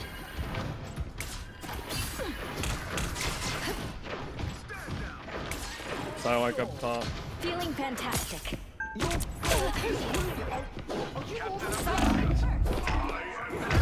Your team's capture progress has passed the halfway point.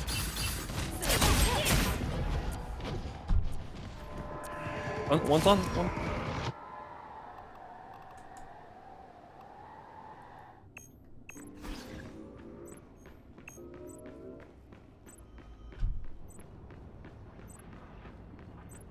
I know. I didn't have it.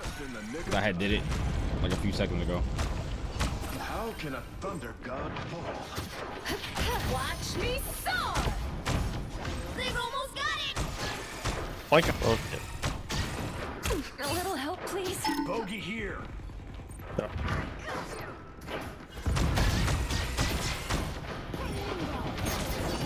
Disappear! Born again! Together to victory! Vortex field! We'll have to keep fighting until we have a winner. Feel the wrath of the goddess!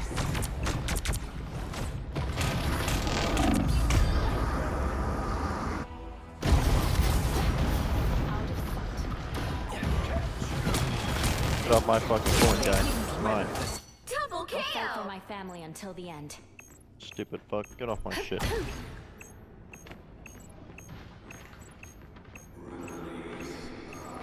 I'm doing this my way! You've captured more than half of the mission area. Keep going. Underneath them. I still back in the fight.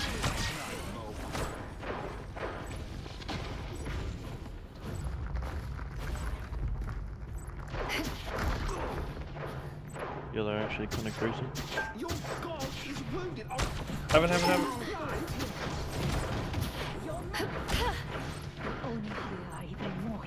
Enemy capacity. Enemy ahead. Prepare to engage. Oh, I'm fine. Don't mind me. Magic top right.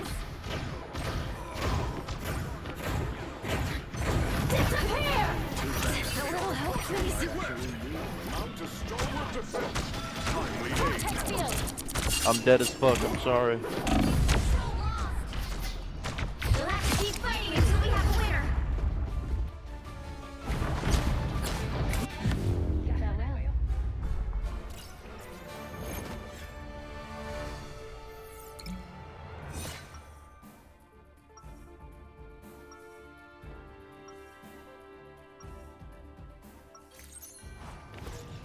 Even when you can't see me, I'll still make you believe.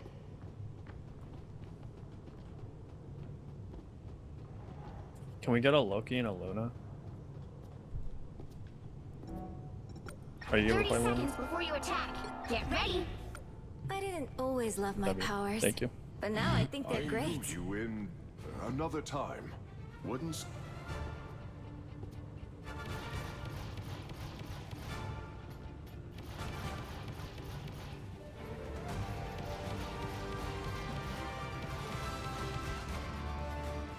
The battle starts in 5, 4, 3, 2, 1. All you need to do is capture the mission area. Got it? Typical Hydra. Sorry I'm late. Had to buy a company. Awaken the rage of... I don't think that's a welcoming committee. Sure.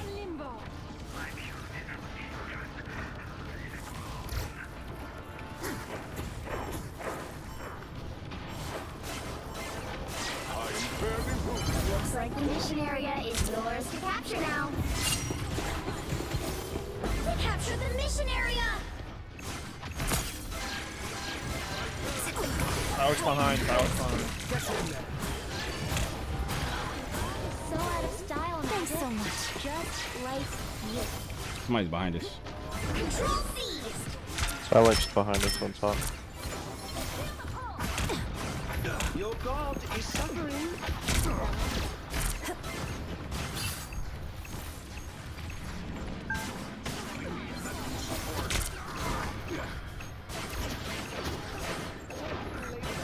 This is just one of your tricks, right? Control Need healing behind you, Luna. Right here.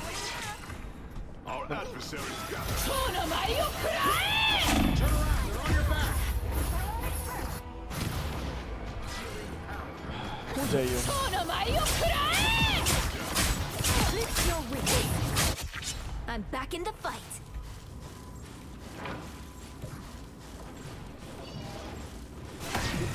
I have my ult. Be your best self. Everyone else that's in so good. I'm hurt. That's a good feeling. I am Asgard's might! Your team's capture progress has passed the halfway point. Okay, can someone kill the Silex?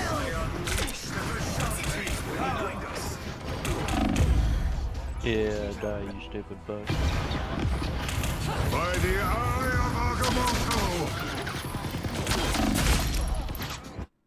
I've still got songs to sing. Peter Quill at your service. Storm's literally one. Glow up. I needed that. I like the I'm cold. also low as shit. Going to be jumping. They've almost got it. I am ready to put on a show. Come. Everyone get on the point. Let's go. Stay on Luna. Feel the wrath of the goddess!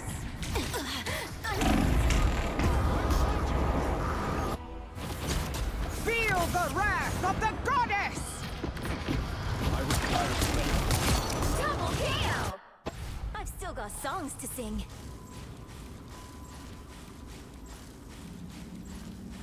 I require healing.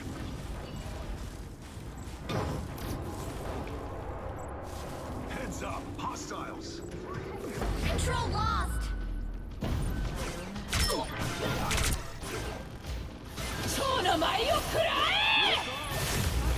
You'll have to keep fighting until we have a winner. That's the stuff. Be strong together. Loki, good shit holding it down for a second. Now that was awesome. Yeah, I'm dead as fuck. A nice deep freeze. Good job, Ninetales.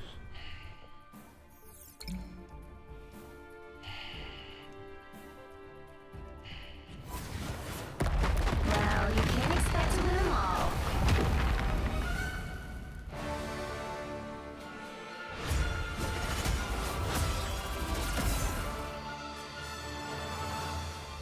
All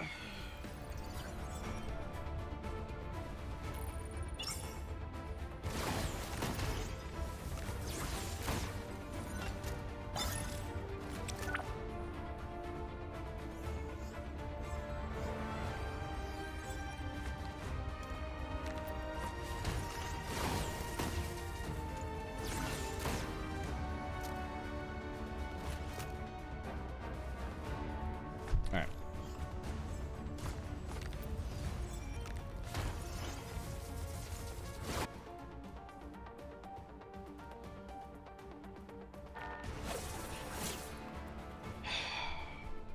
Oh my god. Bro.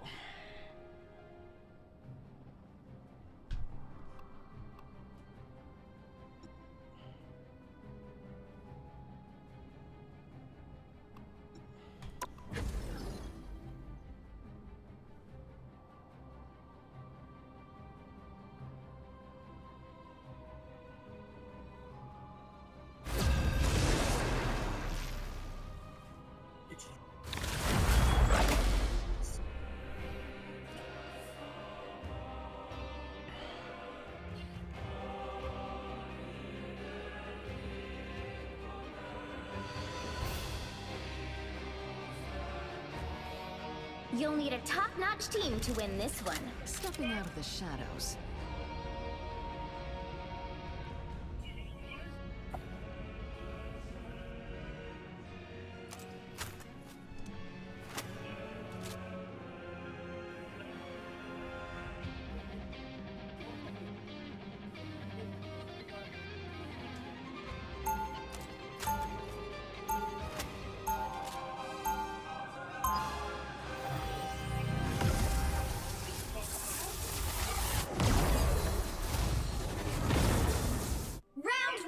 Spies know that truly observant people are rare and dangerous. Do you truly 30 seconds before you attack. Get ready. It's always an honor to watch you work, Susan. Really? Me?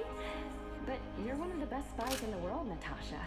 Your powers make my decades of stealth training obsolete. You're a legend. Thanks. Now, would you mind telling my brother that? The battle starts in 5, 4, 3, 2, 1. Help get that vehicle to its destination. Peter Parker? Please. We will arrest Loki's trapping operation.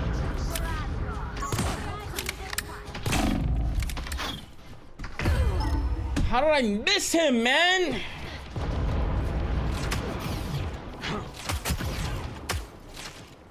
I'm a better sniper.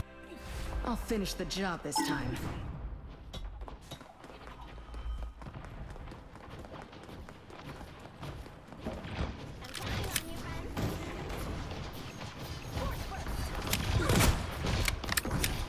I am a true team player.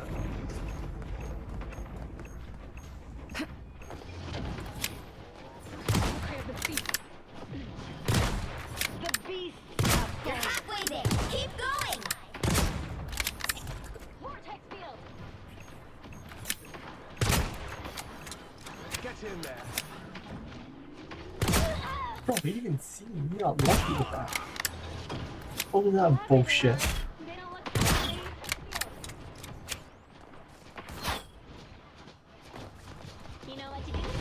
Oh, I'm fine. Don't mind me. I am ready to put on a show. Every little bit helps. Just chill back. We all take. No, we'll go for that Hawkeye. Oh, never mind. I got hit. Heal me, please. Thank you.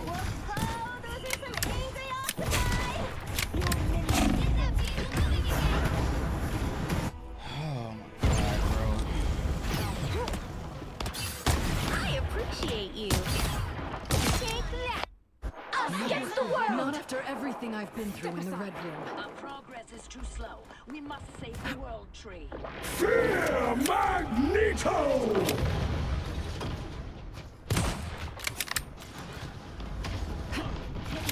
That topped me Get off. that vehicle moving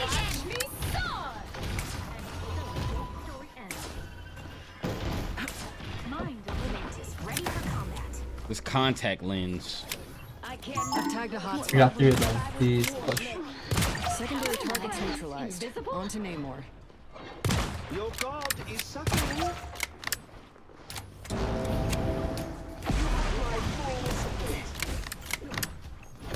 Enemy down.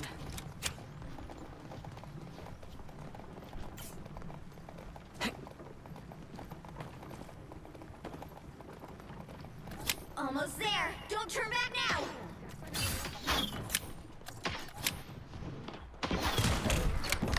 Only 60 seconds left. My Bro, fucking raccoon becomes died. Namor brought him. Plasma. Reach the checkpoint. Keep up the momentum. Looking for a new challenge.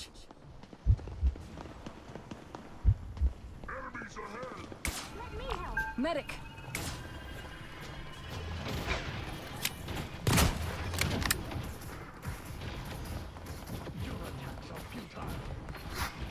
I am wounded. Who will help?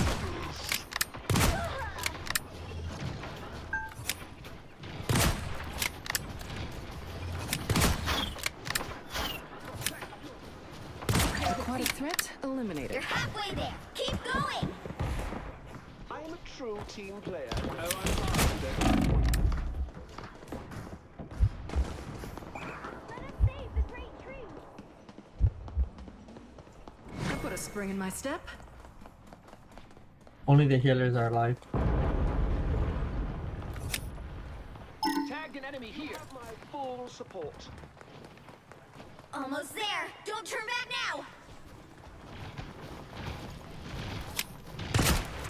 Our enemies are here. The vehicle reached a checkpoint. Keep up the momentum. Squid soldiers. That's new. Feast my crows. Fear Magneto! Petty yokai are vanquished. That topped me off. Thanks. Ah, splendid. Queen of hell.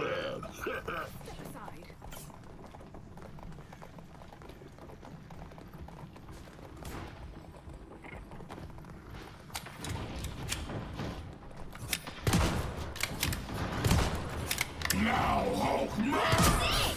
Don't let anything stand in your way.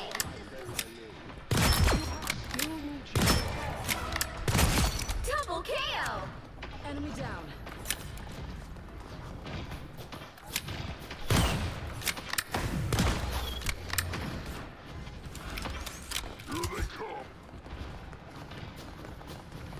So close. This is your big chance. I am ready to put on a show. Aquatic threat eliminated. Us against the world. Every little bit helps. Bring on the chaos. Never miss! You hit me? Oh no, you hit me. Move all you. Widow is operational again.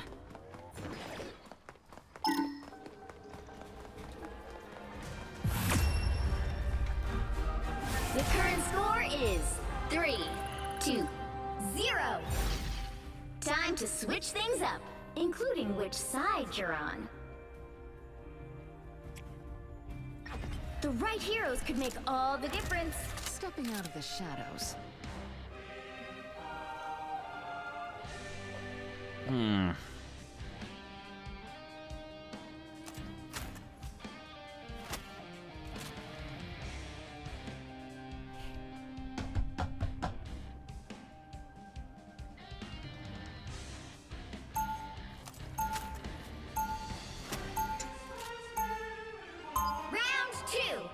So you guys may already know, but a little over a week ago, a guy by the name of Do it anyway. because he saw a negative $730,000 balance on his phone on Robinhood. Unfortunately, that balance was not really legitimate. We'll be coming in 30 seconds. Here today to Stay discuss strong. what happened, how did it show him that big of a negative cash balance, but wasn't really that real anyway. And then also we'll give some of my opinions on how viable that. Before we get going on the numbers to explain what happened, I just want to read the tweet that Alexander tweeted out published shortly after he saw the negative cash balance. It says, how is a 20-year-old with no income able to get signed on $1 million worth of The battle starts in 5, Continued, the puts 4, should have 3, canceled out too, 2, but I also have no clue what I was doing. So I know that You need to stop that vehicle in its tracks. and then he continues saying the come puts out. box But I'm not afraid of showing the world he was assigned a bunch of quick strikes.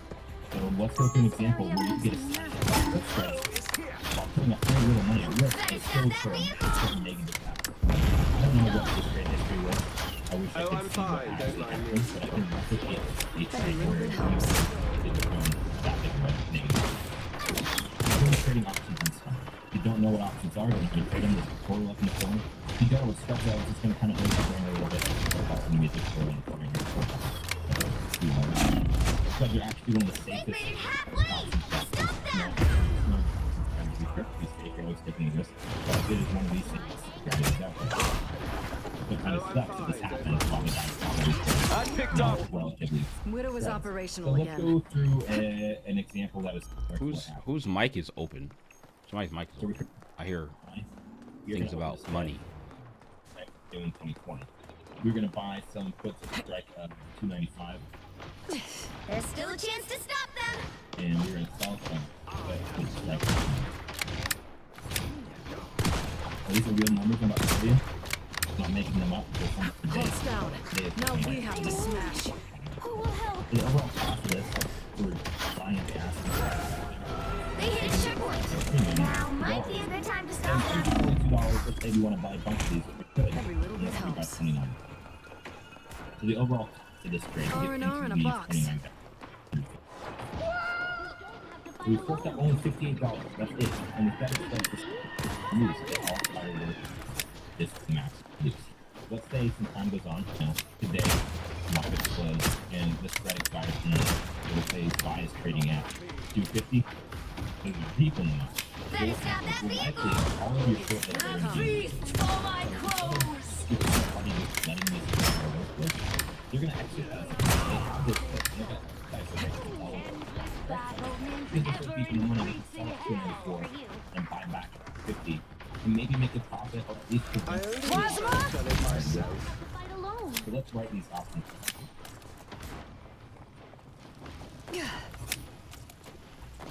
So these require any money. All 29 of them, and we're gonna say all 29 of them get us. You stop them in their tracks.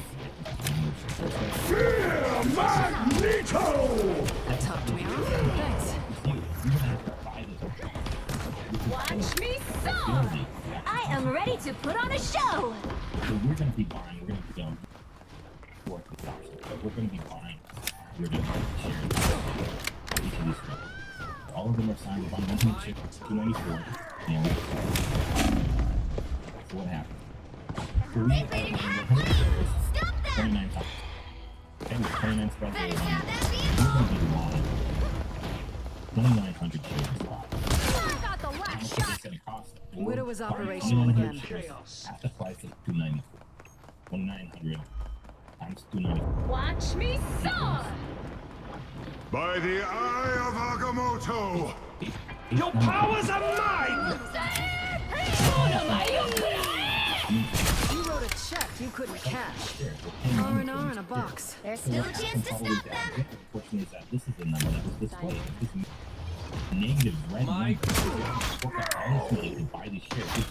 This is amazing because in this example, we only forked out $58 to buy these shares. Gather around. 853,000 in the red.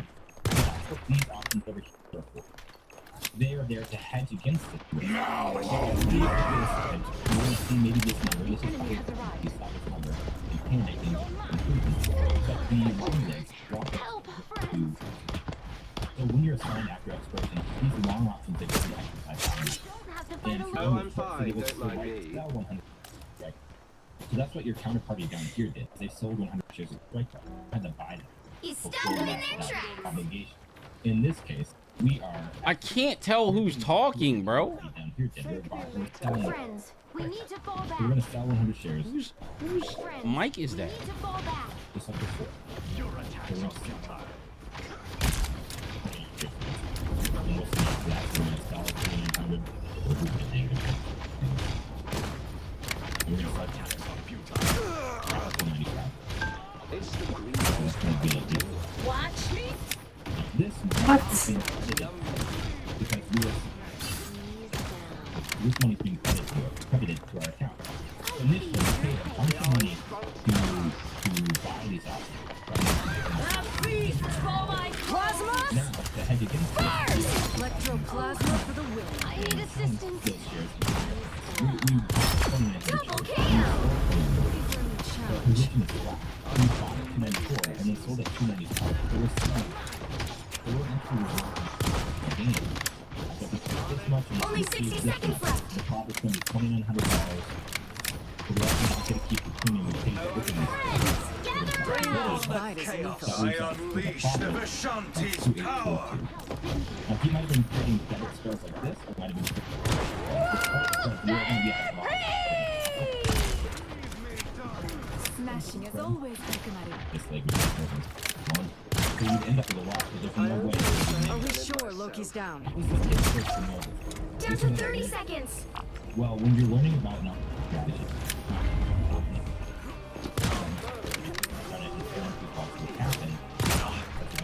you. Oh my god, dog.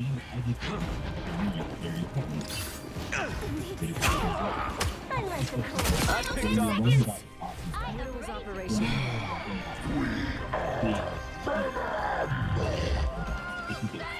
We'll have to keep fighting until we have a winner.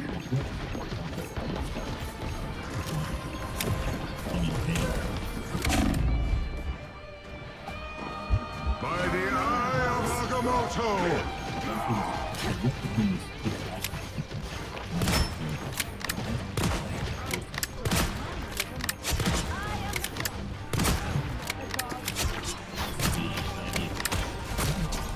Premium.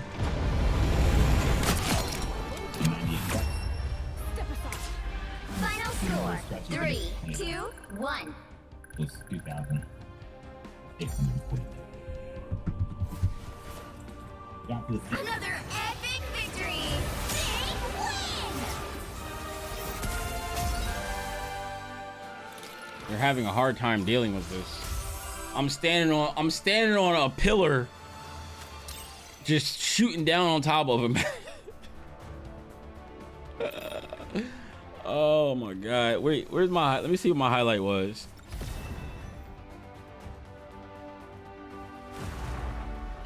Not the pillar. I saved it though. Enemy down.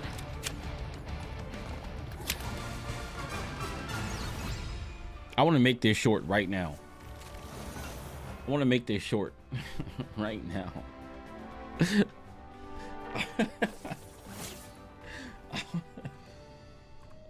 want to make this short right now.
Negative red light. Honestly, you can buy these shares. This is amazing because in this example, we only forked out $58 to buy these shares. You're seeing 853,000 in the red. That's what these options over here are for. They are there to hedge against it. Now, you want to see maybe this number. This is probably the stock number. You panic and but the long legs walk up to. Like that is so annoying.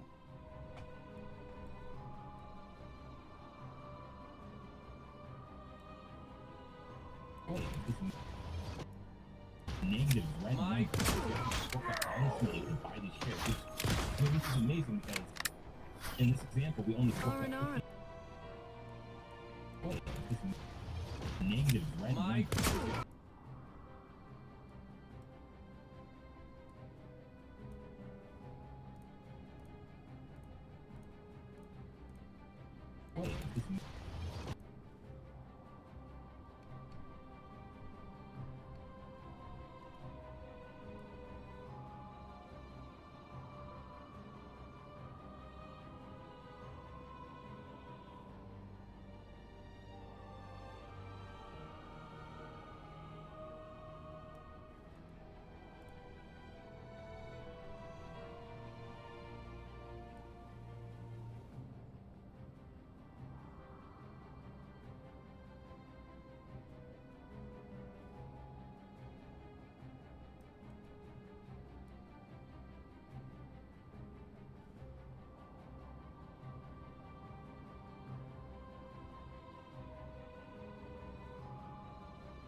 Honestly, you can buy these shares. This is amazing because in this example, we only forked out $58 to buy these shares. You're seeing 853,000 in the red.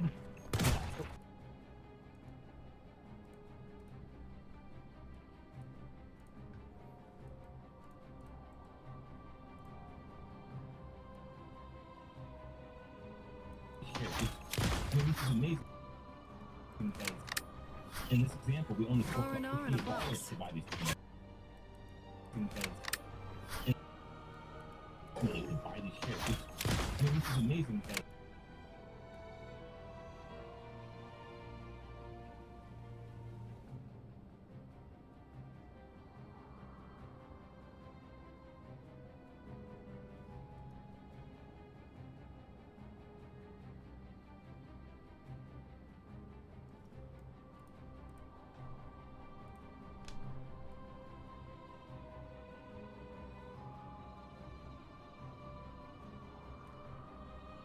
Example, we only forked out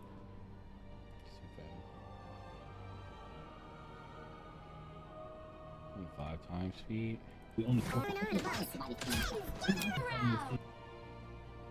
No. I'll just leave it. I'll just leave it as it. Whoops. 1 time speed. Just leave it as is. Boom.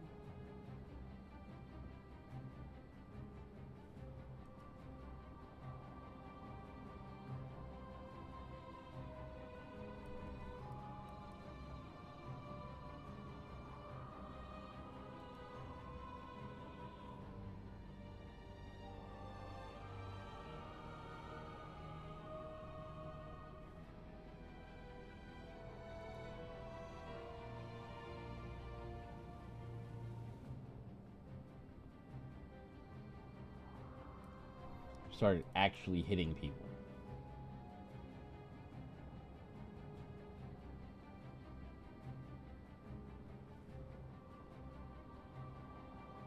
Wait, who is this?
I can't tell who's talking, bro.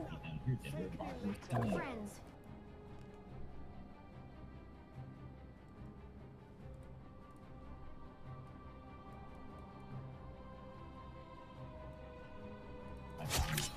I can't tell who's talking, bro.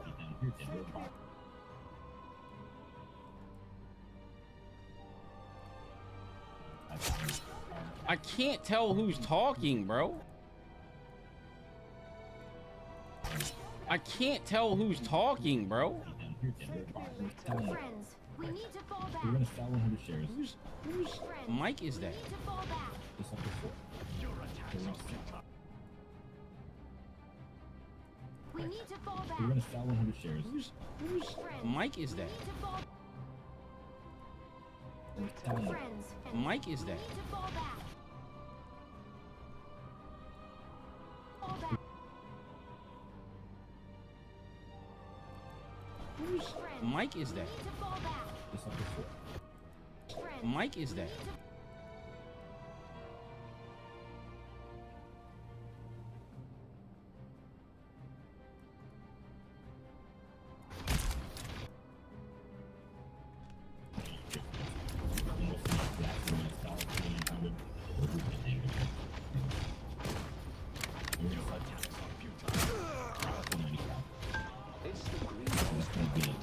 Watch me.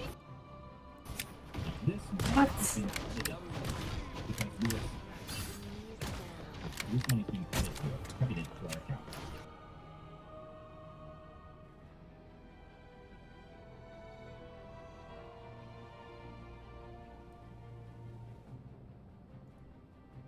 Watch me. Initially, we paid a bunch of money to buy these assets. A feast for my plasma. Now, to hedge against it, Electroplasma for the win. I need assistance. those shares. Electroplasma for the win. Electroplasma.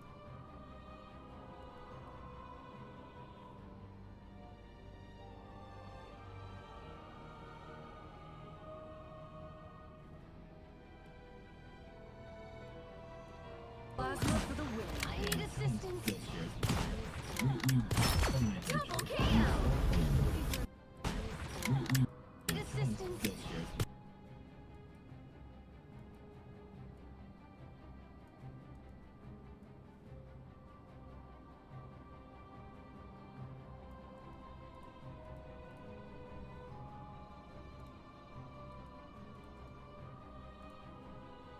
For the win. I need assistance. Those shares. Double kill.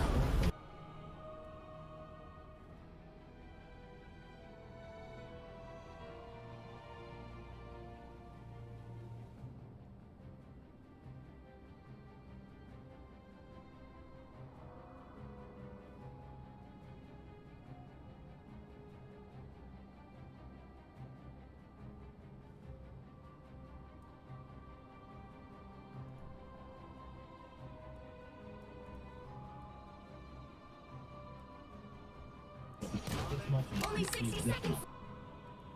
The top is going to be $2,900. Only 60. Only 60 seconds left. The top is going to be $2,900. The rest is not going to keep the premium and pay for cooking. Chaos. I unleash them.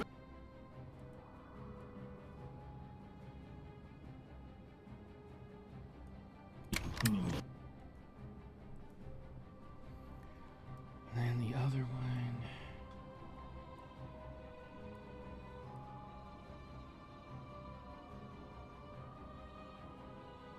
I think he came for me.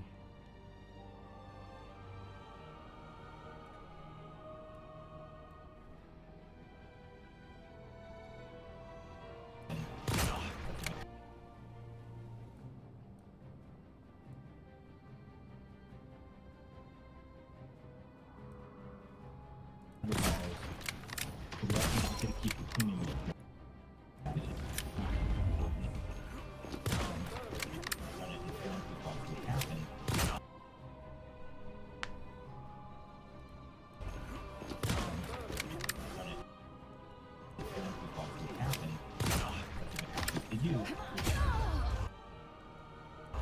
Oh my god, dog.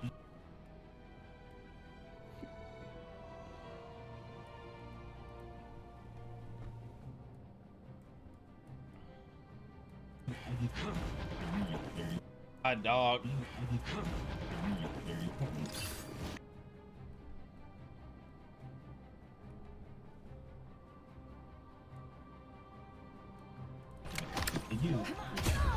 Oh my god, dog.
operation.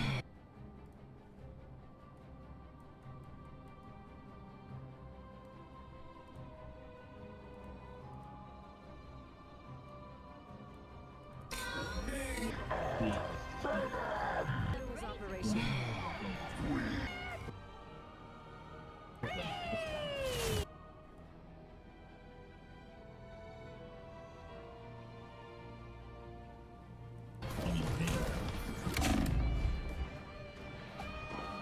By the eye of Agamotto!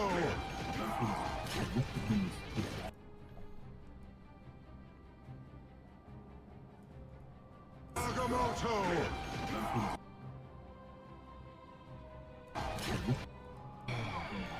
Agamotto! The eye of... By the eye of Agamotto!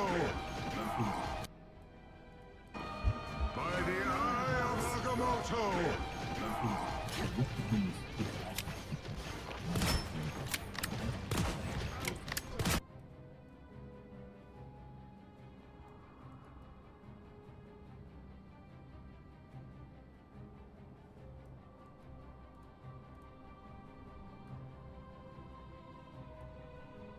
The eye of Agamotto!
Is this where this is? Y'all already know what we're here for. Just hand over the Avatar. Ain't no one I'm finna do that. Man, let's just kill these niggas. They gonna hit me. I'm the reason they should leave.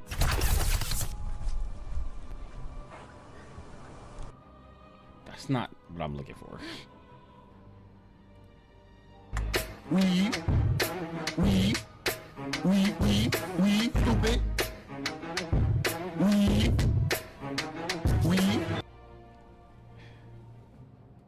And speak louder than words. Actions speak louder than words.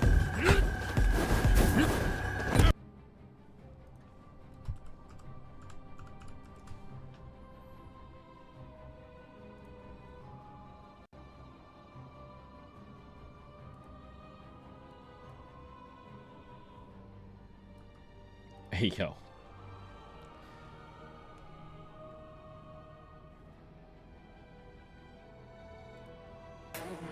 We. And he lands a nice kick. Oh!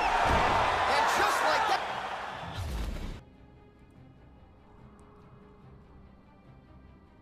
Is that?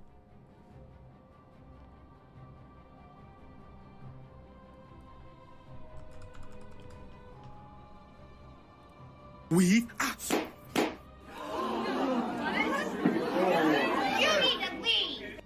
We. This will do. This will do. Okay.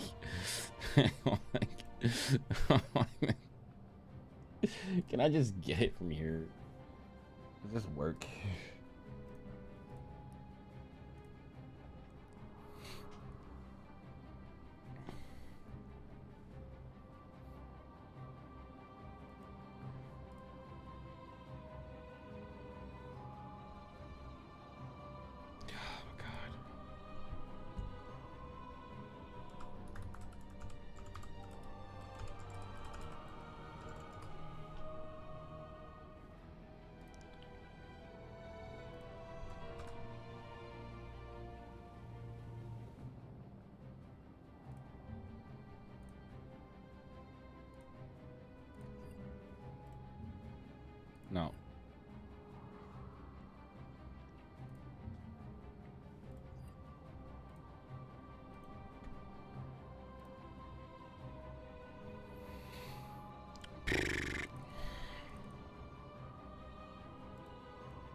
I just spelled it completely wrong. Doesn't matter though.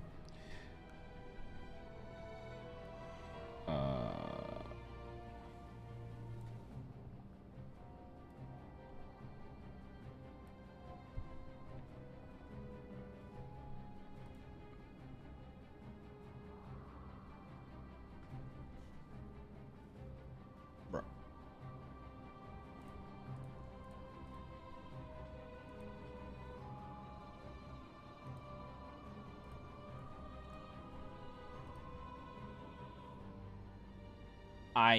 I have pro.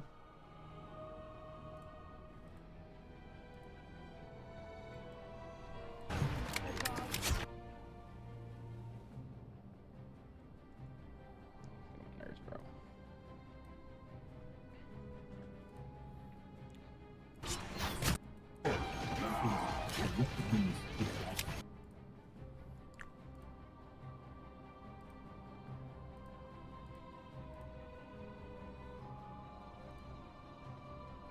Where's the sound? Oh, wait, oh, I'm dumb. I'm so stupid. I'm so stupid. I downloaded the soundless version. I just realized. Oh my god, I gotta be. How's that? No, download this one. Why is this so difficult? Oh my god. I'm just gonna record it. I'm just gonna record it. I'm just gonna record it.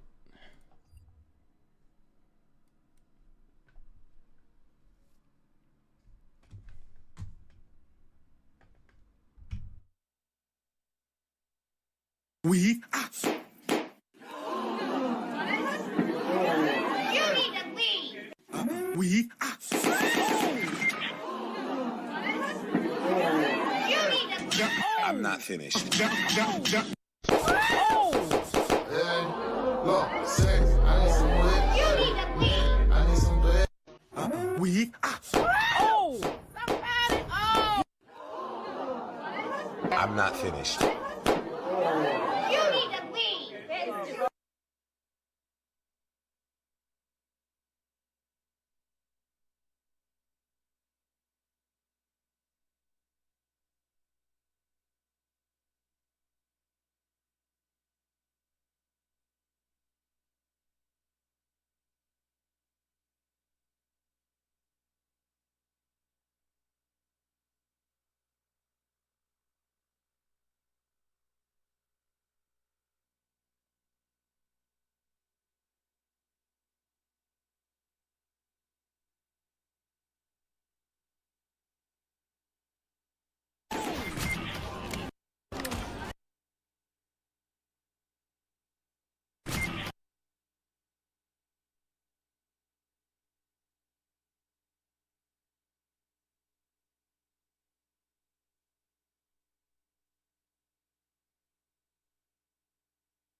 We.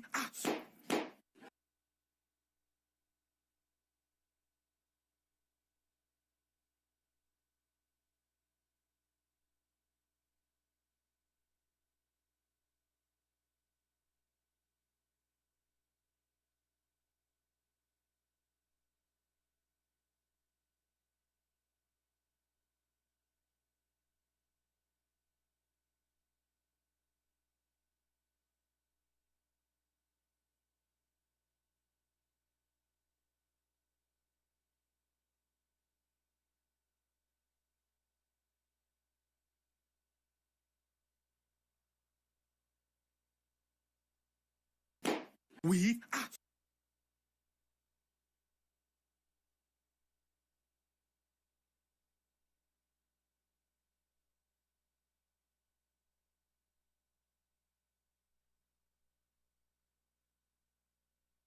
You need to leave.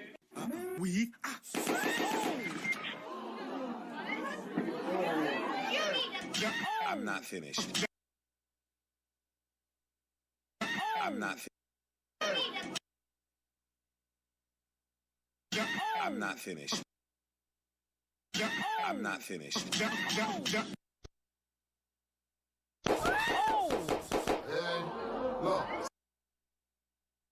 I'm not finished.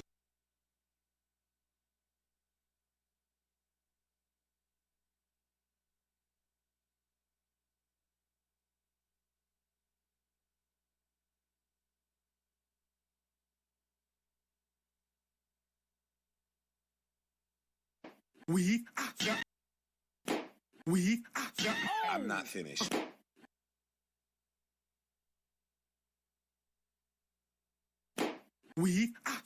I'm not finished.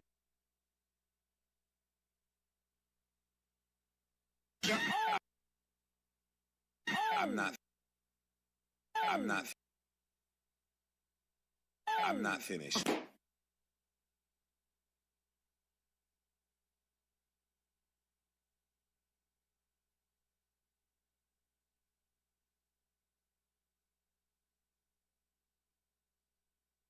I'm not finished.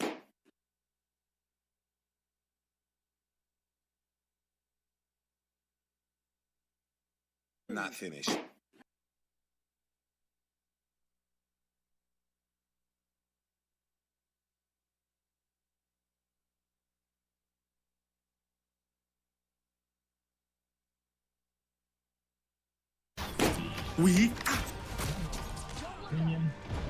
I'm not finished.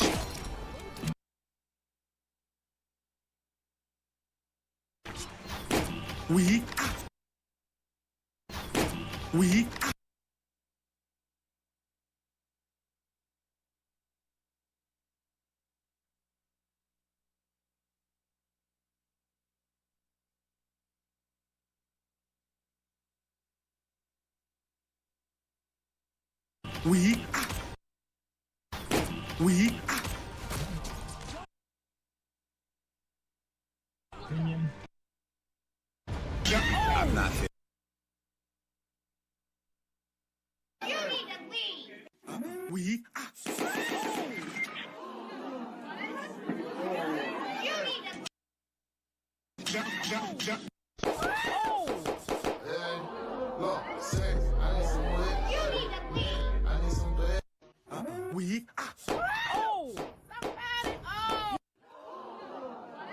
I'm not finished.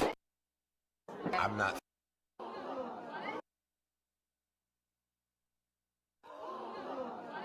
I'm not finished.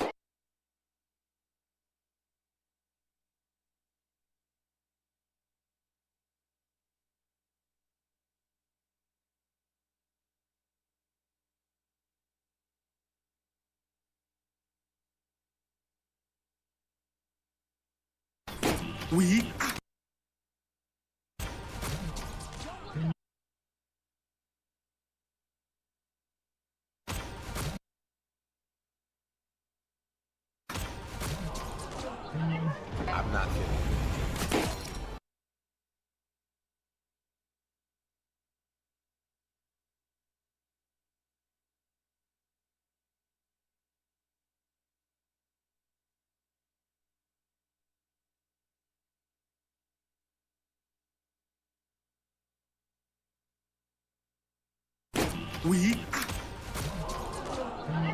I'm not finished.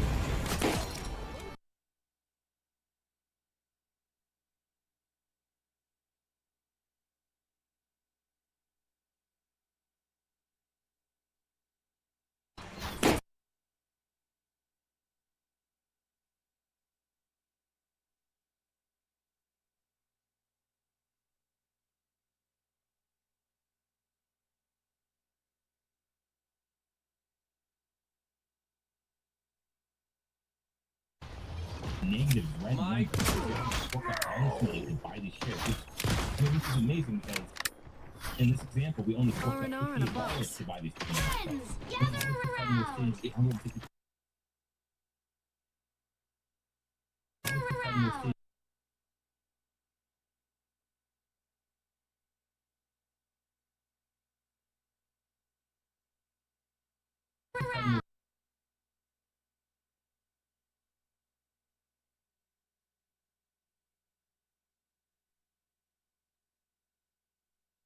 round!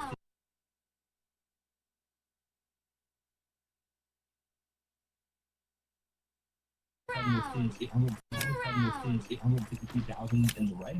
That's what these options over here are for. Negative red numbers. Honestly, to buy these shares. Which, I mean, this is amazing because in this example, we only forked out $58 to buy these shares. Stage 863,000 in the red. That's what these options over here are for. They are there to hedge against it. Now, you want to see maybe this number. This is probably this number. And panicking. But the long legs, walkers, and these improvements. This is probably this number. And panicking.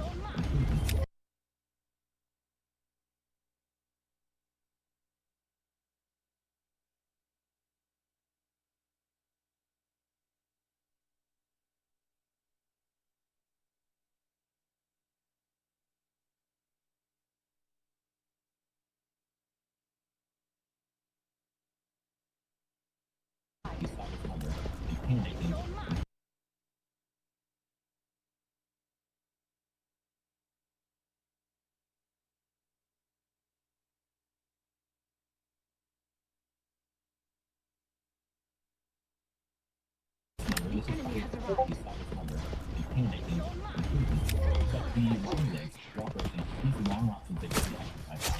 I can't tell who's talking, bro. Friends, we need to fall back. We're gonna sell 100 shares. Whose mic is that?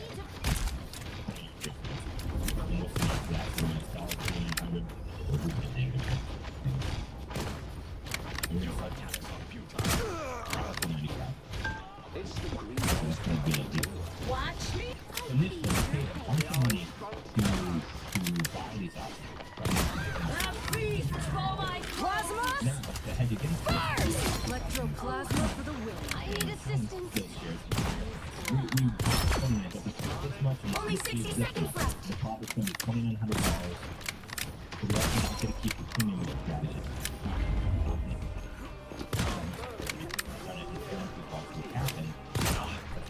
To you.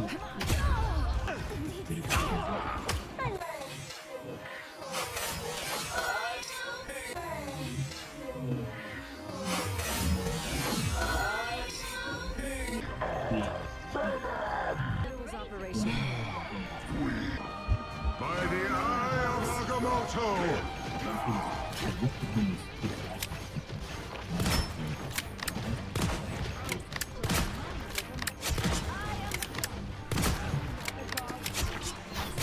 We? I'm not finished.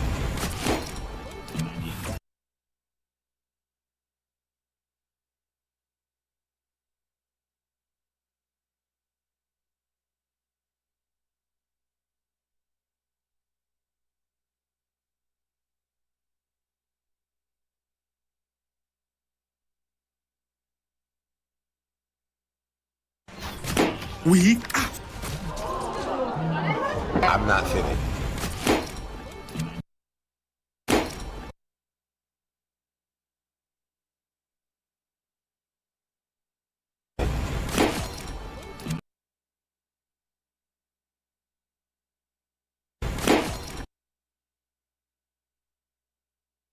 I'm not finished.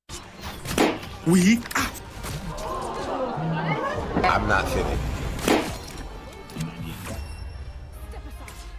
Final score.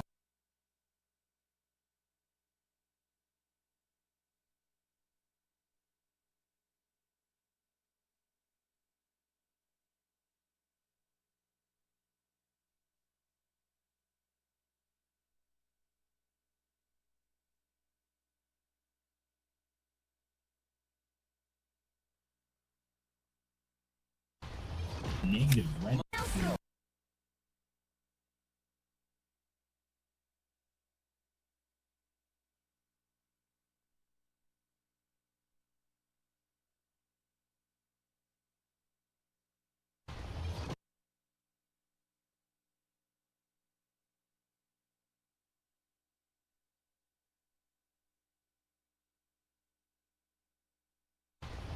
Negative red. My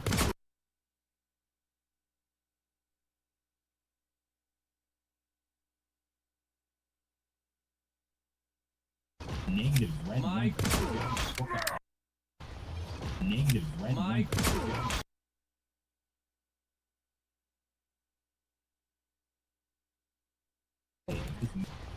Negative red. My Honestly, to buy these shares.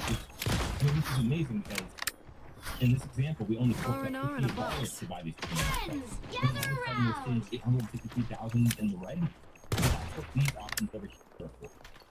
They are there to hedge against it. Now, we want to see maybe this number. This is probably the size number.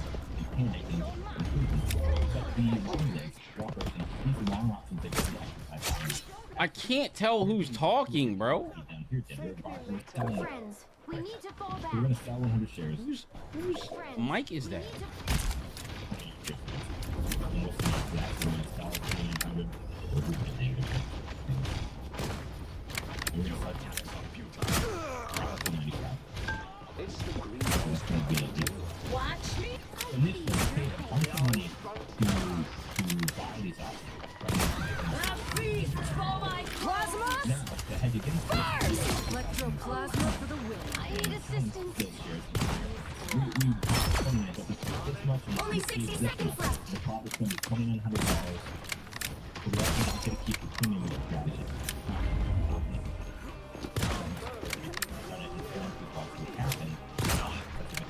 You.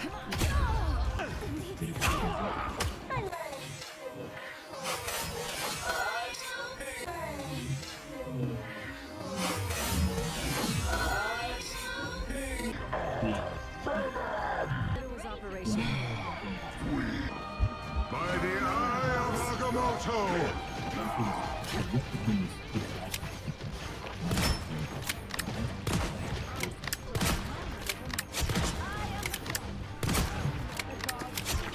We I'm not finished. Final score. Not finished.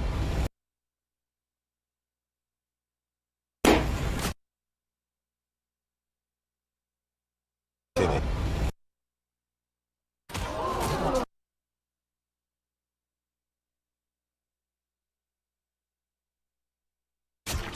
we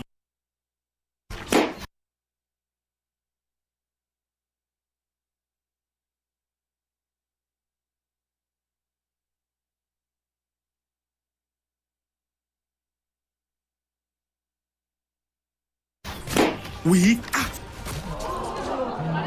I'm not finished. Final score.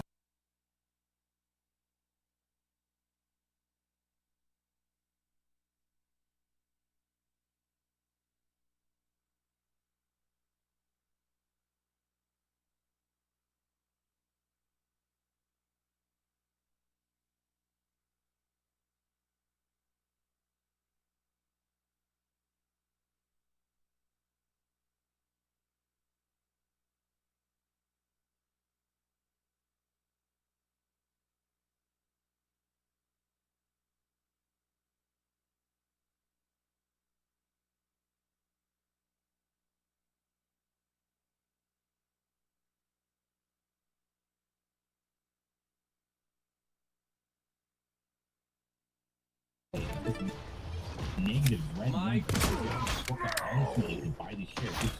This is amazing because in this example, we only forked out R&R in a $58 box. to buy these Friends, shares. gather And all of a sudden, around. we're seeing 853,000 in the red. That's what these options over here are for. They are there to hedge against it. Now, we want to see maybe this number. This is probably the size number. And panicking, but the long legs, walkers, these long options that you exercise. I can't tell who's talking, bro. Down here, Denver, we're selling. Friends, we need to fall back. We're gonna sell 100 shares. Whose mic is that? And we'll see after that, we're gonna sell 100. We're gonna negative. We're gonna sell 95. It's the green. That's gonna be a deal. Watch me. Initially, we paid a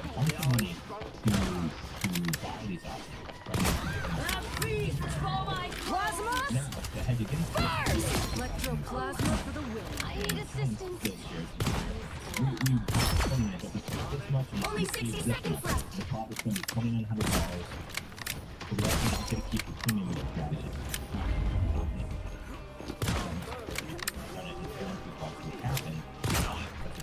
To you,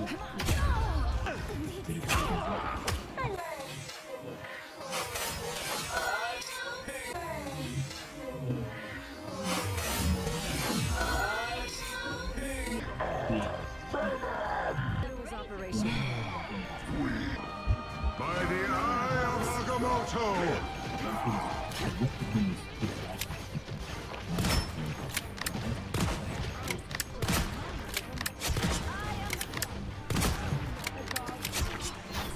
Weak.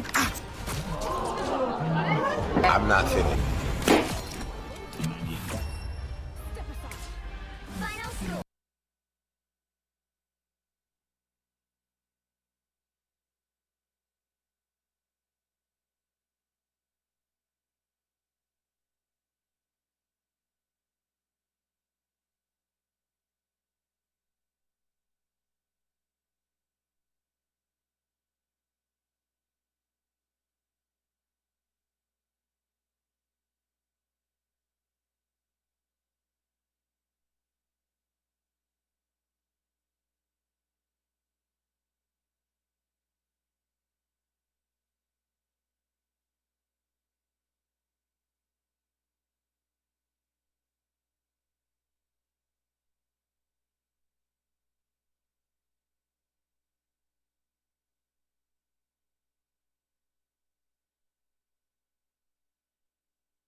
course, we are covering breaking news right now of the Palisades fire. Another fire breaking out right now. This one is being called the Eaton Fire. The Eaton Fire, turning our attention to the Altadena area, as we've been reporting, has continued to grow in size.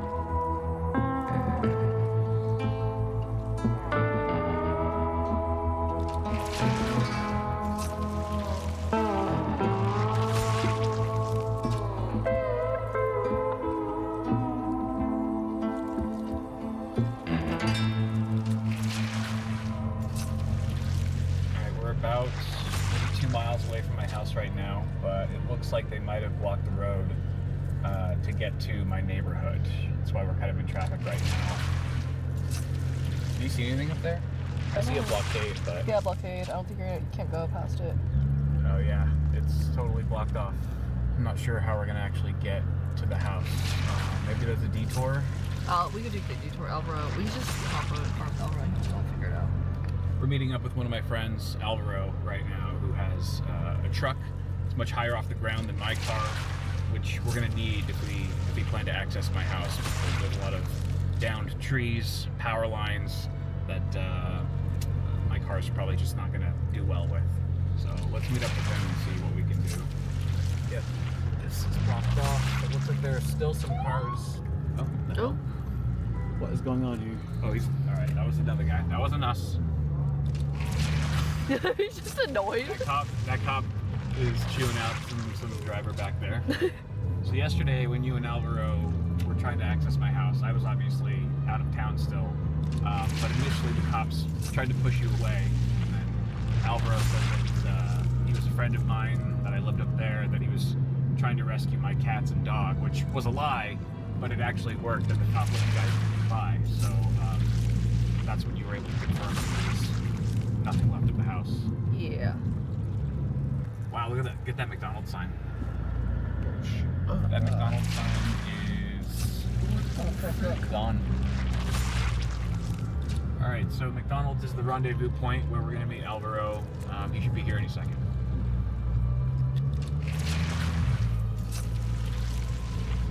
Alvaro and his doomsday truck have arrived. Check it out, brother.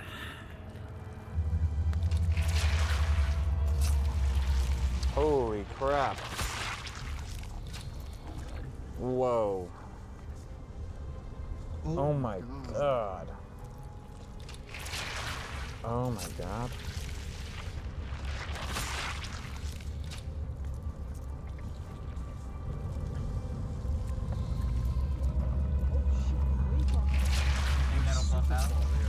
We're at the intersection, about to pull onto my street. But it looks blocked off. All right, here we go. We're gonna have to fabricate a bit of a story here to see if the cops will let us by. We're just gonna say that we're gonna swing by my house, or what's left of it, to grab my office keys, if they're still surviving. That way I can actually have a place to stay for the night.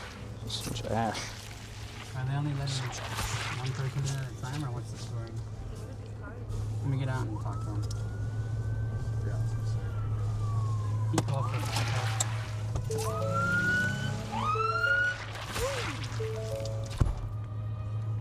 Okay.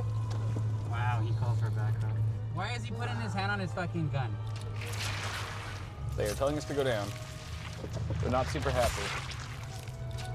I gotta wait for them to go so I can turn around. I'm trying to. Okay, all right.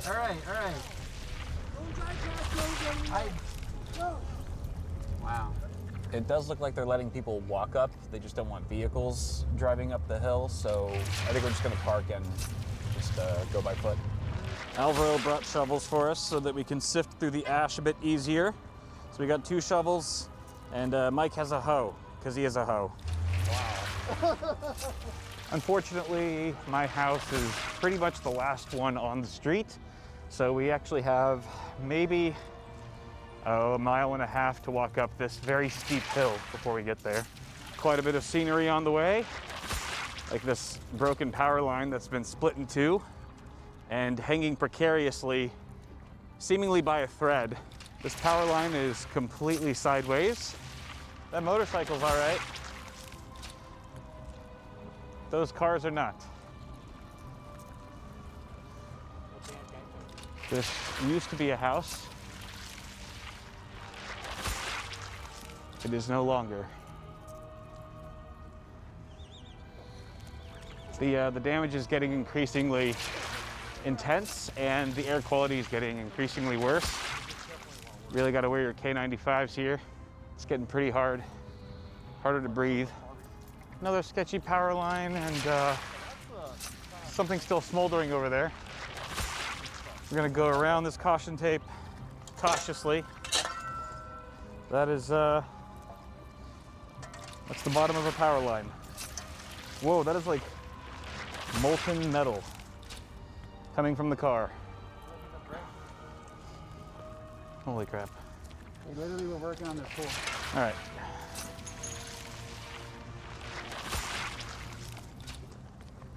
Wow.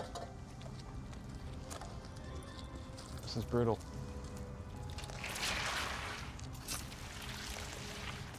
And some lots are just completely leveled. This one just has a chimney. That's all that's left, is a chimney.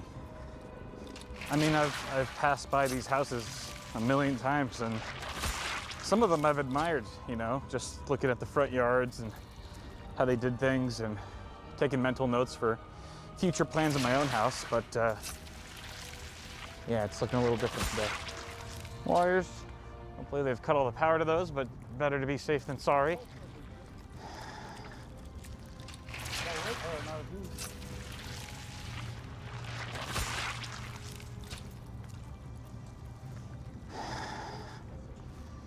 That wood or an RV? Ooh, that's fucked up. What? Is that a possum? Yeah, it's so No. No! Oh my God.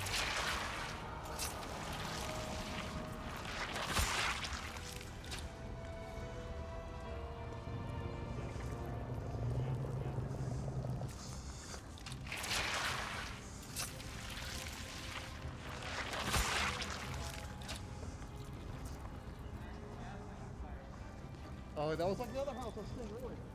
Yes, these guys rock. They're offering us a ride up the rest of the hill, which is huge because we have a ways to go. Some good Samaritans out here. Okay. It's hard to wrap your mind around. It is. It's just like. It's like what? It's so fucked. Like those cars are melting.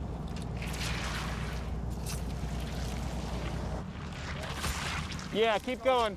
Yeah, all the way down pretty much.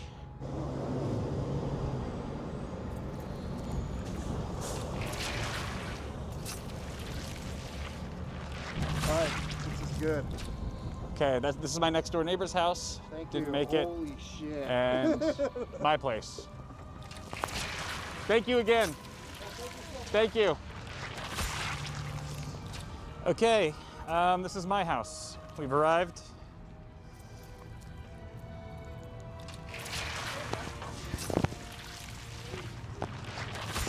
It's this is the garage. Fortunately, I drove to Vegas. I did not fly there. Otherwise, it's possible that my car would have not survived either. Although Mel probably would have gotten it at the last minute. But what's that? Mike says my garage looks better than it did. Asshole. I'm just gonna take this off for a sec while I walk around here. My front door. All right, walking through the doorway. Look at our Christmas decor. Oh, lovely. This is the entryway table that I have by the front door where I usually keep my keys, my office keys. Wow, Alvaro found a mug vase that's perfectly intact. All right, we'll keep that as a souvenir. Oh, I do see, oh, no, my keys did not survive. This is a key ring. These are my keys. I don't think these are gonna open any doors to my office. That honestly might have been it. Oh, Alvaro found it. Yes. I think this is it. Oh, yes. Take both. Thank you, sir. We got keys. We got keys. I think these will work. Oh, careful, dude. That is glass. This is the entry room where the podcast used to be filmed. You can see one of my light fixtures, LED studio light. Yeah. Lights, camera, action. Which means my Sony camera, my A7S III, should be around here somewhere, but looks like I don't really see too many remnants of it. Over here you can see the frames, the desk frames of the Corsair Platform 6 desks for the his and hers setup for my girlfriend and I that I put together last year. The desks did not survive. The frames are still standing, which is cool. And I believe this is her PC, actually. This looks to be what's left of it anyway. My God. GPU, anyone? Yeah, cable management needs a redo. I think I see my PC over there. My flask. To my health. There's my PC. There's my PC right there. Power supply, which I do not want to get near, so I will put that aside. Check this out. You can see the inside of the pump block of the AIO. You can see the micro fins there. Still somewhat intact, but not in the best shape. This is my wall. This is the south-facing wall. This is my favorite room in the house. This is the living room. It was newly renovated. I'd renovated it right when I moved in a few years ago, and it was a great space to just hang out, and a lot of good memories were made here with friends, family. We used to play board games at this table. You see the chairs. The chairs are still, they're metal chairs, so they kind of retain their shape. The table, not so much. And I never really did much with the backyards. It was one of those like long-term future projects. There was always so much potential, I thought, with the backyard because there's a lot of space, and the lemon tree was always pretty sweet. I never really took care of it, and it was the gift that kept on giving. And I didn't really deserve all of its love, but it gave me a lot of good juice, a lot of fresh lemons. We made lemonade a few times with it. And it's actually kind of sad that I'm gonna have to buy lemons at the store again now. Haven't had to do that in years. This was a canopy. This is the canopy that is now a teepee. Screen door. I never liked the screen door, so not too upset about this. Washer dryer. Got a LG dryer right there, Samsung washing machine. They look great. Files. You found files? Mel might have found some files, some documentation. Okay. Hey! What? See, hey, my diploma. My college diploma. That's all I cared about. As long as that survives, everything's fine. Yeah, here. Take that. Thank you. There's my toilet. Guest bathroom. The shower right there. I'm gonna go ahead and take a look in my bedroom really quick, which was one of these back corners of the house. So that was the north-facing wall. And my bed. My bed was right here. I like that bed. I had a purple pillow that Mel gave me. It was also very comfy. This is my hamper. Got my hamper right here, all my dirty clothes. Yeah, they need to get washed for sure. This is where my desk was in this corner. And one thing I'm very sad I didn't get out of here before it burned down was my laptop that had a lot of my family and friend photos on it. Photos of my girlfriend and I, the cats that unfortunately were not backed up anywhere else. And it seems to be gone now. This is the office. This was the small office in my house that was really just used for storage for the greater part of my stay here. You can see that there's some tech stuff in the corner, like this this PC. PC still got a power supply in it, so I'm going to be aware of that. But I believe this was a Cooler Master case. Top panel right there. Still great ventilation. Hey, there's a motherboard. There's a board right there. Some of the pins might be a little off though. There you go. What is he up to? He's off that fucking wall down. This is just a playground for you. This is also a shameless plug for Red Fox Construction. If you need any construction done in the Los Angeles area, hit up Red Fox. Alvaro will, he's great at demolition, as you can see. He's got that nailed down. It's pretty crazy. It's a crazy feeling. I'm still processing it. Everyone's very concerned about me, understandably, but I think I'm just kind of in shock and disbelief at this point still. So might be a few days for it to really hit me and sink in. The feeling of homelessness, of not having a place to come back to, is just now starting to hit. So we'll see how that progresses. But in the meantime, I'm grateful for the things I have, the people I have in my life that have been so supportive. You guys, thank you for all your support during this time. I don't know what else to say. It's a shitty situation. Everyone's been telling me, like, my mom was crying, my dad was crying on the phone, just like, you know, Kyle, you're such a good person. How could this horrible thing happen to you? It's like, you know, everyone I know in this area were great people. My neighbors were great people. I'm sure most people who lost their homes, the hundreds if not thousands of people who lost their homes in these fires, were great people. It's just an unfortunate thing that happens sometimes. And I think the thing that stands out to me most is just how lucky I am to have so many supportive people in my life. I was getting text messages, voicemails, calls from everyone. People who I interact with every day or most days, to people I haven't heard from in years, just offering a place to stay, a place for my cats to hang out, food, clothes, everything. It's been pretty incredible. People are amazing. I'm very blessed to have you all. All right, that's enough of that. Say goodbye to this chapter of my life, I guess. On to the next one. That was actually a pretty good throw. All right, I think I'm gonna cut it off here, but you know, I don't know what this really means for me or the channel. My future is kind of uncertain right now. I think the format of the videos is gonna be a lot different in, you know, for at least for the next few months while I get things resituated.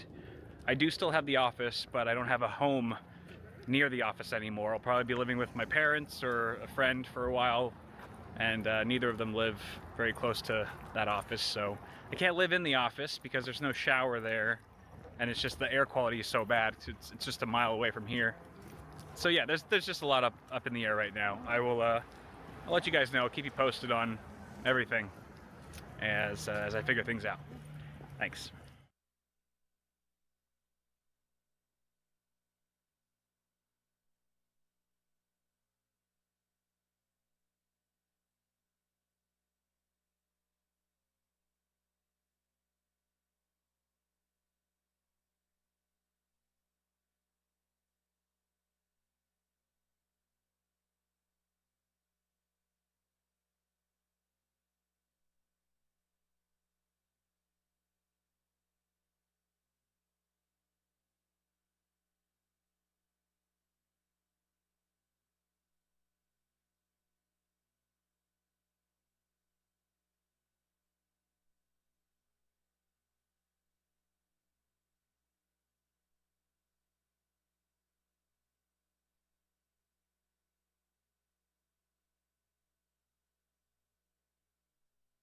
We leaving baldness in 2024, bro. Everybody cutting their hair, bro. Everybody cutting At least you know your everybody limits. cutting their dreads, Praying bro. Everybody, gesture. you know, I'm reversing that shit, bro. I cut my shit off. I cut my shit. I'm reversing my shit, bro. Costs a lot, bro. Costs a lot. Like $5,000 to get it to where I'm at right now. He said it still should grow as months go, you know, on. But hey, I ain't gonna lie, nigga.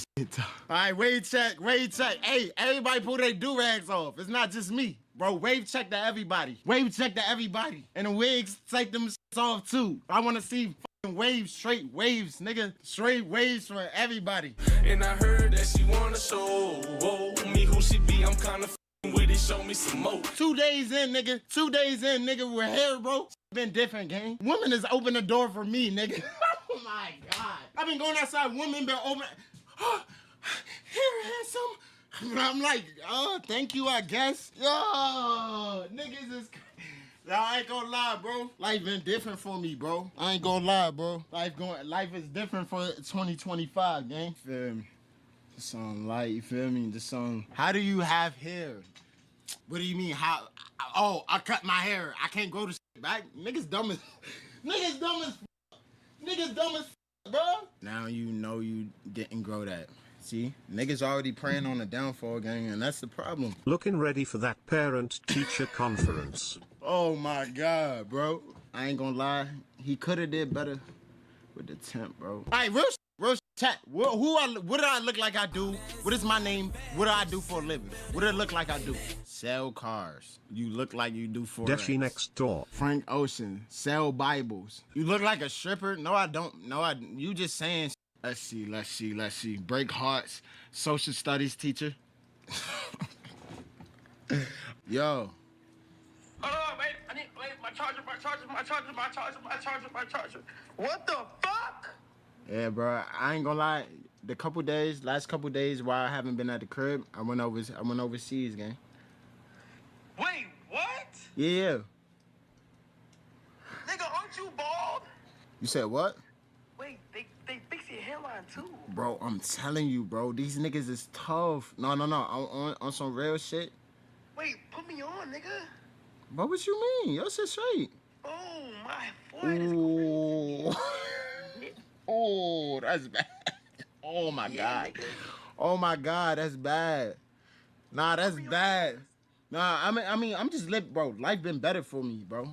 Hey, this morning I went to Starbucks. They gave me food for free, gang. Bro, on some real shit, bro. I'm in the line, bro. Yo, nah, on some. Actually look different. Bro, I know, bro. I know, gang. Hey, look, nah, dead ass though. Free Starbucks, nigga. Like a bitch might suck you up tonight. Nigga, yesterday already did, bro. It's already dead, bro. This shit changing my whole life, gang. And I tell them, bro, hey, I'm not getting too much in it, bro. I ain't gonna lie, bro. Hey, but bro, I gotta fix my shit low key. Nah, but you they gotta shave it all off to do the. Hell no, fuck that. You don't wanna do that. You feel me? You feel me? But he give me growth oil, all types of shit, mousse, all types of shit. Give me a whole little pack, bro. This shit's tough. You is growing. Hey, thank you, bro. Hey, my nigga. Hey, thank you, bro. Hey, be safe, bro. Safe. Be safe, bro. Hey, no wave ass nigga. Huh? Next. Bro, what the hell?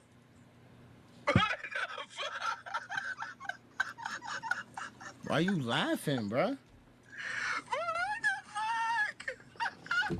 And he screenshotting.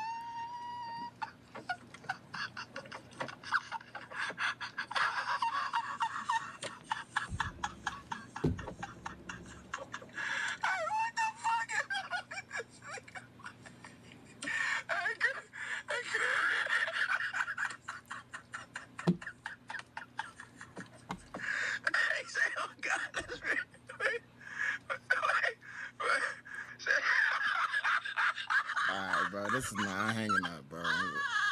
I'm hanging up, bro. How you doing, agent? Nigga, you haven't looked like that in 8 fucking years. What she trying to say? You look like a good fucking dude, man. You look like you have a 3.8 GPA. You look like you're headed towards your PhD for no purpose. For real? Yeah, you look like you go to fucking goddamn all the HBCUs. For real? Nah, bro. Nobody ever said that about me, bro. That mean a lot, bro. I ain't go to cap, bro. That mean a lot to me, bro. Yo, I like the aesthetic, no cap. I'm gonna miss gripping the baldy. Hey, this is how I'm coming 2025, bro. I'm bro. That ball shit is a phase, bro. That, like, I ain't gonna lie, on the internet, bro, this shit, your image is the biggest thing, gang. So, bro, when they listen. When they say, bro, a nigga bald, they think of an archetype, bro. They think of a bald nigga archetype, bro. It's no different. Like, even if you Jordan, they still, he a bald nigga, bro. That's how they think. So now I was like, how could I get out of it? How could I escape that, bro? Feel me? Now niggas swimming again. It's a good look, bro. I fuck with it. No cap. Thank you, bro. Keep it that way. Nah, for sure, bro. For to the end of times, gang. You went to Turkey? Yeah, I was gone for, bro. I'm gonna pull up to you. Yo, I knew this nigga went somewhere. I'm gonna pull up down there, bro. I need to lose some weight, gang. Okay, bet that. Hey, how you been doing though? How's everything? Shit, we've been good, bro. So far down 14 pounds, man. Day 9 locked in. Nah, I'm proud of you, bro. I ain't gonna cap. I ain't gonna lie, bro. I see it. Nah, I'm proud of you, bro. Like, how long you think you got? Shit, hopefully a couple days, but no telling, man. For real? Yeah. Nah, bro. That's what life is all about. Yo. Yo, let me see. Yo, he's spinning. No. Bro, I wasn't even trying to flex the hair. I was just checking in on y'all, bro. No. Ask, agent. I wasn't even trying to like show y'all my hair and shit. I was just checking in on y'all, making sure y'all good, making sure y'all good for real. You feel me? No, I'm talking about the glasses. Look fire and shit. Oh no, for sure. These some new frames right here. You see? Yeah, bro. You see how like they? You look like you look like an astute student, bro. I appreciate it. But thank you, bro. I go live, bro. I see it, gang. You don't have to zoom in. Oh, my bad. I just make it so. Oh, my bad. All right. I love you, man. Hopefully I'll see you soon. All right.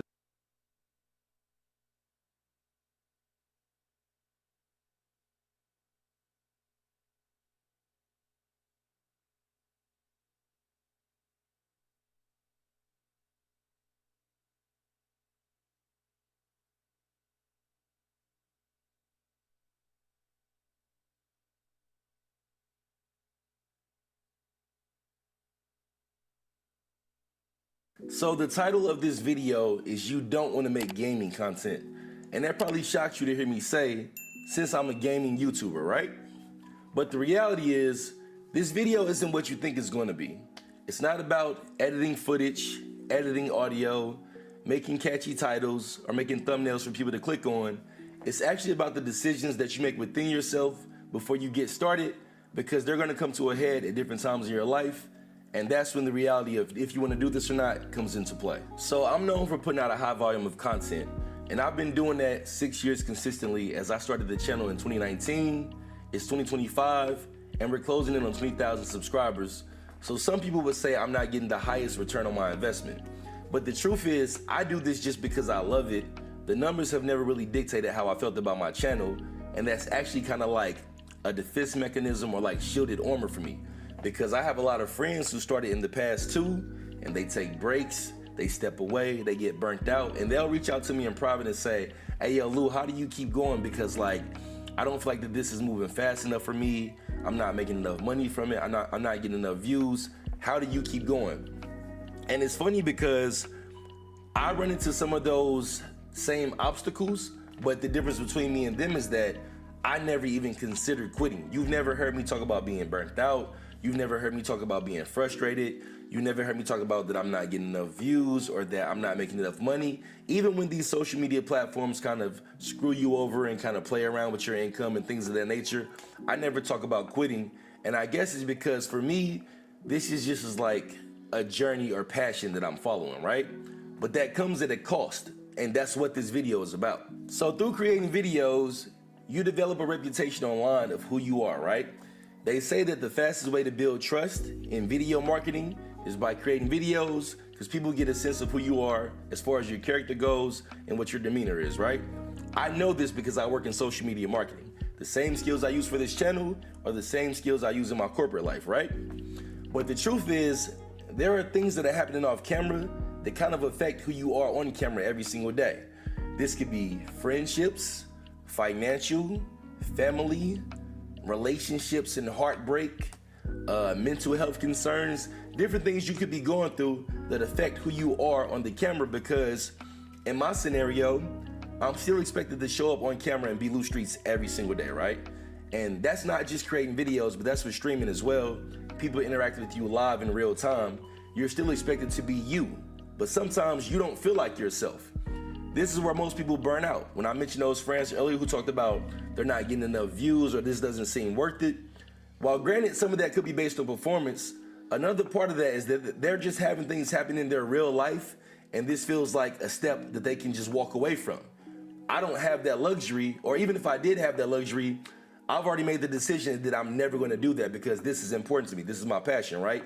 So then it becomes a matter of what are your trade-offs? What are your risks versus reward? What are you sacrificing in regards to what you create versus how you feel? So since this channel has started, I've been broke multiple times, and I've been stacked up multiple times. Right now, I'm in an incredible position. I'm making the most money I've ever made, and I have the most amount of money saved that I've ever had saved in my life. So I'm in a great position, right? So that's one thing. Since this channel has started, I've been through 2 really huge breakups. One of them was a little bit harder than the other one. The first one, I kind of got betrayed by somebody I wouldn't anticipate. So it was like, that hurts, but you charge it to the game and you realize you still have many opportunities in front of you. The second relationship was a really good relationship and it was very healthy. So the breakup kind of caught me off guard. And when that happened, I just had to go through that shit in real time while being completely lost, like in that scenario, still communicating with that person, still trying to figure things out, things being frustrating. But the whole time that I'm going through that, I'm still creating. As a matter of fact, I think the day it happened, I even streamed that night at like 2 or 3 in the morning and kind of talked to my viewers about it. But the reality is, I don't like to bring my personal life into my content. I've never been the type of person that shares a bunch of pictures of my partner or like my family, or I don't really want people to know what's going on in my personal life because I like to create and I like to be consistent. And when people know your personal life, if you get to a certain size, they can use those things against you. So I never ever been that way. But at the same time, while I'm going through that, I'm still expected to be me on camera, still expected to be consistent. And this is the tricky part, right? This is the part that nobody really talks about. Let's say that you tell your audience that you're going through something and you need a break. If you're really, really massive, you can afford to do that because when you come back, they'll still be there. But let's say if you're in a position like I am, where you have an audience, but you're not like life-altering large, but you do have a nice audience. We got close to 20,000 subscribers on YouTube. I got 53,000 on TikTok, 18,000 on Facebook, 2,400 on Twitter, and like 1,400 on Twitch, right? So I'm not large by any stretch of the imagination, but enough people support me to kind of mess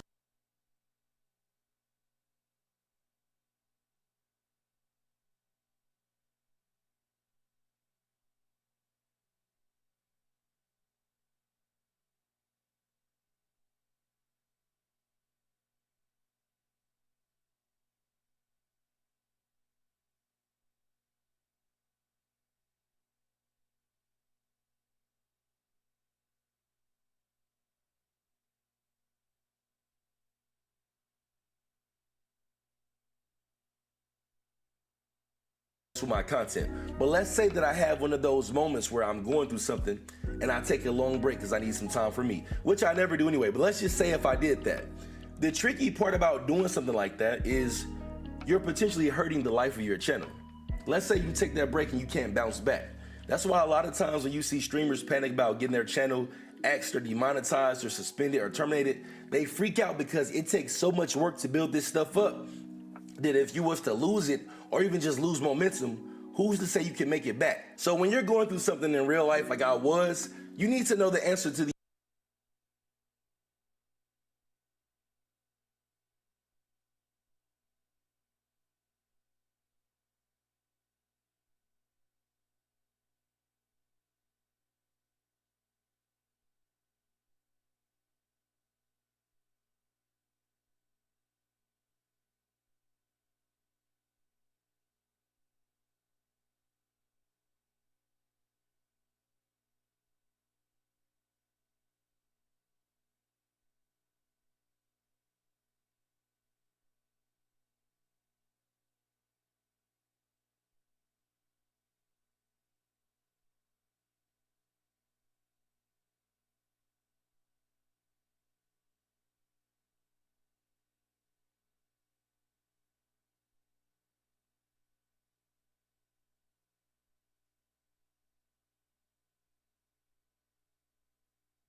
I was not even talking because my mic was muted. But whatever, I was talking to myself anyway. This was more for me to talk to myself about whatever, you know, what I was thinking. So, like, it don't even matter because I wasn't going to post this anyway. But I'll be right back.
I think I need to take that into consideration.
finally restored the price of 9.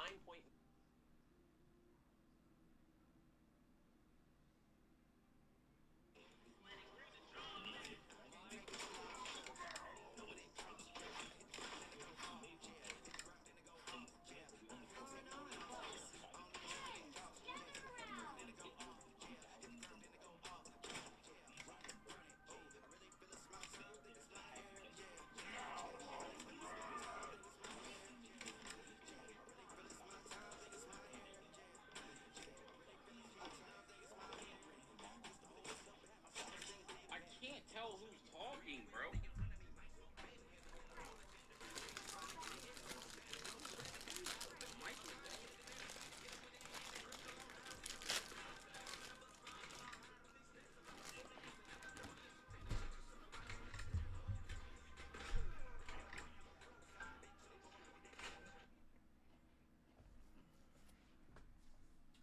I'm like consistently trying to post every day and stuff, so you know.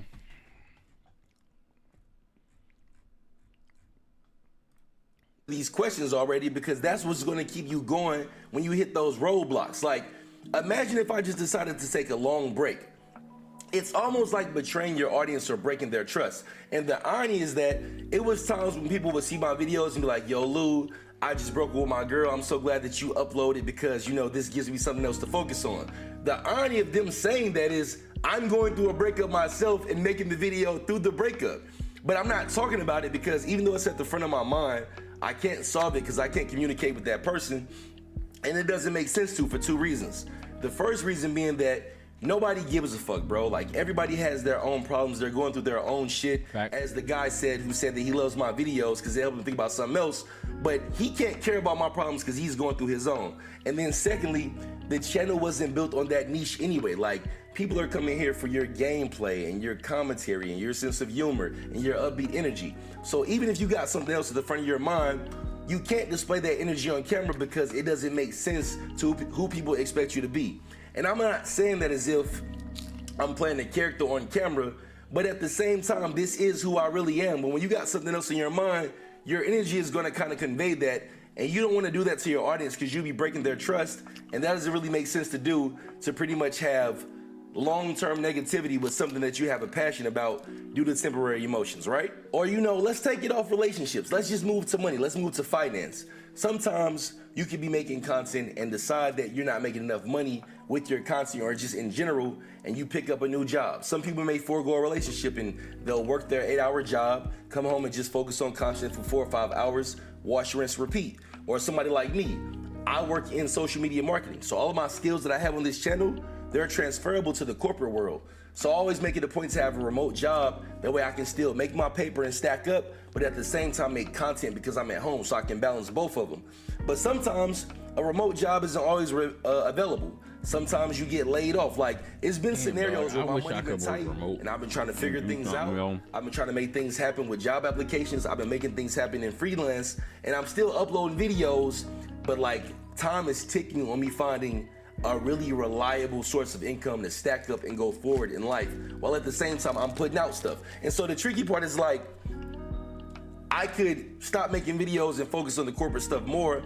Lucky enough, I've been blessed to be in a position where it all worked out for me. But like, let's say that if I just stopped making content in that time, now I'm betraying the trust of my audience again. So it's like, these are the thing about it is, I don't feel like if you have, you're not necessarily betraying the trust of your audience, because the people who really fuck with you and the people who really like follow you, they're not expecting you. Like, let me just say it from my point of view, right?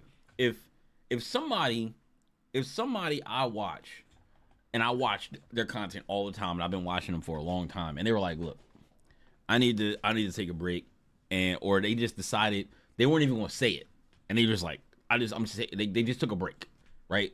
And I just don't see their videos anymore. They're not uploading like that anymore. If the algorithm serves me their video again 2-3 months down the line, when they do decide to come back or whatever, and I watched it, I'm probably still gonna watch their stuff. If I was interested in their stuff, I'm still gonna watch their stuff. I mean, granted, 2-3 months down the line, maybe I might be into something else. Like, I might be into a different game. But let's say, for instance, they come back and they start playing that game that I'm playing because it's like a popular game that just came out. And they're like, oh, this is a good time to get back into the swing of things with this new game that's coming out. Now, when I get served their video, I'm like, oh, he's playing this game again. The same thing is like with Corey Kenshin. He's like, he takes long breaks. And you might not know why he's taking a break. He could take a break for whatever reason he wants to take a break. And then when he comes back, people are like, yo, he's back. Now he's large, right? He's large. So it's like even the smaller people, like even me, right? Even me, if I decide to take a break or I stop playing a game and the people don't watch me because I don't play that game anymore, I'm not necessarily mad about that. And then when people come in and they're like, oh man, like, cause people will say this sometimes. They'll come in and they'll be like, yo, I'm sorry, I couldn't watch the stream. I couldn't support the stream yesterday. I had to work late, or I had to do this, or I had to do that. And I'm like, don't worry about that. Like, you shouldn't have to worry about like the fact that like you weren't able to support. I would never be mad at somebody because they weren't there every day. The people that are there every day, or they're all very often and all the time, is like, thank you. You guys are the reason why I stream still. Like, if people didn't come and watch me, it's like I probably would still stream and use the stream to make content to put on YouTube or put other places. And then eventually somebody would find me that wants to watch and they will come and watch, right? So like that's just how it works. So like I don't expect anybody to feel obligated to watch me because, you know, I don't have a lot of viewers and it's like, oh, well, this is the person that comes every day to watch me, or this other random person that comes to watch me every day. And it's like, you know, y'all got lives, y'all got things to do. You know, maybe you're watching other people who knows what's going on. Maybe you're interested in something else, you're learning something new, and like you just don't have time to watch my channel or watch my stream or whatever the case may be. Like I don't ever want anybody to feel bad that they are not watching me. You know what I'm saying? But yeah, like I don't think that people would like be betrayed or feel betrayed. I guess I just wouldn't feel betrayed because maybe it's because I'm a content creator and like I want to do this, so I understand what it is. You know, when somebody says they need to go on a break or they're like feeling burnt out or they gotta take some time, you know what I'm saying? Like, you don't want this to end up being like, you don't want this to end up feeling like a job that you don't want to go to. When it feels like a job that you don't want to go to, it's like, I got to get up and do this, right? I got to get up and do this thing. And as soon as you feel like you can't take any time from it, it's like your viewers are like your boss. And it's like, oh, well, if you don't come into work, I'm going to fire you. And by firing you, they just don't watch you anymore, right? I'm going to go hire somebody else. I'm going to go watch somebody else play this game since you don't want to get on every day. None of your viewers are like that.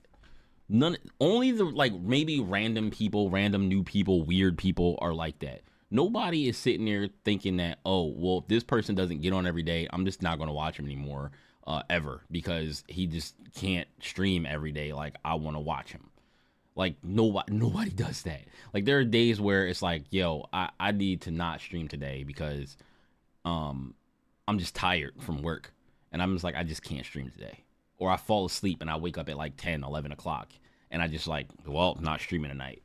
Right? I don't, first of all, I'm not big enough to be like, oh, let me go post it somewhere. And so that people can know that, oh yeah, I didn't stream last night because X, Y, Z. Or I'm not streaming tonight. I got something to go do or whatever.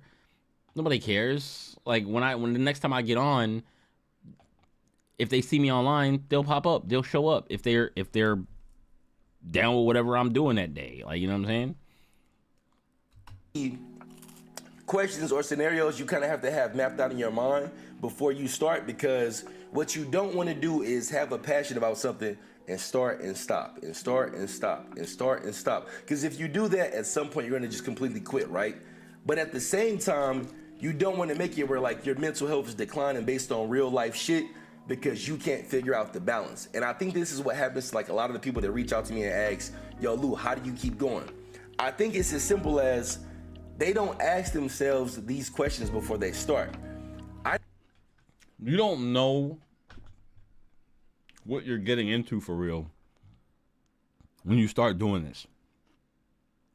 if you have the determination to keep going because this is something that you want to do and you want to succeed at, and it's like you keep doing it, it's just a part of your life at that point. It's just something you're going to do. This is nothing that I want to stop doing because it's too hard or it's too frustrating.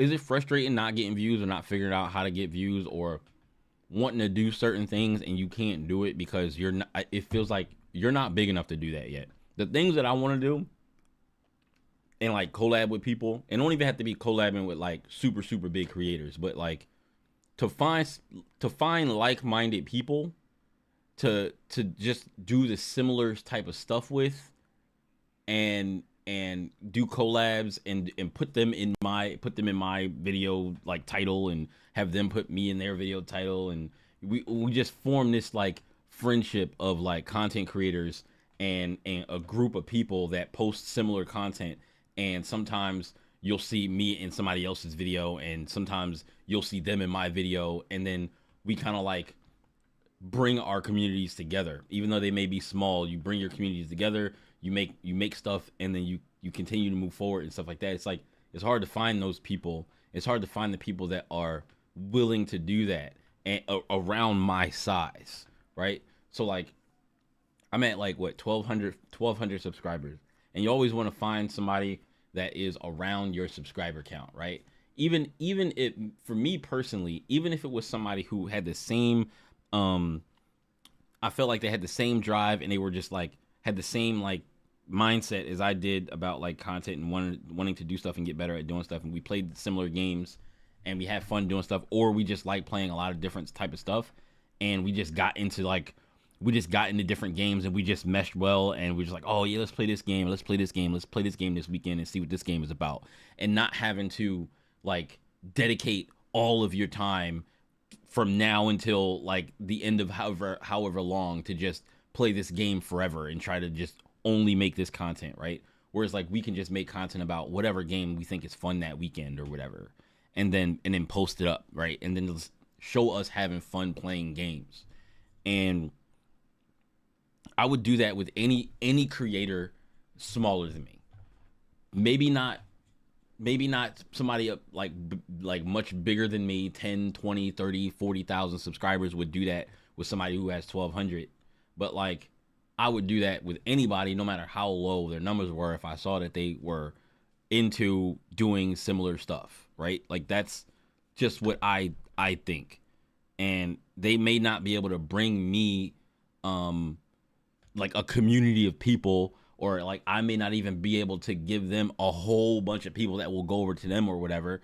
But like our content, we can make our content better between maybe me and somebody else, or us and me and two other people, or me and three other people, whatever the case may be. We had like a group of people where it's like, oh, our content is now better because we have this group of people who is interesting to watch or fun to watch or whatever, play these different games.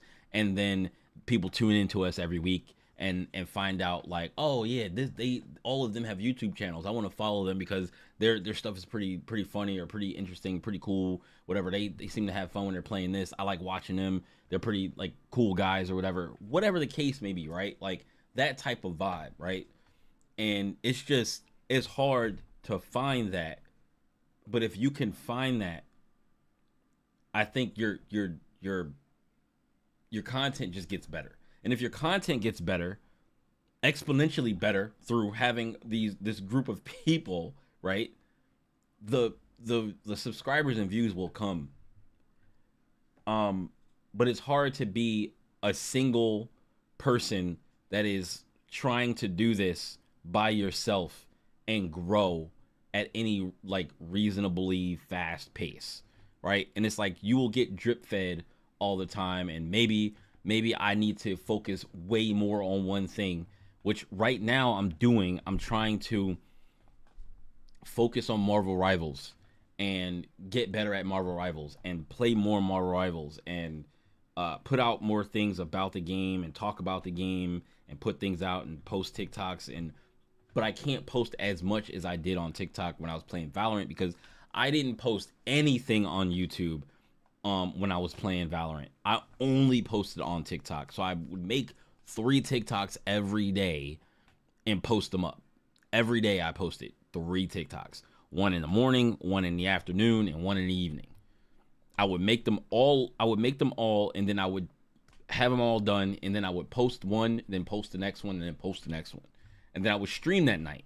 Or if I stream 3 days a week, so it was Monday, Wednesday, Friday. So I would make 3 in the morning, and then I would post those up. And then the next day I wouldn't stream, and I would make 3, and then like maybe like look into doing something else, learn something new or whatever, and then like post those up. And then the next morning I would make more, and I would just do that. That was kind of my like content thing. It was like make 3, then stream, then make 3, then like learn something, and then make 3 and then stream, then make 3 and learn something. So like Tuesdays and Thursdays were my like easier days because I only did 3 TikToks and I didn't stream that night. Because I didn't have to work, so I didn't have to squeeze in everything, and like I didn't have to worry about squeezing in all this stuff because I had so much time to do everything I needed to do without feeling like I was going to burn myself out. I could sleep late, do whatever. Like, you know, wake up in the morning, or not even wake up in the morning, wake up like, you know, late, like, I don't know, 10 or whatever, and then just chill for a second, you know, look up stuff, look at my clips that I clipped the night before, and then just start making content from that stuff, and then pushing that out, and then streaming if it was Monday, Wednesday, or Friday afterwards at around like 5 or 6 o'clock in the evening, and then going until whatever, because I would play Valorant for hours. Sometimes I had to tell myself, okay, it's time to get off. But I had people that were coming in every day to watch, and they made it much easier to have people to talk to and chat. People that were coming through from TikTok, people that are coming through to the Twitch and stuff like that. And I had chats there to talk to, and it was a much easier thing. And people would play matches with me. We would get in arguments about stuff. It was just a lot more to do, and then like those things would be able to be turned into content. And it's now that when you don't have anybody watching you that often, you don't have anybody to talk to you that often, you got to find things to talk about and then put those things out as content. But then you got to do all the editing, and you got to go work, and it's like it's hard, but it's like something that I want to do, so I continue to do it. I even talked to my employer about it, and she was like, you know, we can adjust your hours if you feel like you're getting too burned out to do the thing that you want to do. And I was like, I can't do that yet because I'm not really making anything. I'm not making any substantial money from doing content creation. And if you're doing something this hard, and it's like, yeah, I do want to get to the point where I'm making some type of good income to be able to pay some bills and you know, do some things that I want to do, which I have. The one partnership that I have with Azeron that I usually kind of like let that money stack, and then like I'll use it to go to Evo or something like that, right? Where I don't have to necessarily pay all of it out of pocket. All I got to do is wait for my money to stack for Azeron, because people use my code all the time, and people talk about, you know, Azeron. People find me on YouTube and on TikTok about Azeron stuff. So that is super cool to have, but that takes all year to stack up to be able to do that. And then I add to it, you know, with money that I have and save up and take that and go to Evo or take that and do something with it, right? But like until I'm making like a lot from content to a point where it's like doubling what I make at work, where it's like, oh, now I have this at my job and I have my content creation, which also gives me this amount of money, this couple $1,000 every month, or $1,000 every month added on to what I already make would be great. Couple $1,000 every month would be amazing, plus my job, because it would allow me to do so much more, and it would free up so much, I don't know, stress. But then I would maybe be able to pull back from my job a little bit, right? Cut my hours at my job a little bit and focus more on the thing that I want to do to make sure that this thing is more like, I don't know, I have like do more things for it, like put more time into it without having to like feel like I'm gonna like, I don't know, drop or I want to feel like I want to quit the thing. Like I don't want to quit doing this. I want to keep going. Cause it's just what I like to do. I didn't really ask myself this question out loud or internally before I started. I think it's just kind of how I'm wired. Like if I love something and I have a passion for something, I'm gonna find a way to just keep going, regardless of the breakups, regardless of the finance, regardless of what's going on with family. I'm gonna find time to make content because making content makes me feel like me. You know what I'm saying? I have other hobbies as well. I used to play sports, so I'm still heavy in the gym. I'm still active with different hobbies of that nature. But when it's all said and done, making content like really makes me feel good, so I always make space for it. And I think that the question a lot of you guys have to ask yourselves, if this is what you want to do, is if I want to do it bad enough, am I going to want to do it when it's not necessarily fun? You know, like when I'm not getting any views, when I'm starting off and I can't really get any subscribers, when I want to reach out for collabs but nobody ever responds, when I make this really cool video that I thought I had an idea for and it gets 13 views, am I going to stop then?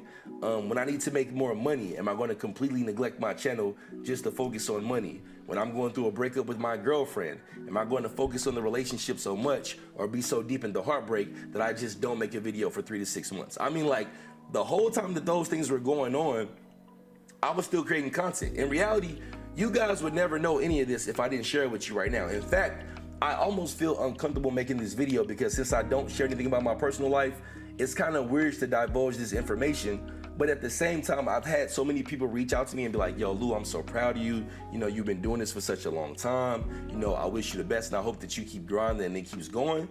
But the thing is, they just don't know what you're enduring off camera. You know, even like if we just step away from those two things I talked about, when people reach out to me to ask me questions in my inbox when I'm going through that breakup or when my money fucked up or I'm trying to figure out how to make a play and make something happen, in those times, you're still expected to be who you are to your audience and your community that you built, right? So in those moments, I'm still expected to be Lou Streets on camera, Mr. Upbeat, Mr. Respond. Like imagine if you reach out to me and I'm not going through a breakup and my money's all the way stacked up and you reach out to me for some information. I'm known for helping people with tons of information when they ask about things, right?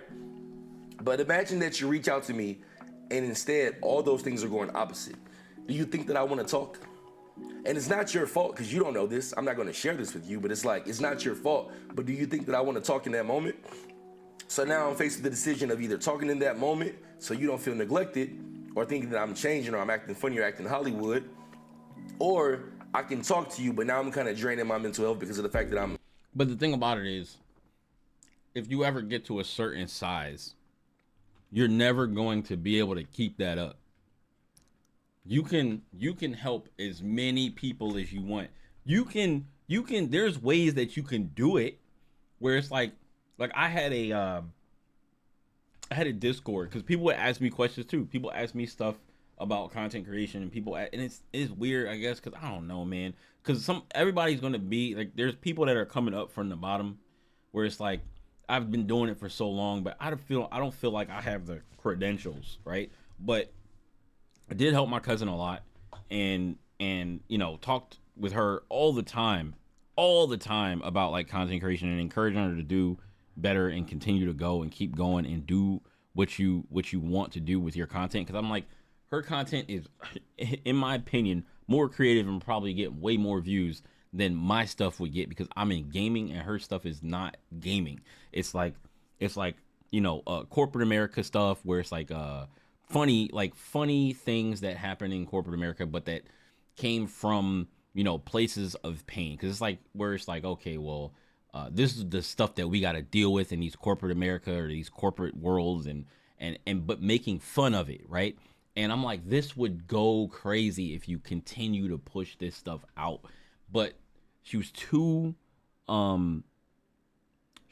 worried about the views and the subscribers and the money and stuff from it at the very, very beginning. Like every time she would post anything up, she was expecting to be like, okay, this is going to be the one. It's going to blow up, right? This going to blow up. They'd be like, nobody watched it or nobody hit the like button on this one. And it's like, or I got 2 likes. How come it only got 2 likes? It's like, you only got like 6 videos on your page.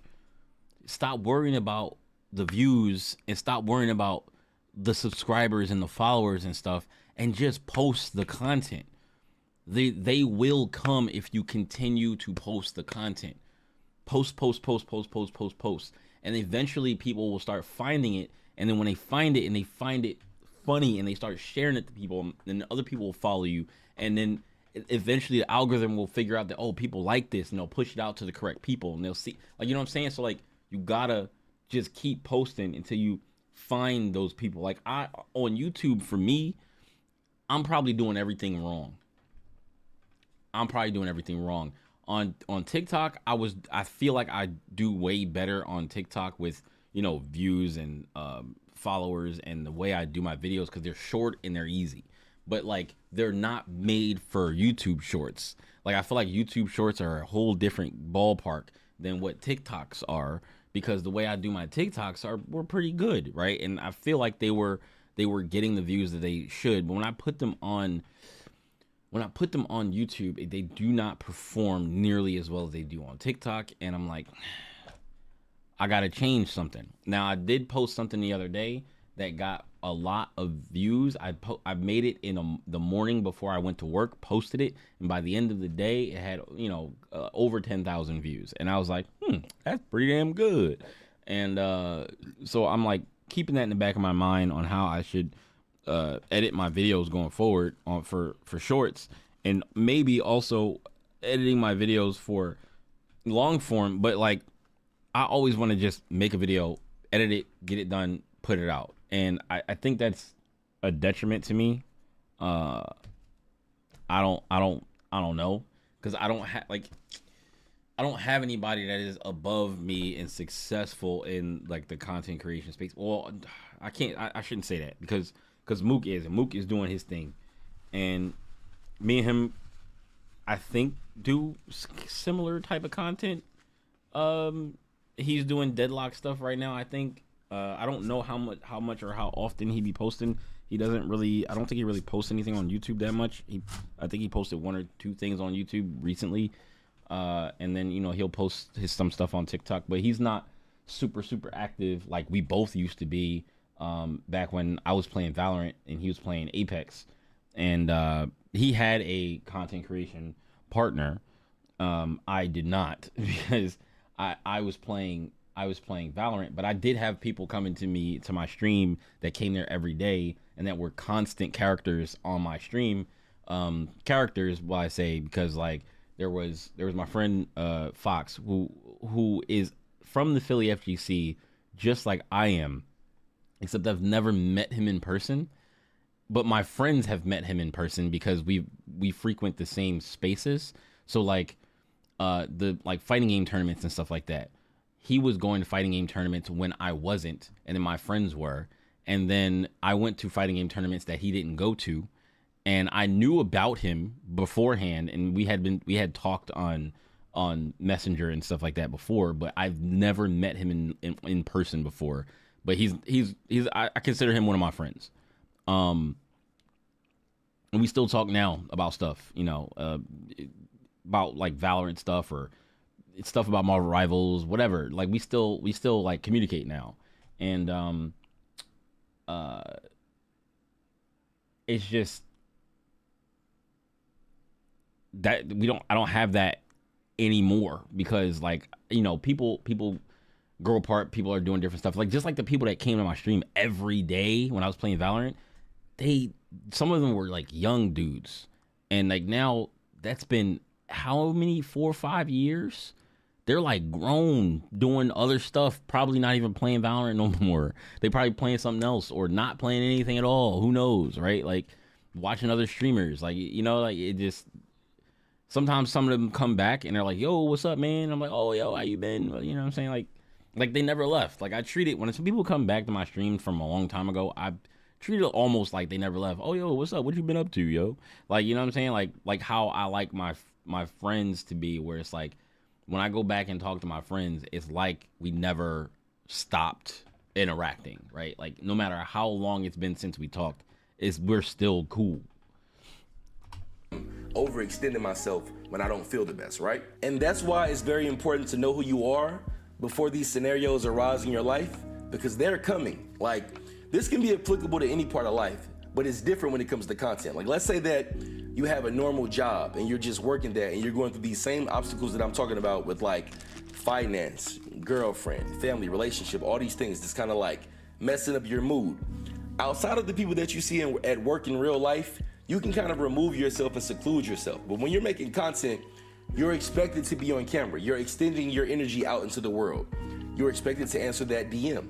You're expected to respond to those comments. I'm not saying it's like you a celebrity or any stretch of the imagination, but however, there are people that are looking to have community with you, and you need to know who you are before these scenarios come, because they're coming. Like, I think the difference between me and most people is just that I have my mind made up about my passion and what I want to do. And I think that the people that make it through, they have that same identity or like that same trademark. They kind of know that they're going to keep going no matter what.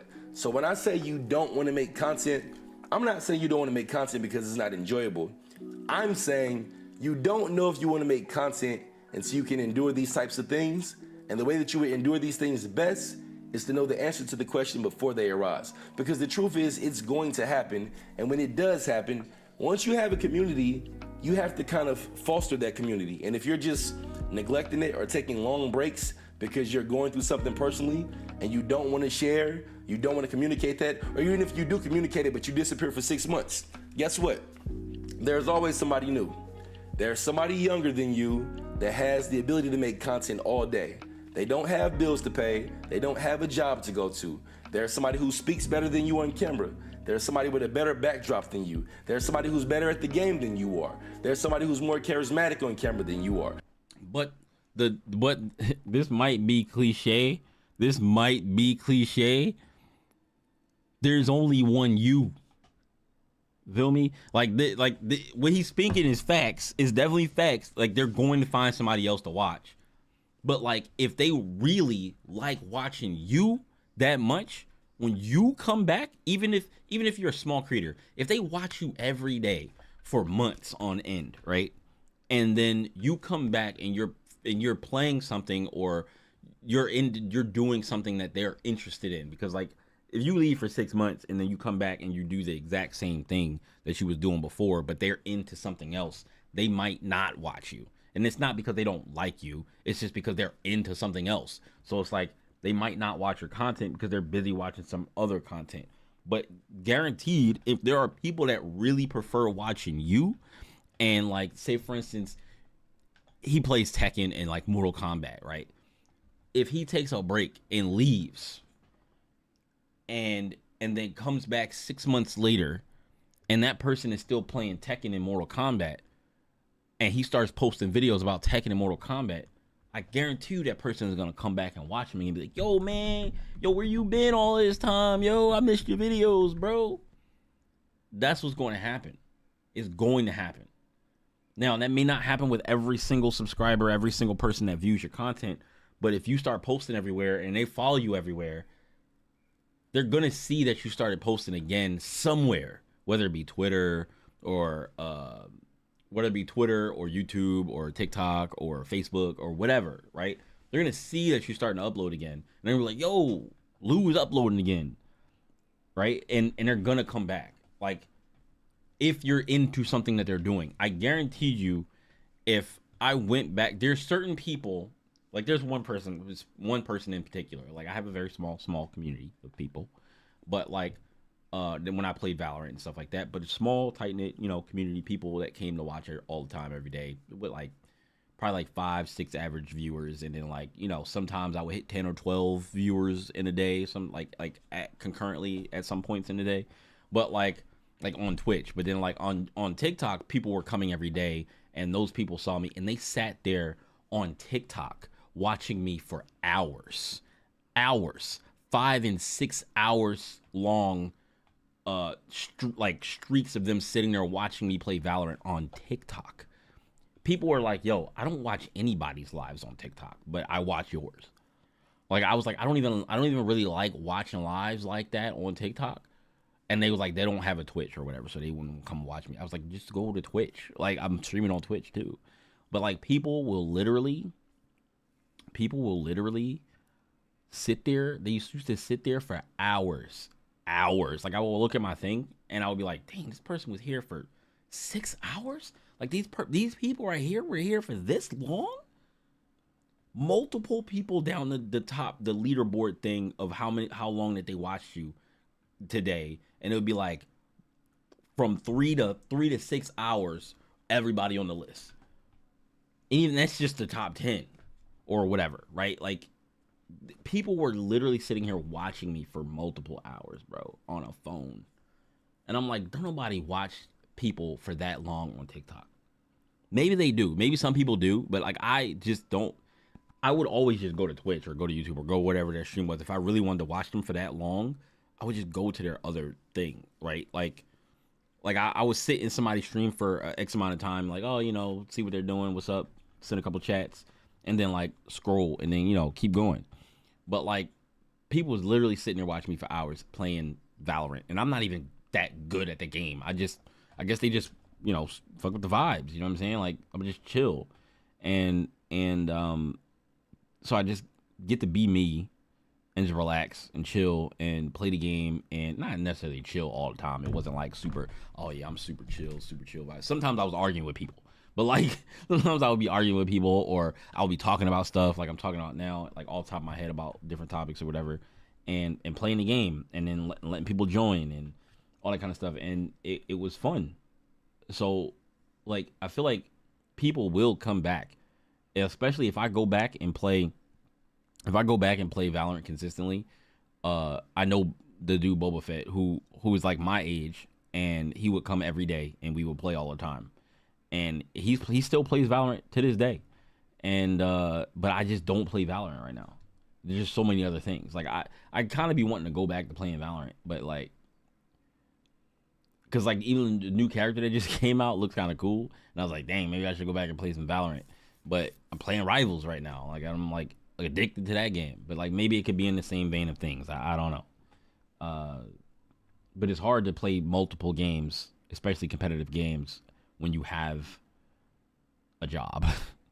So like I wouldn't be able to play like I play like today. Oh, I'm gonna play on Monday. I'm gonna play Rivals. On Tuesday, I'm gonna play Valorant, because it's like, what do I feel like playing? If I don't feel like playing Valorant on Tuesday, then like I'm not gonna play Valorant, right?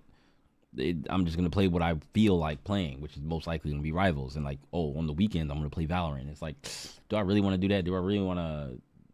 Usually I want to focus on something. So, you know, I don't know, man. There is always a new creator, so therefore, whatever your spot is that you solidify, you gotta stay in that lane and just push.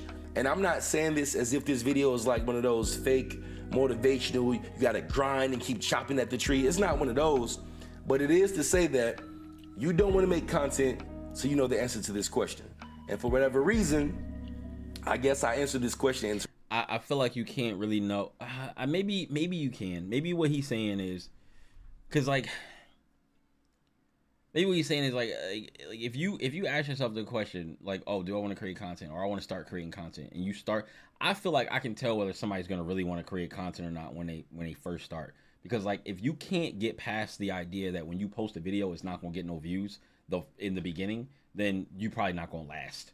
You're not gonna last, because like you'll always be way more worried about the views and the subscribers before anything else. Like you'll just not be worrying about, oh, well, how can I improve my videos a little bit better? How can I improve my thumbnails a little bit more? How can maybe improve my post schedule a little bit more? Maybe I can do these other little things when I edit things, or maybe how can I make it easier to edit things? How can I make it make my editing a little bit faster, or how can I optimize it? Like, if you're not thinking about those things when in the beginning, when you're thinking about like doing content and stuff, and you're worried about, okay, well, when I post this, how many views should I expect to get, or how long should it take me to get this many subscribers? How long is it going to take me to get to 1,000 so I can monetize, right?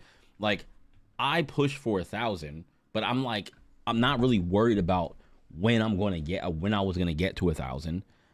I just was like, all right, I'm just going to keep posting things until I get to 1,000.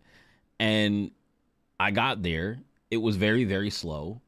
And then like I do look at other people sometimes to try to gauge how long it took some of the other people I know that are around 1,000 or 2,000 and see how long were they posting on that channel to get 1,000. But then you don't know if they've had channels before that, or if that was their second channel or third channel or fourth channel, and they've learned how to do something, and maybe they got to 1,000 last time, or the first time they tried, they got to 1,000 in, I don't know, 10 years. Like it took them 10 years to get to 1,000, and then after the next channel they made, it only took them, you know, maybe 5 years or something like that. Like I don't know, like they had two, like, you know, the point I'm trying to make is like you don't know what people know before with their channels in the past, right? So like for me, I had other channels, but I wasn't really like focused on trying to make those channels hit 1,000. I was just making videos. So like the first time I had a channel that was focused towards something was PlayStation Home, and while PlayStation Home was going on, I actually started getting recognized by people in PlayStation Home. I only had like 700 subscribers. Excuse me, I didn't even have that many subscribers. I had like probably like 200 or 300 subscribers, and I was getting recognized by people in PlayStation Home. And then I stopped posting content because I didn't have the means to do it anymore, because I didn't have a camera. I didn't have any way to record like content. I literally was aiming a camera at the TV and just talking, and then just uploading that video without even editing it. And then I made videos about where to find, you know, free items, and where in like touring some of the different like home spaces and stuff like that. And after I stopped, it became like kind of evergreen content, and it would have still been evergreen content if PlayStation Home never went down. But home went down, nobody used it anymore, even after I couldn't, you know, make content for it. But the time between the time where it went down and the time that I didn't have the camera anymore to make the content, then in that middle point of time, I gained a bunch of subscribers without ever posting anything, because people were subscribing to me because they were like, they want to know more, they want to see more of the videos, I guess. But then they were like, oh yeah, I found you, I saw you on YouTube, I watched all your videos, and blah blah blah blah, right? And I'm like, that's crazy. And people were contacting me on PS3. Like people were sending me messages on PS3. Yo, man, I watched all your videos. Oh man, I'm a big fan of yours. And I'm like, I wasn't even making it to become like a YouTube thing. Like I was just like, the stuff that I'm looking for, and the way I'm looking for it to be posted is not here. So I'm gonna make it and put it on YouTube, and maybe it'll help somebody to find all of the stuff. Right? And I was like, maybe that'll be what I do, to put stuff on YouTube. That'll be fun. Because back then, people wasn't making money on YouTube to do anything, right?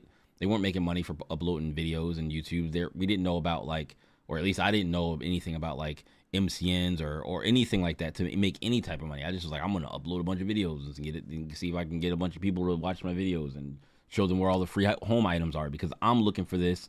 And the way people posted didn't feel adequate to me. So I was like, I'm going to post how I want it to be there. And it worked out. But I didn't continue to do that because I didn't have the camera. And then after that, the thing didn't exist anymore. So it is what it is, you know?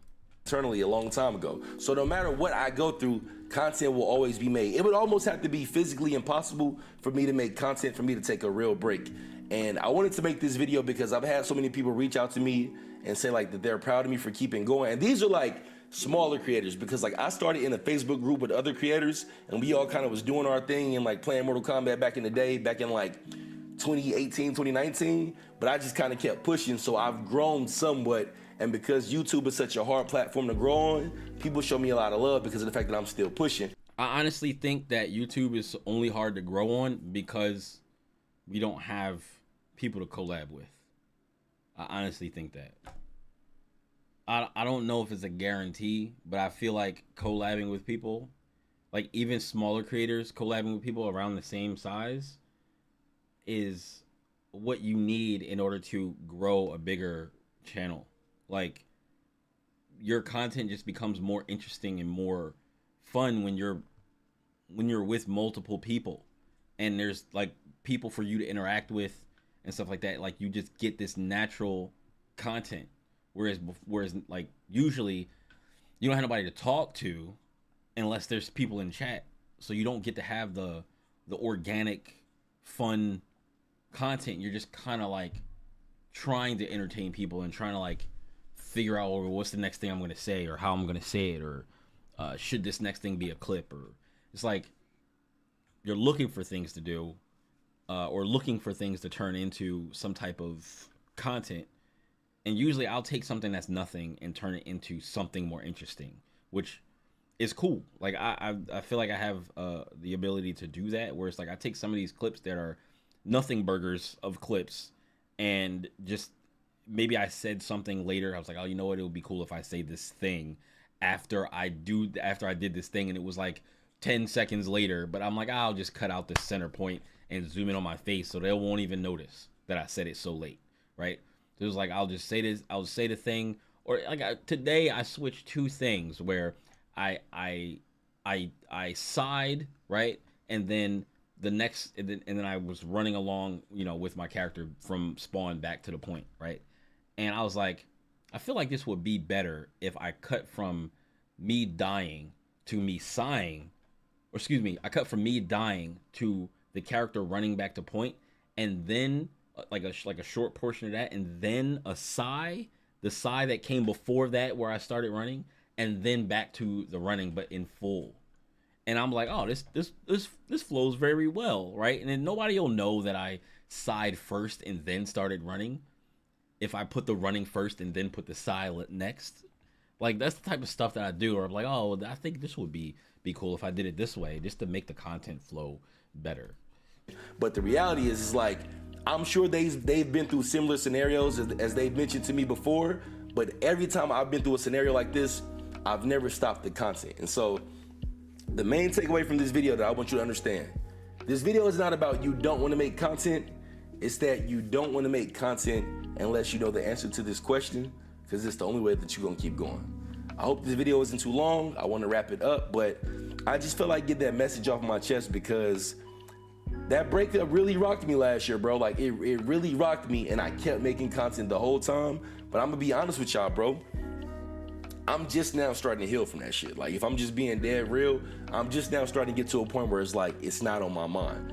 But the whole time I was making content, and that's when it kind of hit me, when people would ask questions about how you keep going, I'm like, I just don't stop, because this question is already answered in my mind. Regardless of how it feels, I just don't stop. So overall, I'm gonna wrap this video up. But no, I'm not saying you don't want to make content. I'm simply saying know the answer to this question before you do. So the next time, it's your boy Lou Streets. I am out. Peace.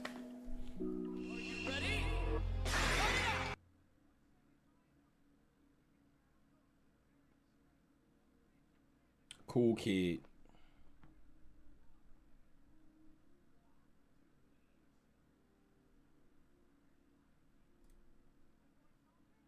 No, this isn't my 50th take of the day. I'm just kidding. How y'all doing? It's Big Boy Cookage. Y'all good? Everybody straight? Listen, baby. I know you see the title. First of all, this is the first time I've been in the driveway in the beginning of a video in a while. Let's have a moment of silence for the drive. No, not a moment of silence. Just New Year. So Happy New Year. All the things that people say about New Year, just pretend I said it. We're going to the dealership. As you can tell by the title.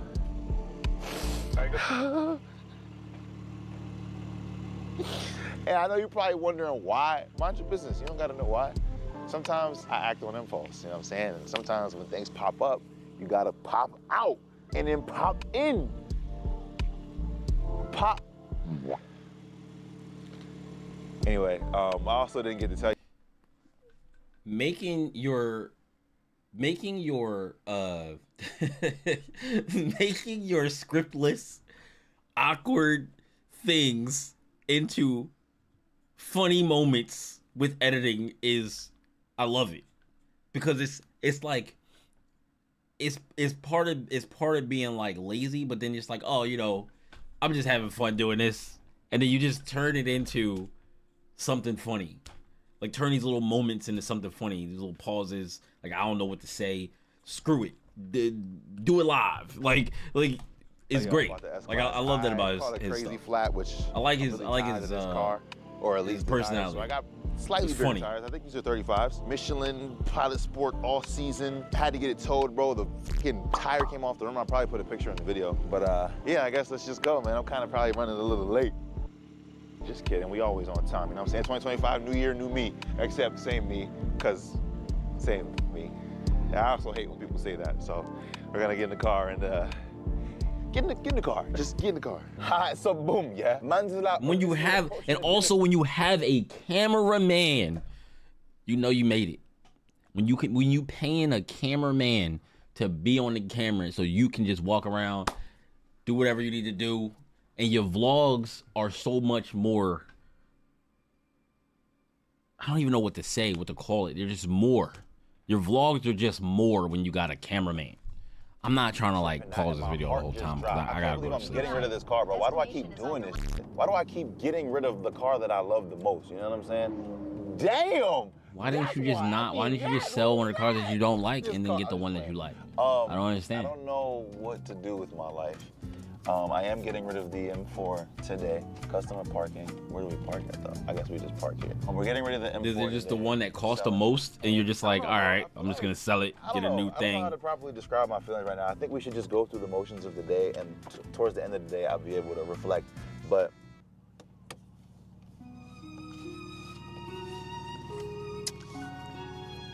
like, I love this car, bro. The red convertible.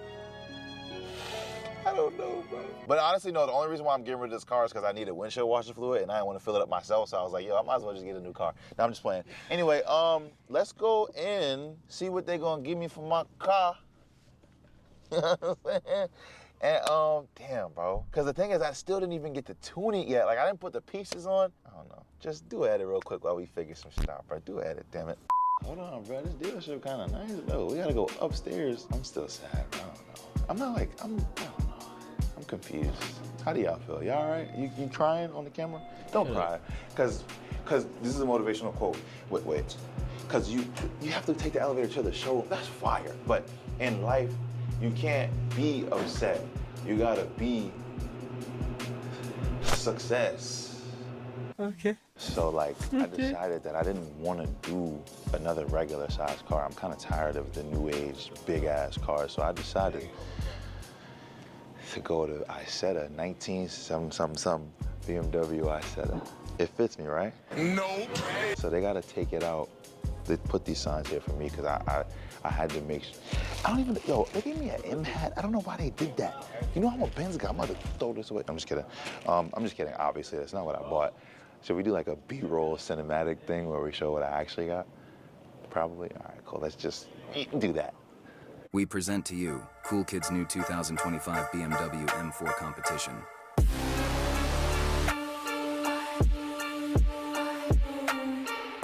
So you bought another M4.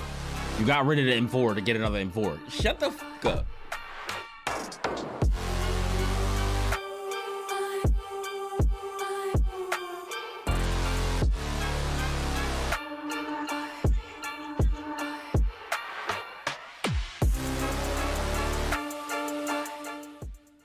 You see it? Did you see it? You probably saw it already. I couldn't leave the M4 alone. Like, what? No, that looks nasty. I was trying to like contain my excitement, but this looks way better in person. This is my brand new, damn. Nah, that's crazy. So I got Michelin's again. I got my carbon buckets back. I got extended leather, frozen, fjord blue.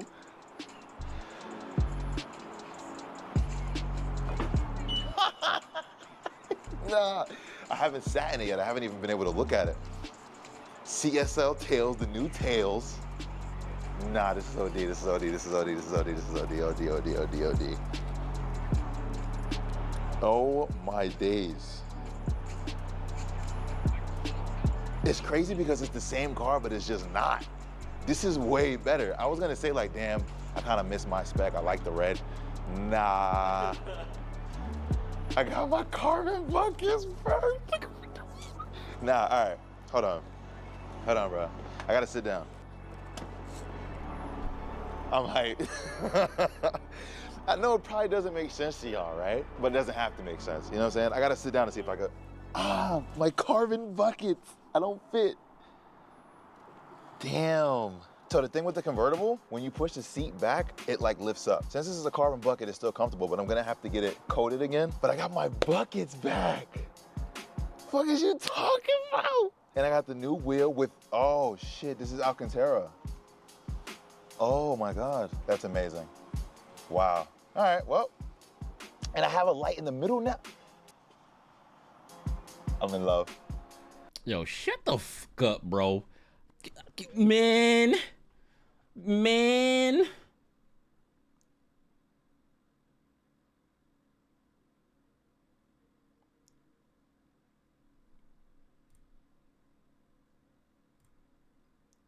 Oh, wait, no, watch later.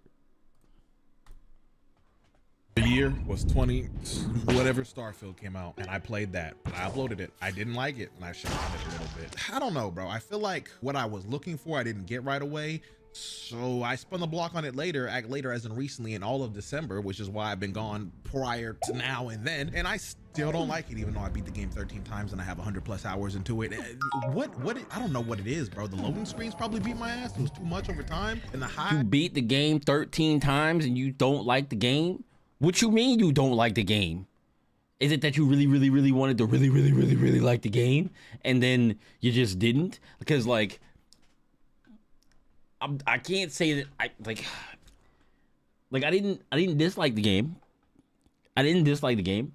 I think I enjoyed the game. I enjoyed the game a lot. I enjoyed playing Starfield. It's just that I don't think I ever beat the game multiple times because it was like during the time that I was moving. So like, and then also be playing Cyberpunk. It was during the time that I was moving, and then like a lot of things happened. I didn't really get to finish Starfield. I didn't get to finish. I didn't even play the Cyberpunk DLC. Let me tell you how Cyberpunk 2077 is one of my favorite games. Period. And I still haven't played the DLC. I still haven't played Phantom Liberty. I own it. I just haven't played it. Guys that I liked within some of the quests were not consistent throughout. I just couldn't take being forced to do another loading screen after loading screen. Anyways, I wanted to play another game on my own for some reason when I have a channel. But I can play any game I possibly want, and you guys kind of want that, but I just choose to play it on my own. I was gonna do it again with Cyberpunk 2077. You don't come back from touching this game with how much game is in this game. But the only reason I wouldn't even touch this game is because of Cyberpunk anime. And Adam Smasher had the fucking go. I don't even want to talk about spoilers in this first episode of possibly a series, but we're gonna move on, okay? I'm doing this to kill Adam Smasher. I need to see a resolution because what he did in the anime, I'm not feeling right. And I gotta kill that motherfucker. Now, when I first played this game, I was not impressed. I couldn't even beat it. The amount of glitches, it's not what it was promised. That's for damn sure. I mean, I've heard it's changed a lot now, right? I remember when I first started this game, though, I did a Corpo backstory. Now, knowing what a Corpo is, fuck that. This is pretty much an evil path, I think. I think this just kind of makes sense for, like, I like the idea of having V be a hood nigga, but at the same time, I do like the idea more so that me and V enter Night City for the first time. So I want to try Nomad. Yeah, I really hate to do this. I know pausing the video while you watching is fucking rude. Oh, damn. Why would you do that, Afro? Come here.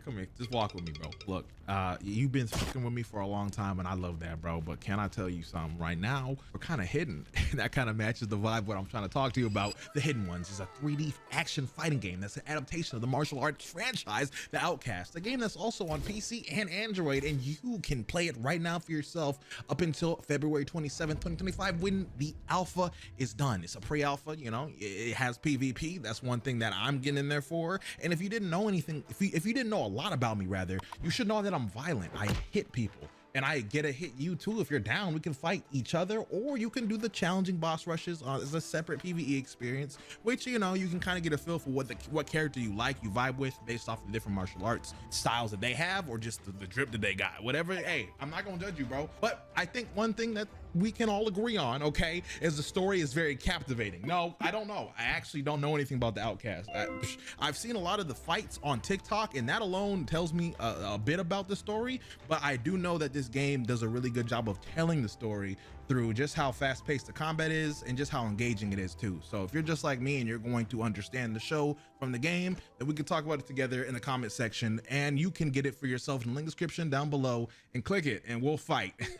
Okay, watch the video, please. We're done with this. Let's get back to it. Okay, stop staring, stop looking, just get the fuck out. All right, so listen, in my personal opinion, the voice that they got for V does not fit a black dude. It just doesn't. So let's see what I come up with. All right, so this is what I'm thinking. I don't want to change up too much of like the main features. Like I think everything's at 1 when it comes to, whoa, I can change the voice. Hold on. I'm V. Only 2. I'm V.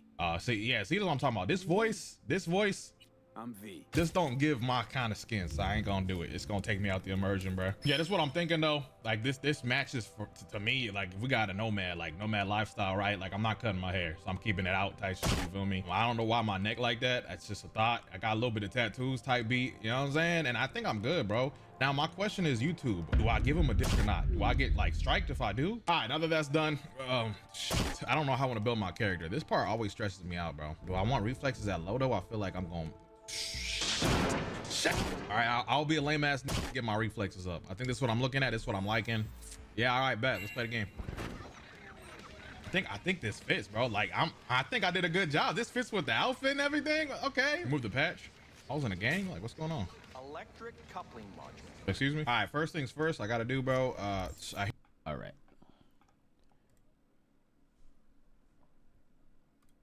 I may watch that later. I did this. I did the shit out of this one. 4650, defeat 50 enemies in Doom match. Oh, I need to defeat 4 more enemies in Doom match.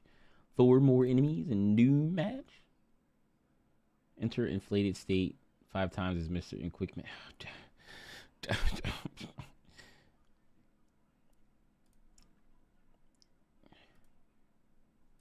Unlocks in 1 day.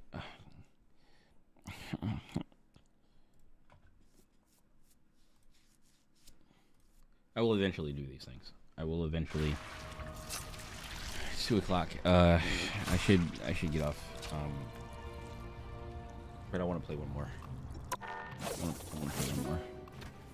I'm back at 95 out of 100. I played a bunch of matches, and I'm back at a 95 out of 100. 5 points away from fucking silver 3. What the? Okay. Quick match. I'm just gonna play a quick match, and I'm gonna play with Black Widow. She's really fucking fun.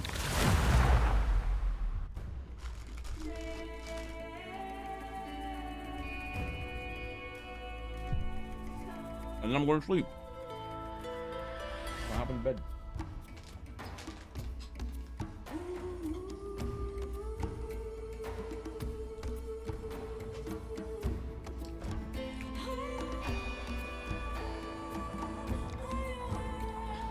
You'll need a top-notch team to win this one. Stepping out of the shadows. What am I doing tomorrow?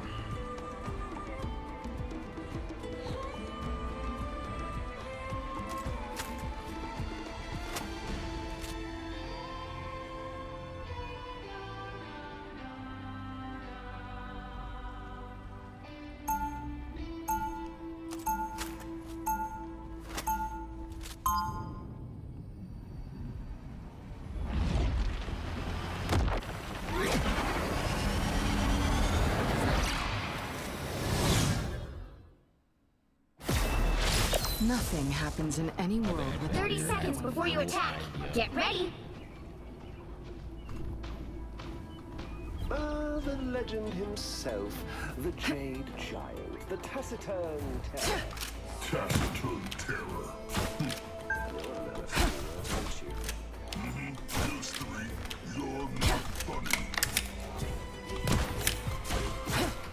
The battle starts in 5, 4, 3, 2, 1. All you need to do is capture the mission area. Got it? Smartest thing Banner ever did was make Gamma Belt stretch. We've got trouble. I am a true team player. Maybe for a new challenge.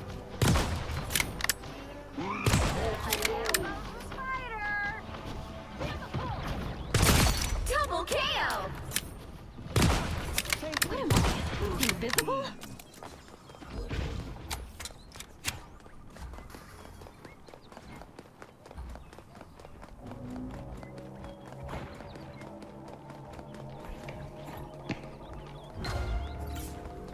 I got you!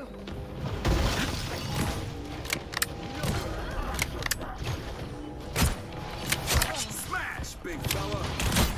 Don't let the spiders get close! Every little bit helps.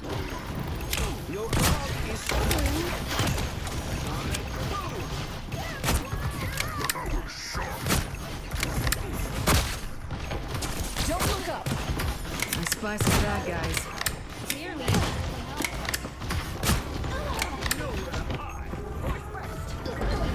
Saw me coming.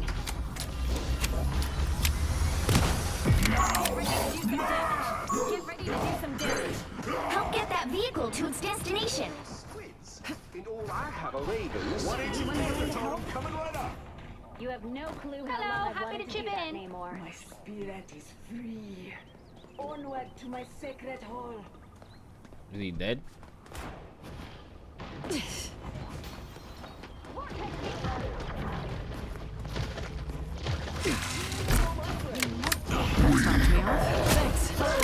I am ready to put on a show.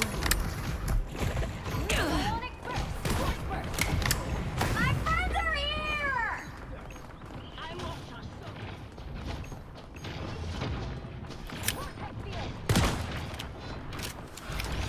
Plasma! Disappear! You're not working alone. You're halfway there. Keep going. One for the squirrels. You are restored. Only in the hall of battle. Stupid fish man called in his stupid As bird. usual. A little help, please. Every little bit helps. I despise you, Bast. But I despise outsiders.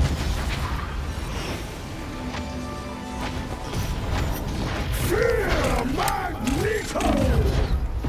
Damn it. Feel better. Fight better.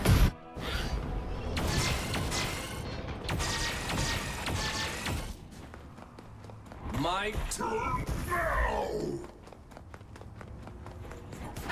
Get that vehicle moving again.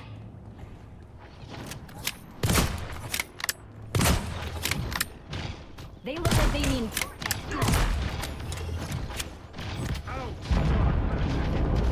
More focused I than ever. suspect T'Challa is growing impatient. Get that vehicle moving again. Looks like we're about to get inked.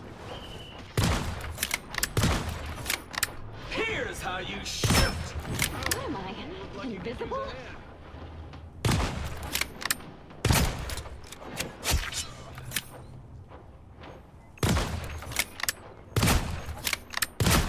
Hell unleashed! We're not going to let T'Challa down, are we? Every little bit helps. I'm a true team player.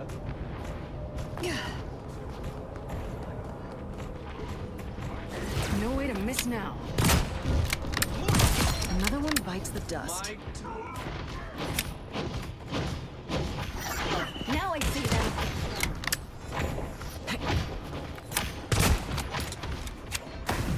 Oh, I'm fine. Don't mind me. Get that vehicle moving again. We are By the eye of Agamotto! Plasma!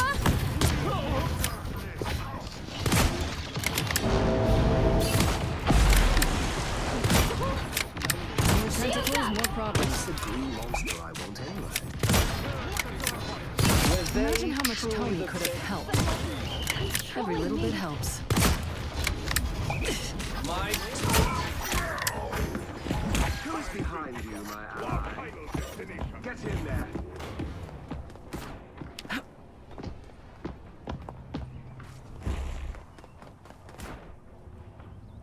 Let me heal you.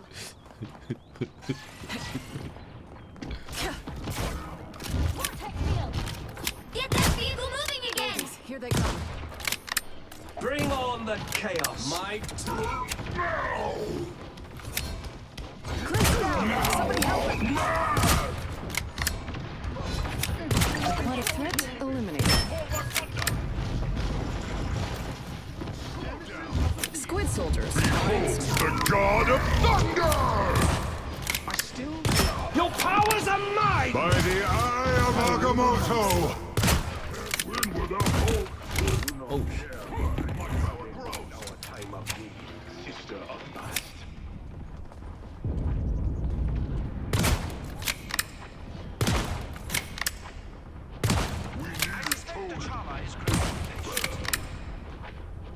A little help, please. I've got you covered.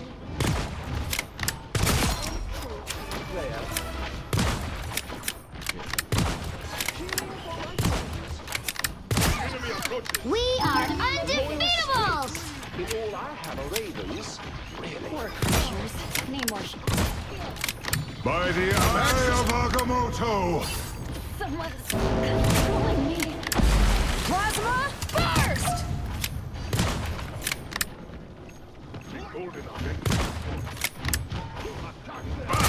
No one bites the dust. I still want you. Hulk's down. Smash. Whew, I needed that. Only 60 seconds left.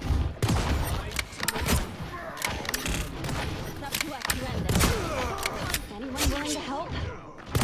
Get that vehicle moving again! I never believed Loki's actually down. Is he actually down? Keep your tentacles on the armor, fellas. We've got trouble.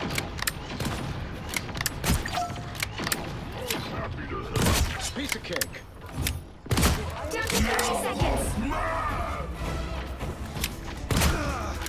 Time is not on our side. Push the attack. Widow's fight.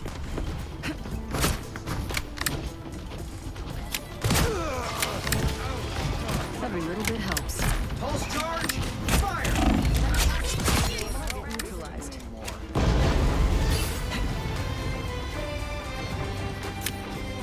Shields up!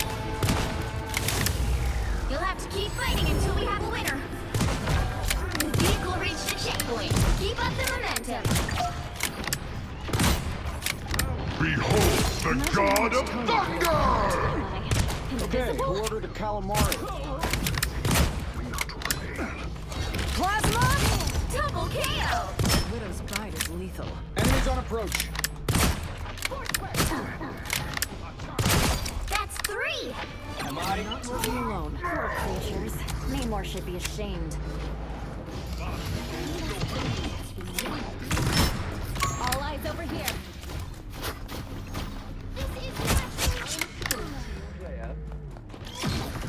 Imagine how much Tony could have helped. That's it! Don't let anything stand in your way.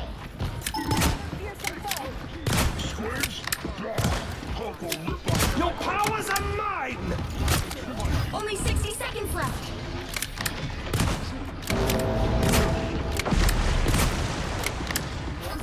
Piece of cake. Pulse charge. Fire. Render me assistance. Get by.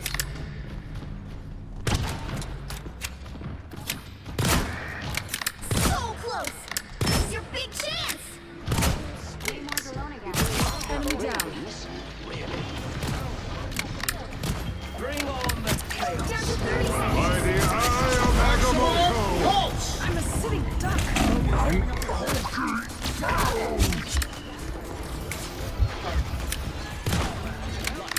Namor brought in reinforcements. Hulk's down. Now we have to smash. The final 10 seconds! Could be for a new challenge. We are undefeated until we have a winner! Oh, I need friends! Gather around!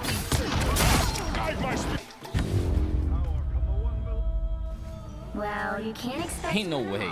Ain't no way we lost. Ain't no way we lost. Ain't no way we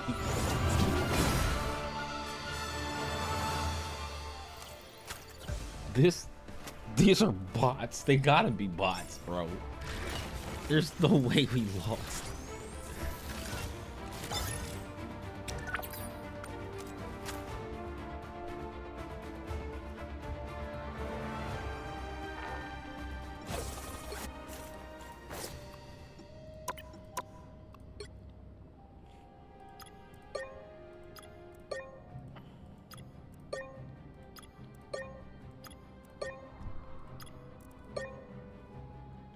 There's no way we lost to bots.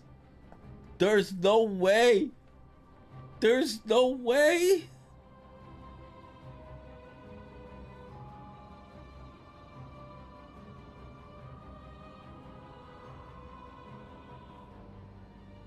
I'm telling you, they got AI bots and they're learning how to play the game. I guarantee you they are learning how to play the game. There is no, I already saw how Iron Man was moving and I was like, yeah, they're bots. Like I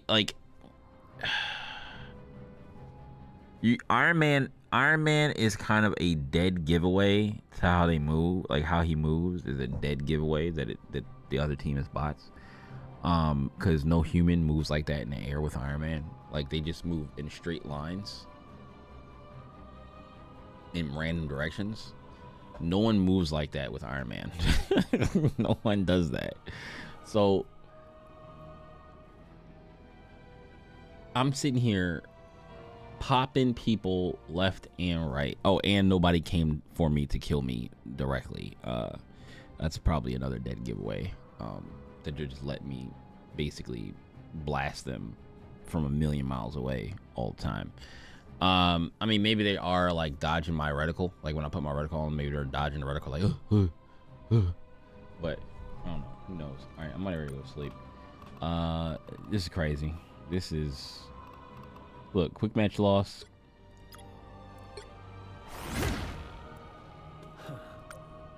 Quick match loss. Quick match loss, quick match loss, competitive loss, competitive loss, competitive loss, competitive win. Back to 95. This was what? Yeah, 38. I lost 3 matches and I lost 38 for 3 matches and then got back to 38. This was all 4 of these were a waste of time. All 4 of these were a waste of time. Oh my god. Oh, I'm out of here. All right.